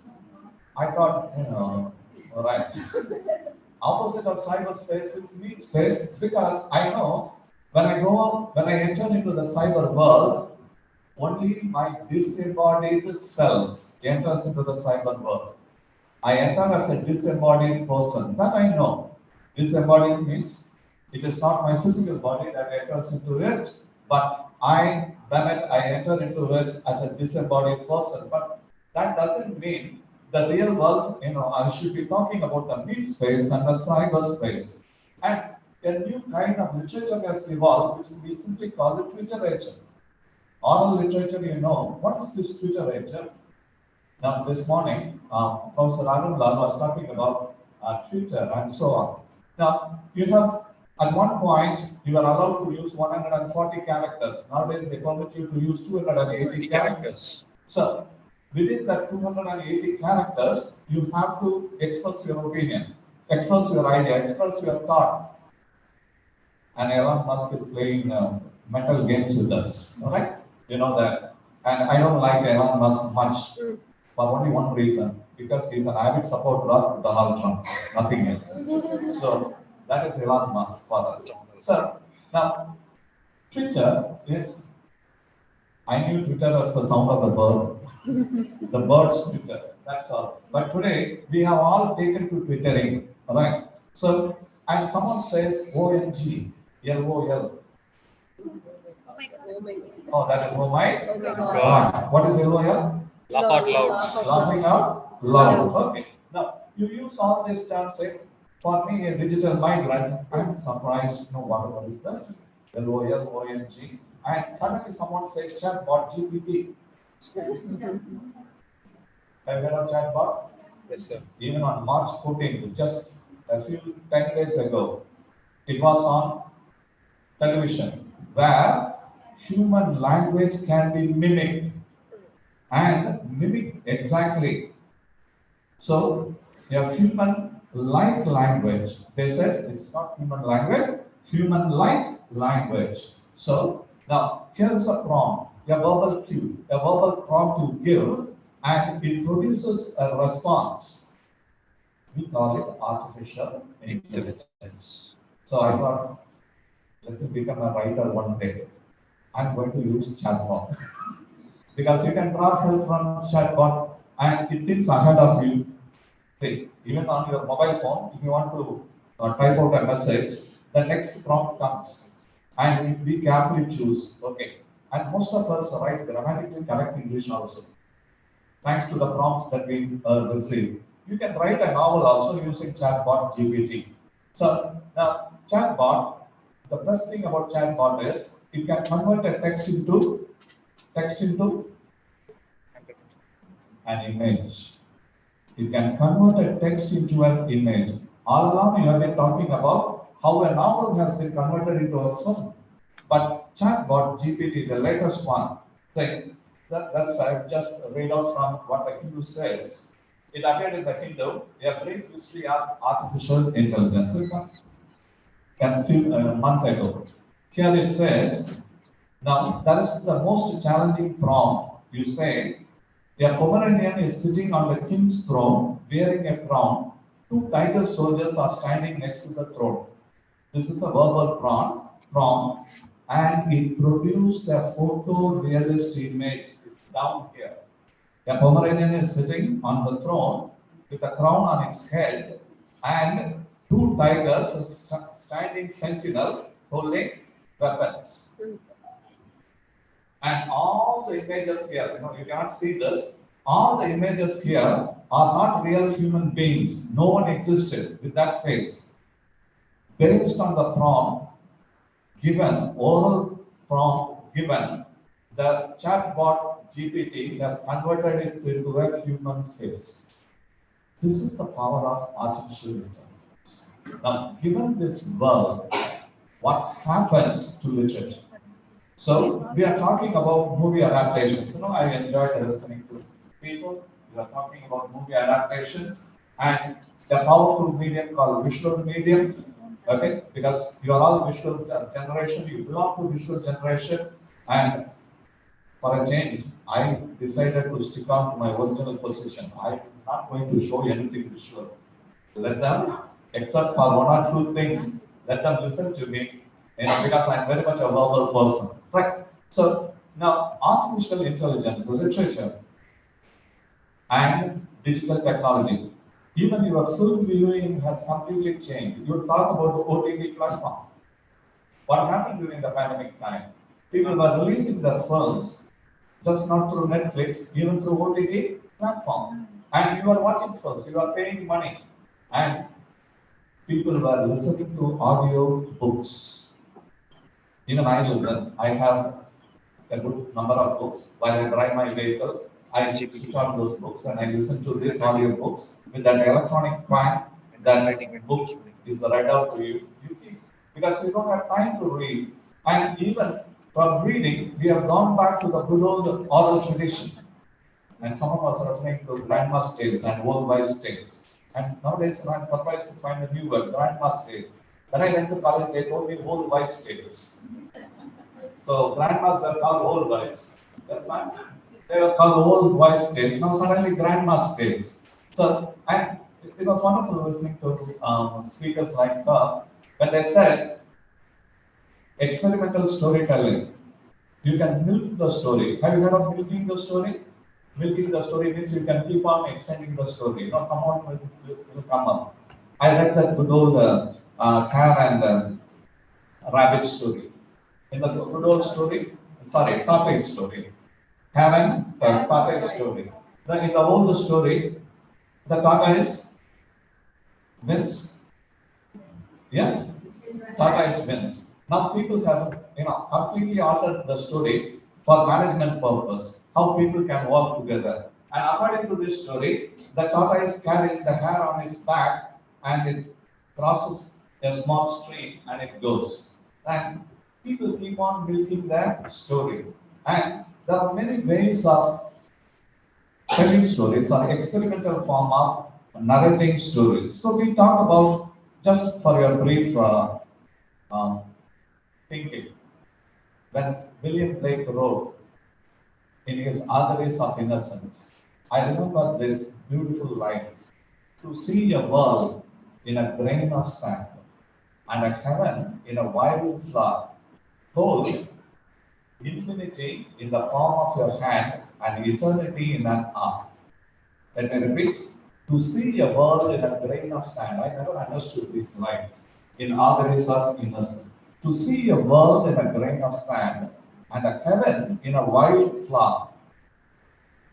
Hold infinity in the palm of your hand and eternity in an arm. Now I understand: to see a world in a grain of sand, that is your microchip, which holds or contains, I do not know how many terabytes are there. They talk about other bytes also. It has gone up. So now, to see a world in a grain of sand, can you see it? Yes, you can see it. The author was a real diviner of future, a real prophet. To see a world in a grain of sand, you can see the universe. You talk about metaverse or multiverse, parallel universe. All those people who are interested in sci-fi, they will talk about parallel universe, multiverse and things like that. You can see a world in a grain of sand. It is happening. Now, we talk about verbal imagery. Is it possible to, in good old days, many things were left to our imagination. Look at this small poem, like a red wheel barrow. So much depends on a red wheel barrow glazed with the rainwater besides the white chicken. This is the title. This is the poem. So much depends on a red wheel barrow. You know what a red wheel barrow? Wheel barrow means the gardener who has a small push cart. Have you seen that? Yes. That is called a wheelbarrow. So much depends on a red wheelbarrow glazed with the rainwater. That means it has just rained. It has washed away all the dust and it shines, glazed with rainwater. Besides the white chicken. If you read the poem in your mind's eye, you will create a garden by yourself. Because a wheelbarrow you can't imagine inside your home. A wheelbarrow is always in a garden. So, personally, you will visualize a garden. Even the colors come to your mind uncalled for. Green, flowers. Her visualization will be different from my visualization. His visualization will be different. So, by just reading 2 or 3 lines, we created wonderful imagery. Glazed with rainwater, a red wheelbarrow. That means it is always dusty. All the dust has been cleared, wiped out. And besides the white chicken, 2 little chicken standing next to that. Glazed with the rainwater means now the sun is shining after the rain. You visualize the sun, a clear blue sky. Just 3 lines can bring to your mind's eye a riot of colors. The Prince was saying I was very careful, right? He wanted to say everything black and white.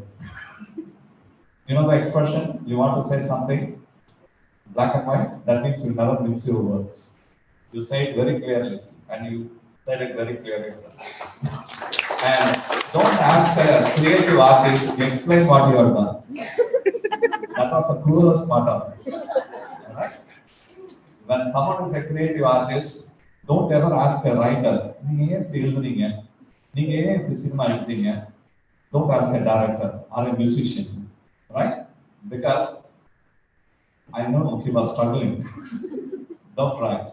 Whatever is there in your inner mind, your creativity finds expression through your artistic talent. Okay, now come back. I'll just finish it. I won't take much of your time. Just give me 5. This morning, I was listening to someone talking about fan fiction from Chennai. So, can we create our own stories? Then, which is the root text? Do you know root text? That is the original text. Say, original text is what we call root text. Root text means the first text. So, now, look at Geoffrey Chaucer writing Troilus and Cressida. He borrowed the story from Boccaccio. Boccaccio's youth illustrator.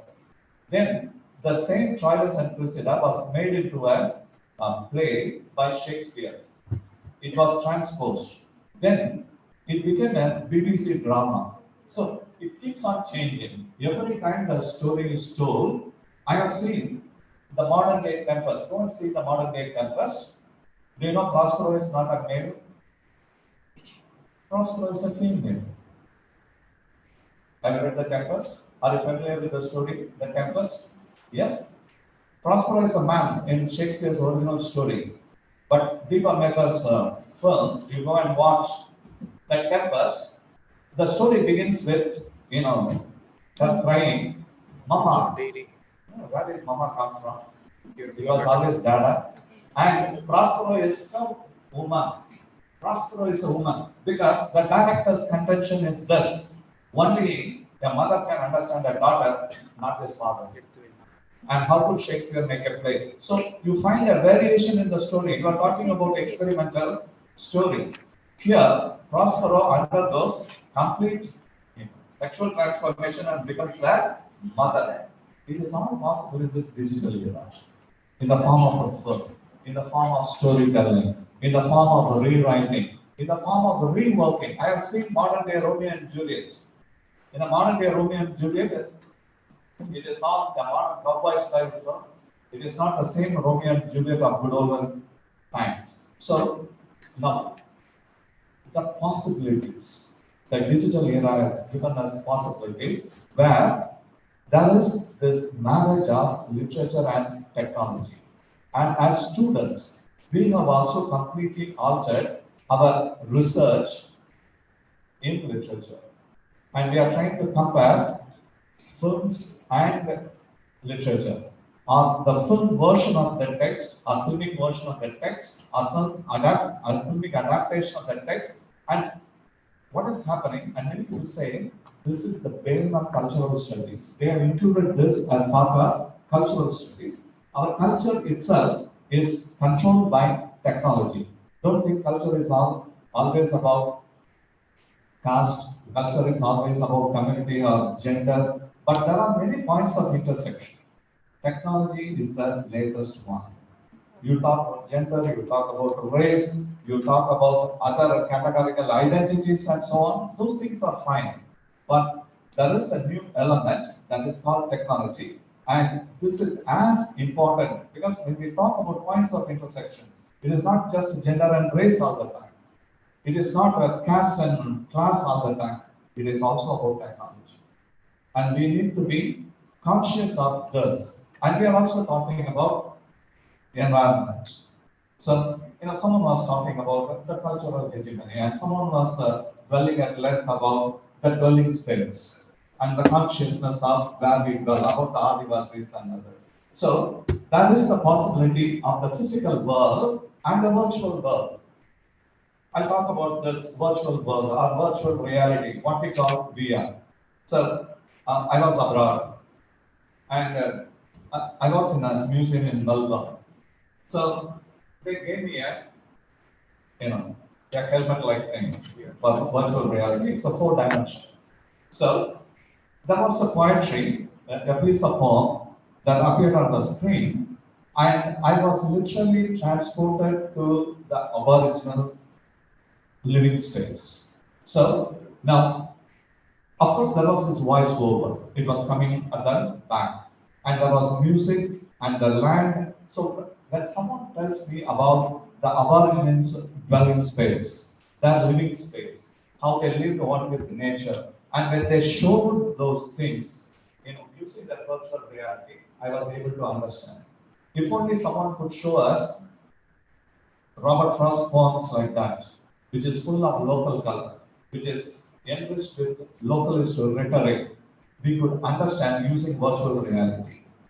So VR is doing a great service to literature, and it's high time we started, adapting our poems to what we call virtual reality.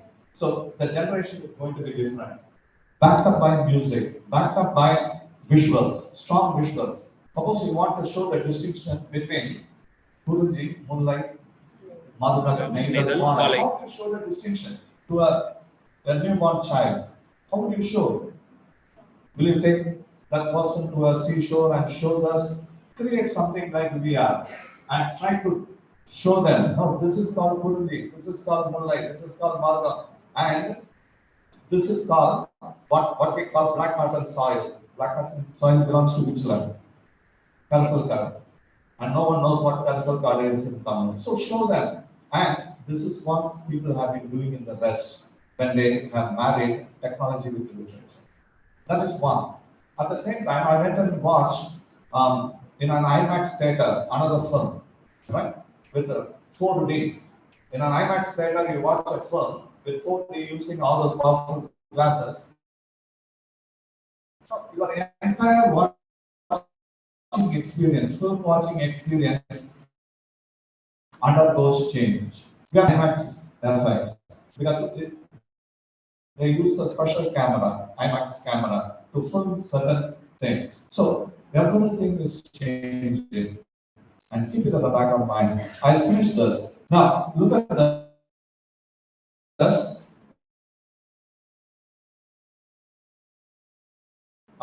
There are a couple of things. This is another. We have brought these two together. Digital humanities, we call them. This is the first hybridity I want to talk about. Just 3 more minutes. Right. So, people talked about humanities computing or computational. For example, a play was added to Shakespeare canon in recent times. Double Falsehood. That's the title of that play. How many of you know? They have added one more play to Shakespeare canon. Traditionally, there are 36 plays. They have added one more play. Originally, the play was attributed to a man called Louis Thibault, who was a Shakespeare scholar. Now they say it was not written by Louis Thibault, but it was written by Shakespeare. You know why? They made a complete analysis of the words and the way Shakespeare used words. Because every individual writer has this proclivity or propensity to use certain words. Okay, you are listening to all the scholars. Each one had a distinct propensity to use language in a certain manner. I have a way of using language. We call it an individual's language, an ideolect, an individual person's language. They made a complete analysis and they have come to the conclusion this was not certainly written by Louis Thibault, whereas it was written by Shakespeare. So now this is what technology is doing to literature. And people have made a wonderful analysis using what we call mapping software. This is called mapping software. And they also use this geographic information system, GIS. That's what I experienced in Australia, especially about the Aborigines. GIS, Geographical Information System. And today, computer-assisted design, or what we call CAD, it has completely transformed everything, including our 3D and 4D capabilities. And we are envisioning large ensembles. Ensembles of what? Cityscapes and landscapes. There will come a time when the visuals will be completely backed up by what we call verbal voiceover. Verbal voiceover. And those times are not far off. So today we talk about electronic monographs or even what we call web-delivered journals and what we call even electronic seminar.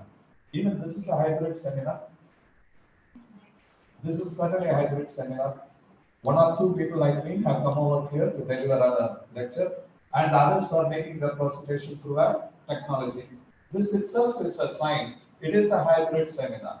Whereas you have to go to see hybridity. And we talk about hybrid mode. Hybrid mode. Of course, there is a loss of what we call face time. Face time, we are sitting, and I'm very happy.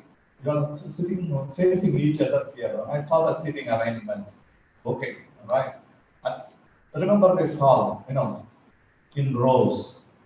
You have to see someone's back. That person sitting behind. Now you see each other face to face. At least they have created FaceTime in this hall. We call it FaceTime. There's a term called FaceTime. Many parents don't have FaceTime with their children. Right? So now FaceTime is very important. Now look at this. The speed of people thinking with mental images. The speed of people thinking with mental images. When cinematography came first, we called it moving picture. What was it called? Moving picture. Within a second, the frame images will flip very fast. I think it was 16 or 24. I'm not very sure. 16? 16 frames. Yeah, it was 16. Images in a second. So it was so fast. That's why we call it movie or moving picture. Now today we talk about the digital films. Film roll. Nowadays they send only a small box to a theater to screen film. So things are changing. And today, artificial intelligence. You go and read this beautiful novel by Kazuo Ishiguro, Clara and the Sun. Have you read? Anyone? Where there is a friend called AI, artificial friend. It's also about robotics, right? But this is more than a robot. A thinking machine. A thinking machine. Kazuo Ishiguro is a Nobel Prize winner, and he narrates the story beautifully. A young girl, she makes friends with an AI, artificial friend. At some point, even the artificial friend starts having emotions and feelings like a human being. So those days are not far off. That the machine will also start feeling for us. Of course, they are pre-programmed to repeat certain activities as far as our knowledge goes. Today we think of, right, artificial intelligence or artificial robot. We think of that as a pre-programmed machine because the program itself was written by a human being. But a day will come, the machine will start thinking on its own. Beautifully told. I don't want any one of you to miss this book. So wonderfully told, without exaggeration. Read this book, Clara and the Sun by Kazuo Ishiguro. I have a copy of it. Finally, cognitive science. So we talk about cognitive science. What is cognition? Our ability to grasp, the ability to understand, the ability to make sense, our ability to deduce what we call meaning out of something. That is called cognition. So you need to understand something. Now for that, we have already been endowed with the power of cognition. And also we have been endowed with the power of what we call memory. So now cognitive science is also closely identified with what we call hybridity. And today, when we discuss cognitive science, how we make sense of this world that is dominated by technology, that is controlled by technology. So literature is not far off. Humanities is certainly not far off from technology. We have seen the ways in which what we call the marriage has taken place between literature and technology. This is another way of reading, another way of critiquing, another way of interpreting, another way of making sense. You must have read 4 kinds of meaning by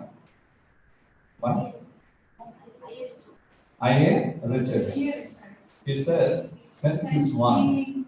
Yes, ma'am. Sense, feeling, tone, and intention. Now, forget tone, but what you make out of it, sense. And what is the intention? The author is already dead. The famous pronouncement is author is dead. Don't think about the author. So forget to think about intention. Make sense out of what the technology offers us today. So now, completely, I'm there with you in the sense as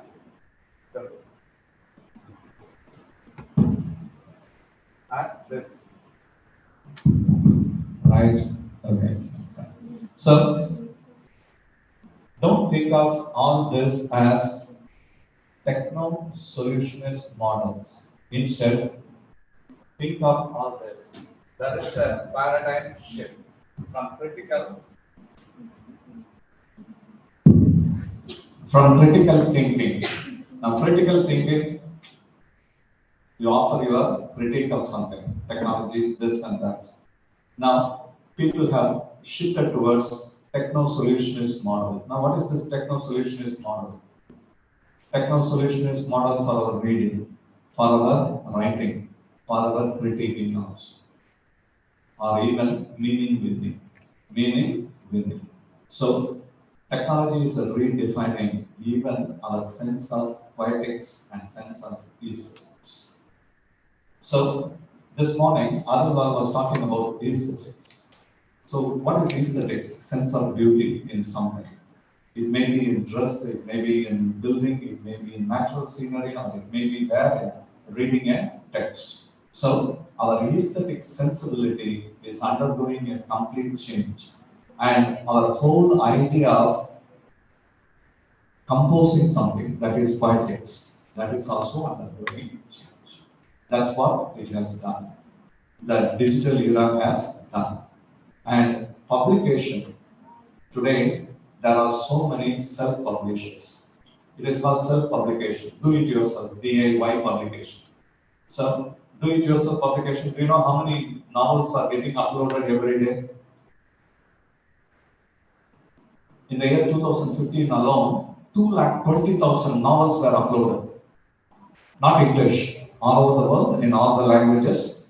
220,000 novels in 1 year. That means, right from your 10th birthday, if you read one novel, even if you assuming that you will live up to 100 years, you can't finish reading it. That is literature. In so many languages across the world. What we are looking at it is a small portion of literature that is produced. And they are also getting uploaded. And 1 minute, 138 hours of visual material are getting uploaded on YouTube. 1 minute, 138 hours of material, watchable material, are getting uploaded on YouTube. ஒரு நிமிஷத்துக்கு 130 மணி நேரம் பார்க்குற மெட்டீரியலுக்கு upload ஆகிட்டே இருக்கு. Where are they getting stored? Have you ever thought about it? Somewhere out there in the cloud. We talk about cloud computing. Huh? Silicon Valley, in Canada and in other places, they have powerful servers. That means whatever you watch, whatever you upload, as someone pointed out, you are leaving a digital footprint. Digital footprint. After 20 years later, it will come and tell you, you visited this 20 years ago. So be careful about what you watch. Right? What are the sites that you visit? Right? Never ever go to any site that tells you how to make a bomb. The NIA will be at your doors. Right? So steer clear of what you watch, what you see. Right? Here also it applies. The 3 monkeys. Close your ears, close your eyes, and never say anything. Alright? That can be incriminating. Be careful. Fellows are going to jail. For posting something, saying something. Right. Just this. Last. The Digital Humanities and Literary Studies. Go and read this book by Martin Paul E. It is available It was published in 2022, The Digital Humanities and Literary Studies. If you want, I'll send you an e-copy of this beautiful book where it talks about the place of literature, published last June by Martin Paul Eve. Right. Thank you for that opportunity. Read it and read any number of books and don't read just a couple of pages and jump to the other. All right? People talk about, surfing. Surfing? They used this term once upon a time. It was called surfing. That is television. So Sun TV, then Rajat TV, then BBC, then CNN. All right? Every 20 seconds. People also read like that. Alter your reading habits. If you do not have patience, ask for patience. And my students ask me, sir, I go to sleep. All right? I don't have the patience. I always tell them, stand up and read. You will never go to sleep. I have a simple solution. Right? And the new digital words, one more book by Rupika and Rizan. Read that. Thank you. And enjoy what Jerome McGann calls radiant textuality. Radiant textuality. The text itself becomes radiant on your computer screen, on your mobile screen, and so on. Enjoy that. Enjoy that dynamic, multi-layered, and also disparate data that comes to you every day. Thank you.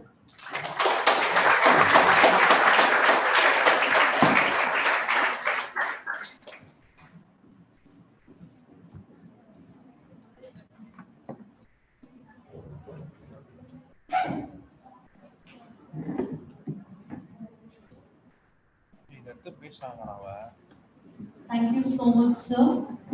And now it's time to distribute the certificates for the paper presenters and the participants. I request Dr. D. Bennett, sir, to present the certificates to the paper presenters. J. Pravina, L. Prince Joshua, followed by Ranjini,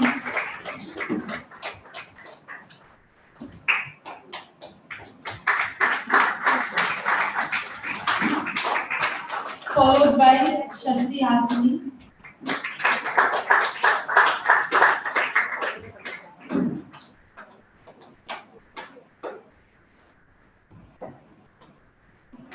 followed by J. Wasmali,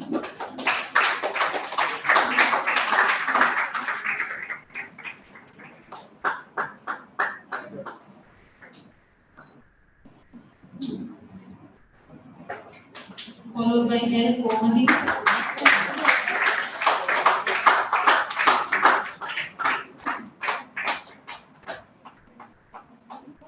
followed by Shiny Joy.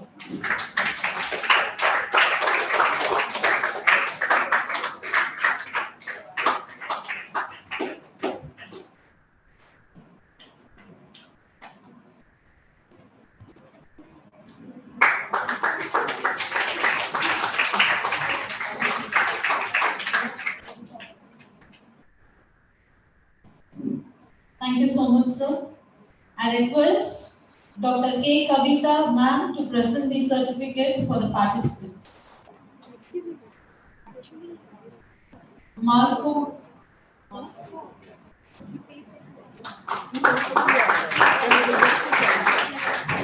Dr. Marco.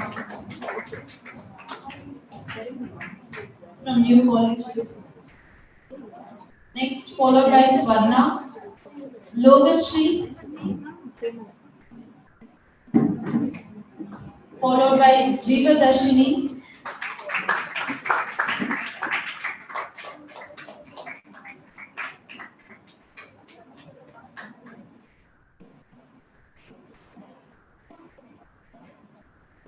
followed by Ms. Majida Megam, followed by Ms. Monisha.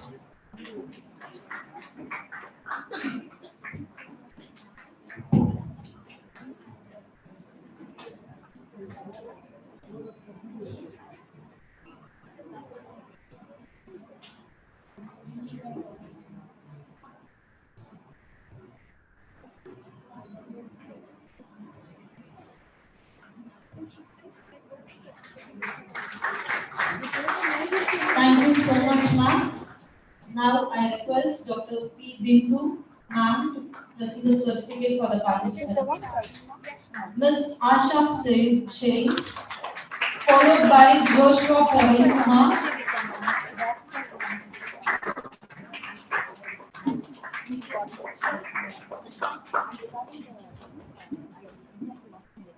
Mr. Joshua Praveen Kumar, followed by Mr. Guru Prasad.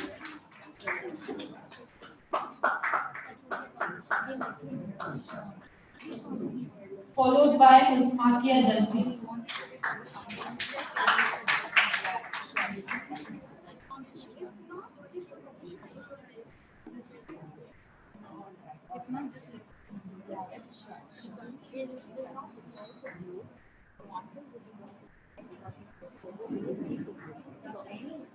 Ms. Ranjini.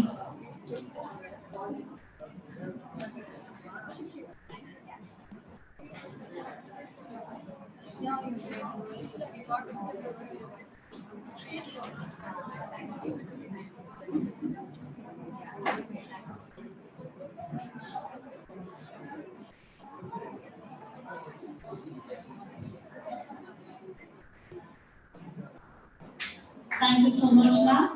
Participants from our college Department of English, I want the class representative.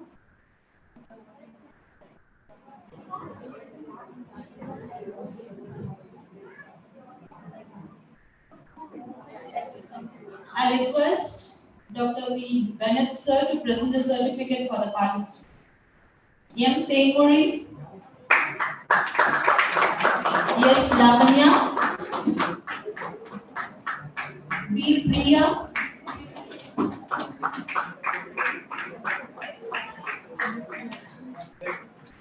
K. Pooja. F. Nancy. Ramesh. Pradeep. Nagaraj.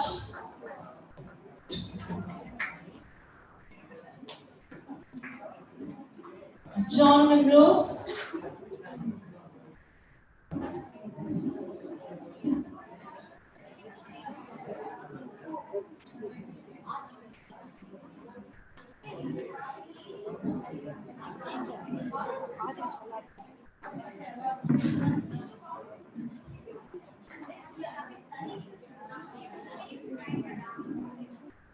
Shruti Antonia.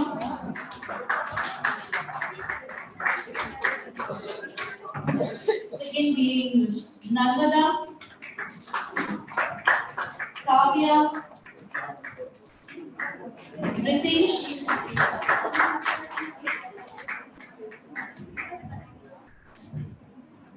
Shivanandam.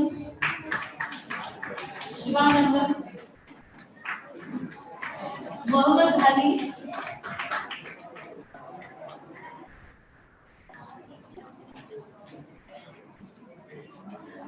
Divya Sri.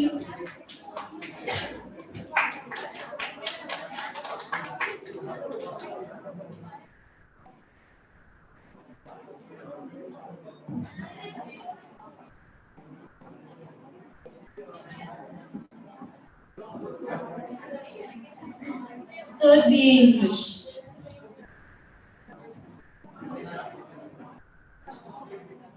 Swarna. Shabila.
Mansi, second PG, Nirmala Devi,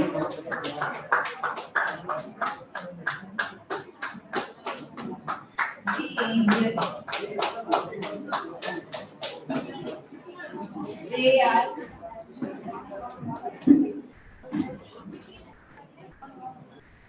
Madhaviri,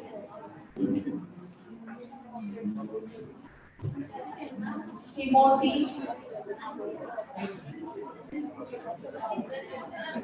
Ramji,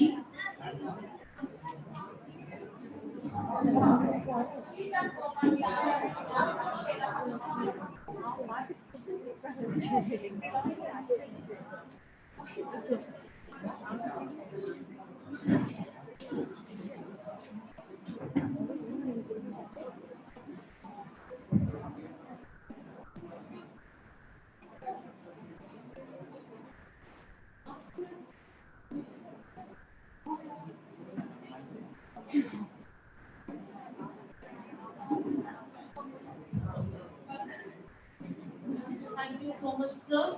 Everyone, please be seated. Now I request Ms. Keertana, Department of English Assistant Professor, to present the vote of thanks. Good evening to all. I consider it a privilege to present the vote of thanks on this two-day national conference on hybridity and intersection of literature and technology in the digital era. I would like to begin my gratitude note from the inauguration ceremony where Dr. S. Armstrong, Professor and Head, Department of English, University of Madras, has been the chief guest and delivered an extensive speech on hybridity incorporating digital literature. Next, I would like to thank Dr. K. Kamalakannan, Assistant Professor, Presidency College, who has been the keynote speaker for plenary session 1. We are fortunate to have the presence of Dr. Bala Agarwal, Assistant Professor, Millet College, who has been the chairperson for the in absentia papers for day 1 of the conference. My heartfelt thanks to Dr. P. Suresh, Assistant Professor, B.G. Vaishnav College, who has been the keynote speaker for plenary session 2. Today, we had the opportunity of listening to Dr. Arun Lal, Assistant Professor, Government College, Mukeri, Kerala, for plenary session 3. He has spoken extensively on how in the digital era, platforms like Facebook, Instagram, Twitter, and other similar forums help in preserving literature, especially poetry genre, rather being just storing space for photos and videos.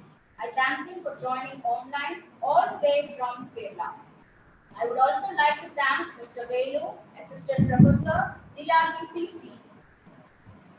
This session focused mostly on the presence of hybridity since the beginnings of literature, and today the form hybridity is seen evidently on the movie adaptations of many books. I thank Dr. K. Kavita, Assistant Professor, Millet College, and Dr.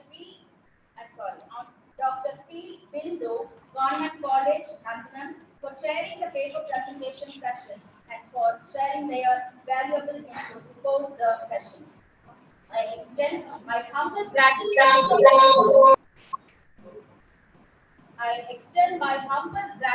to Dr. B.E. Bennett, Professor, National College, Trichy, for being the chief guest in the valedictory ceremony of the conference. We are extremely enraptured to listen to the constant change that literatures and movies go through and have taken up new forms and modes in the evolving digital era. Thank you, sir, for introducing so many books to us as well.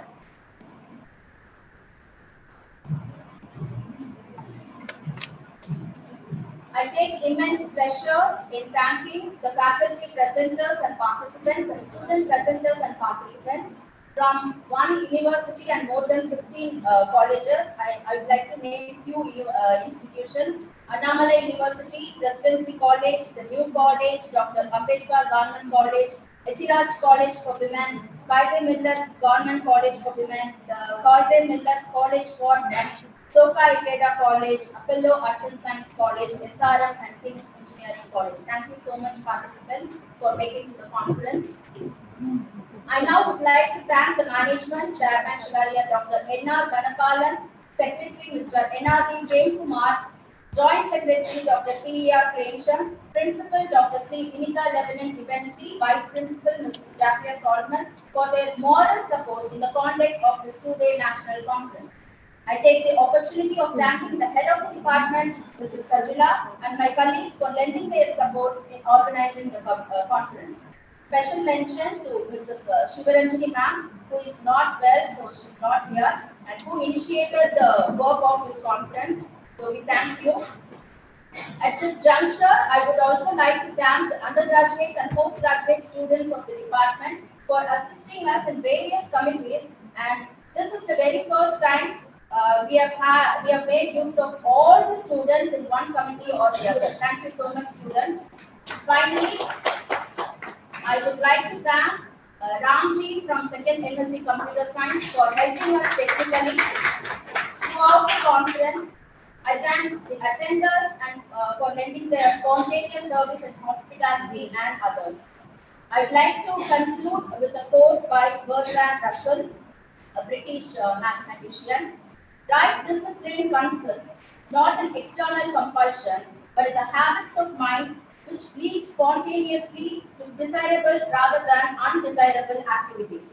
With the right discipline and desire, we as team could make this two-day national conference possible. So thank you so much, all of you, and thank you for the opportunity given. Thank you.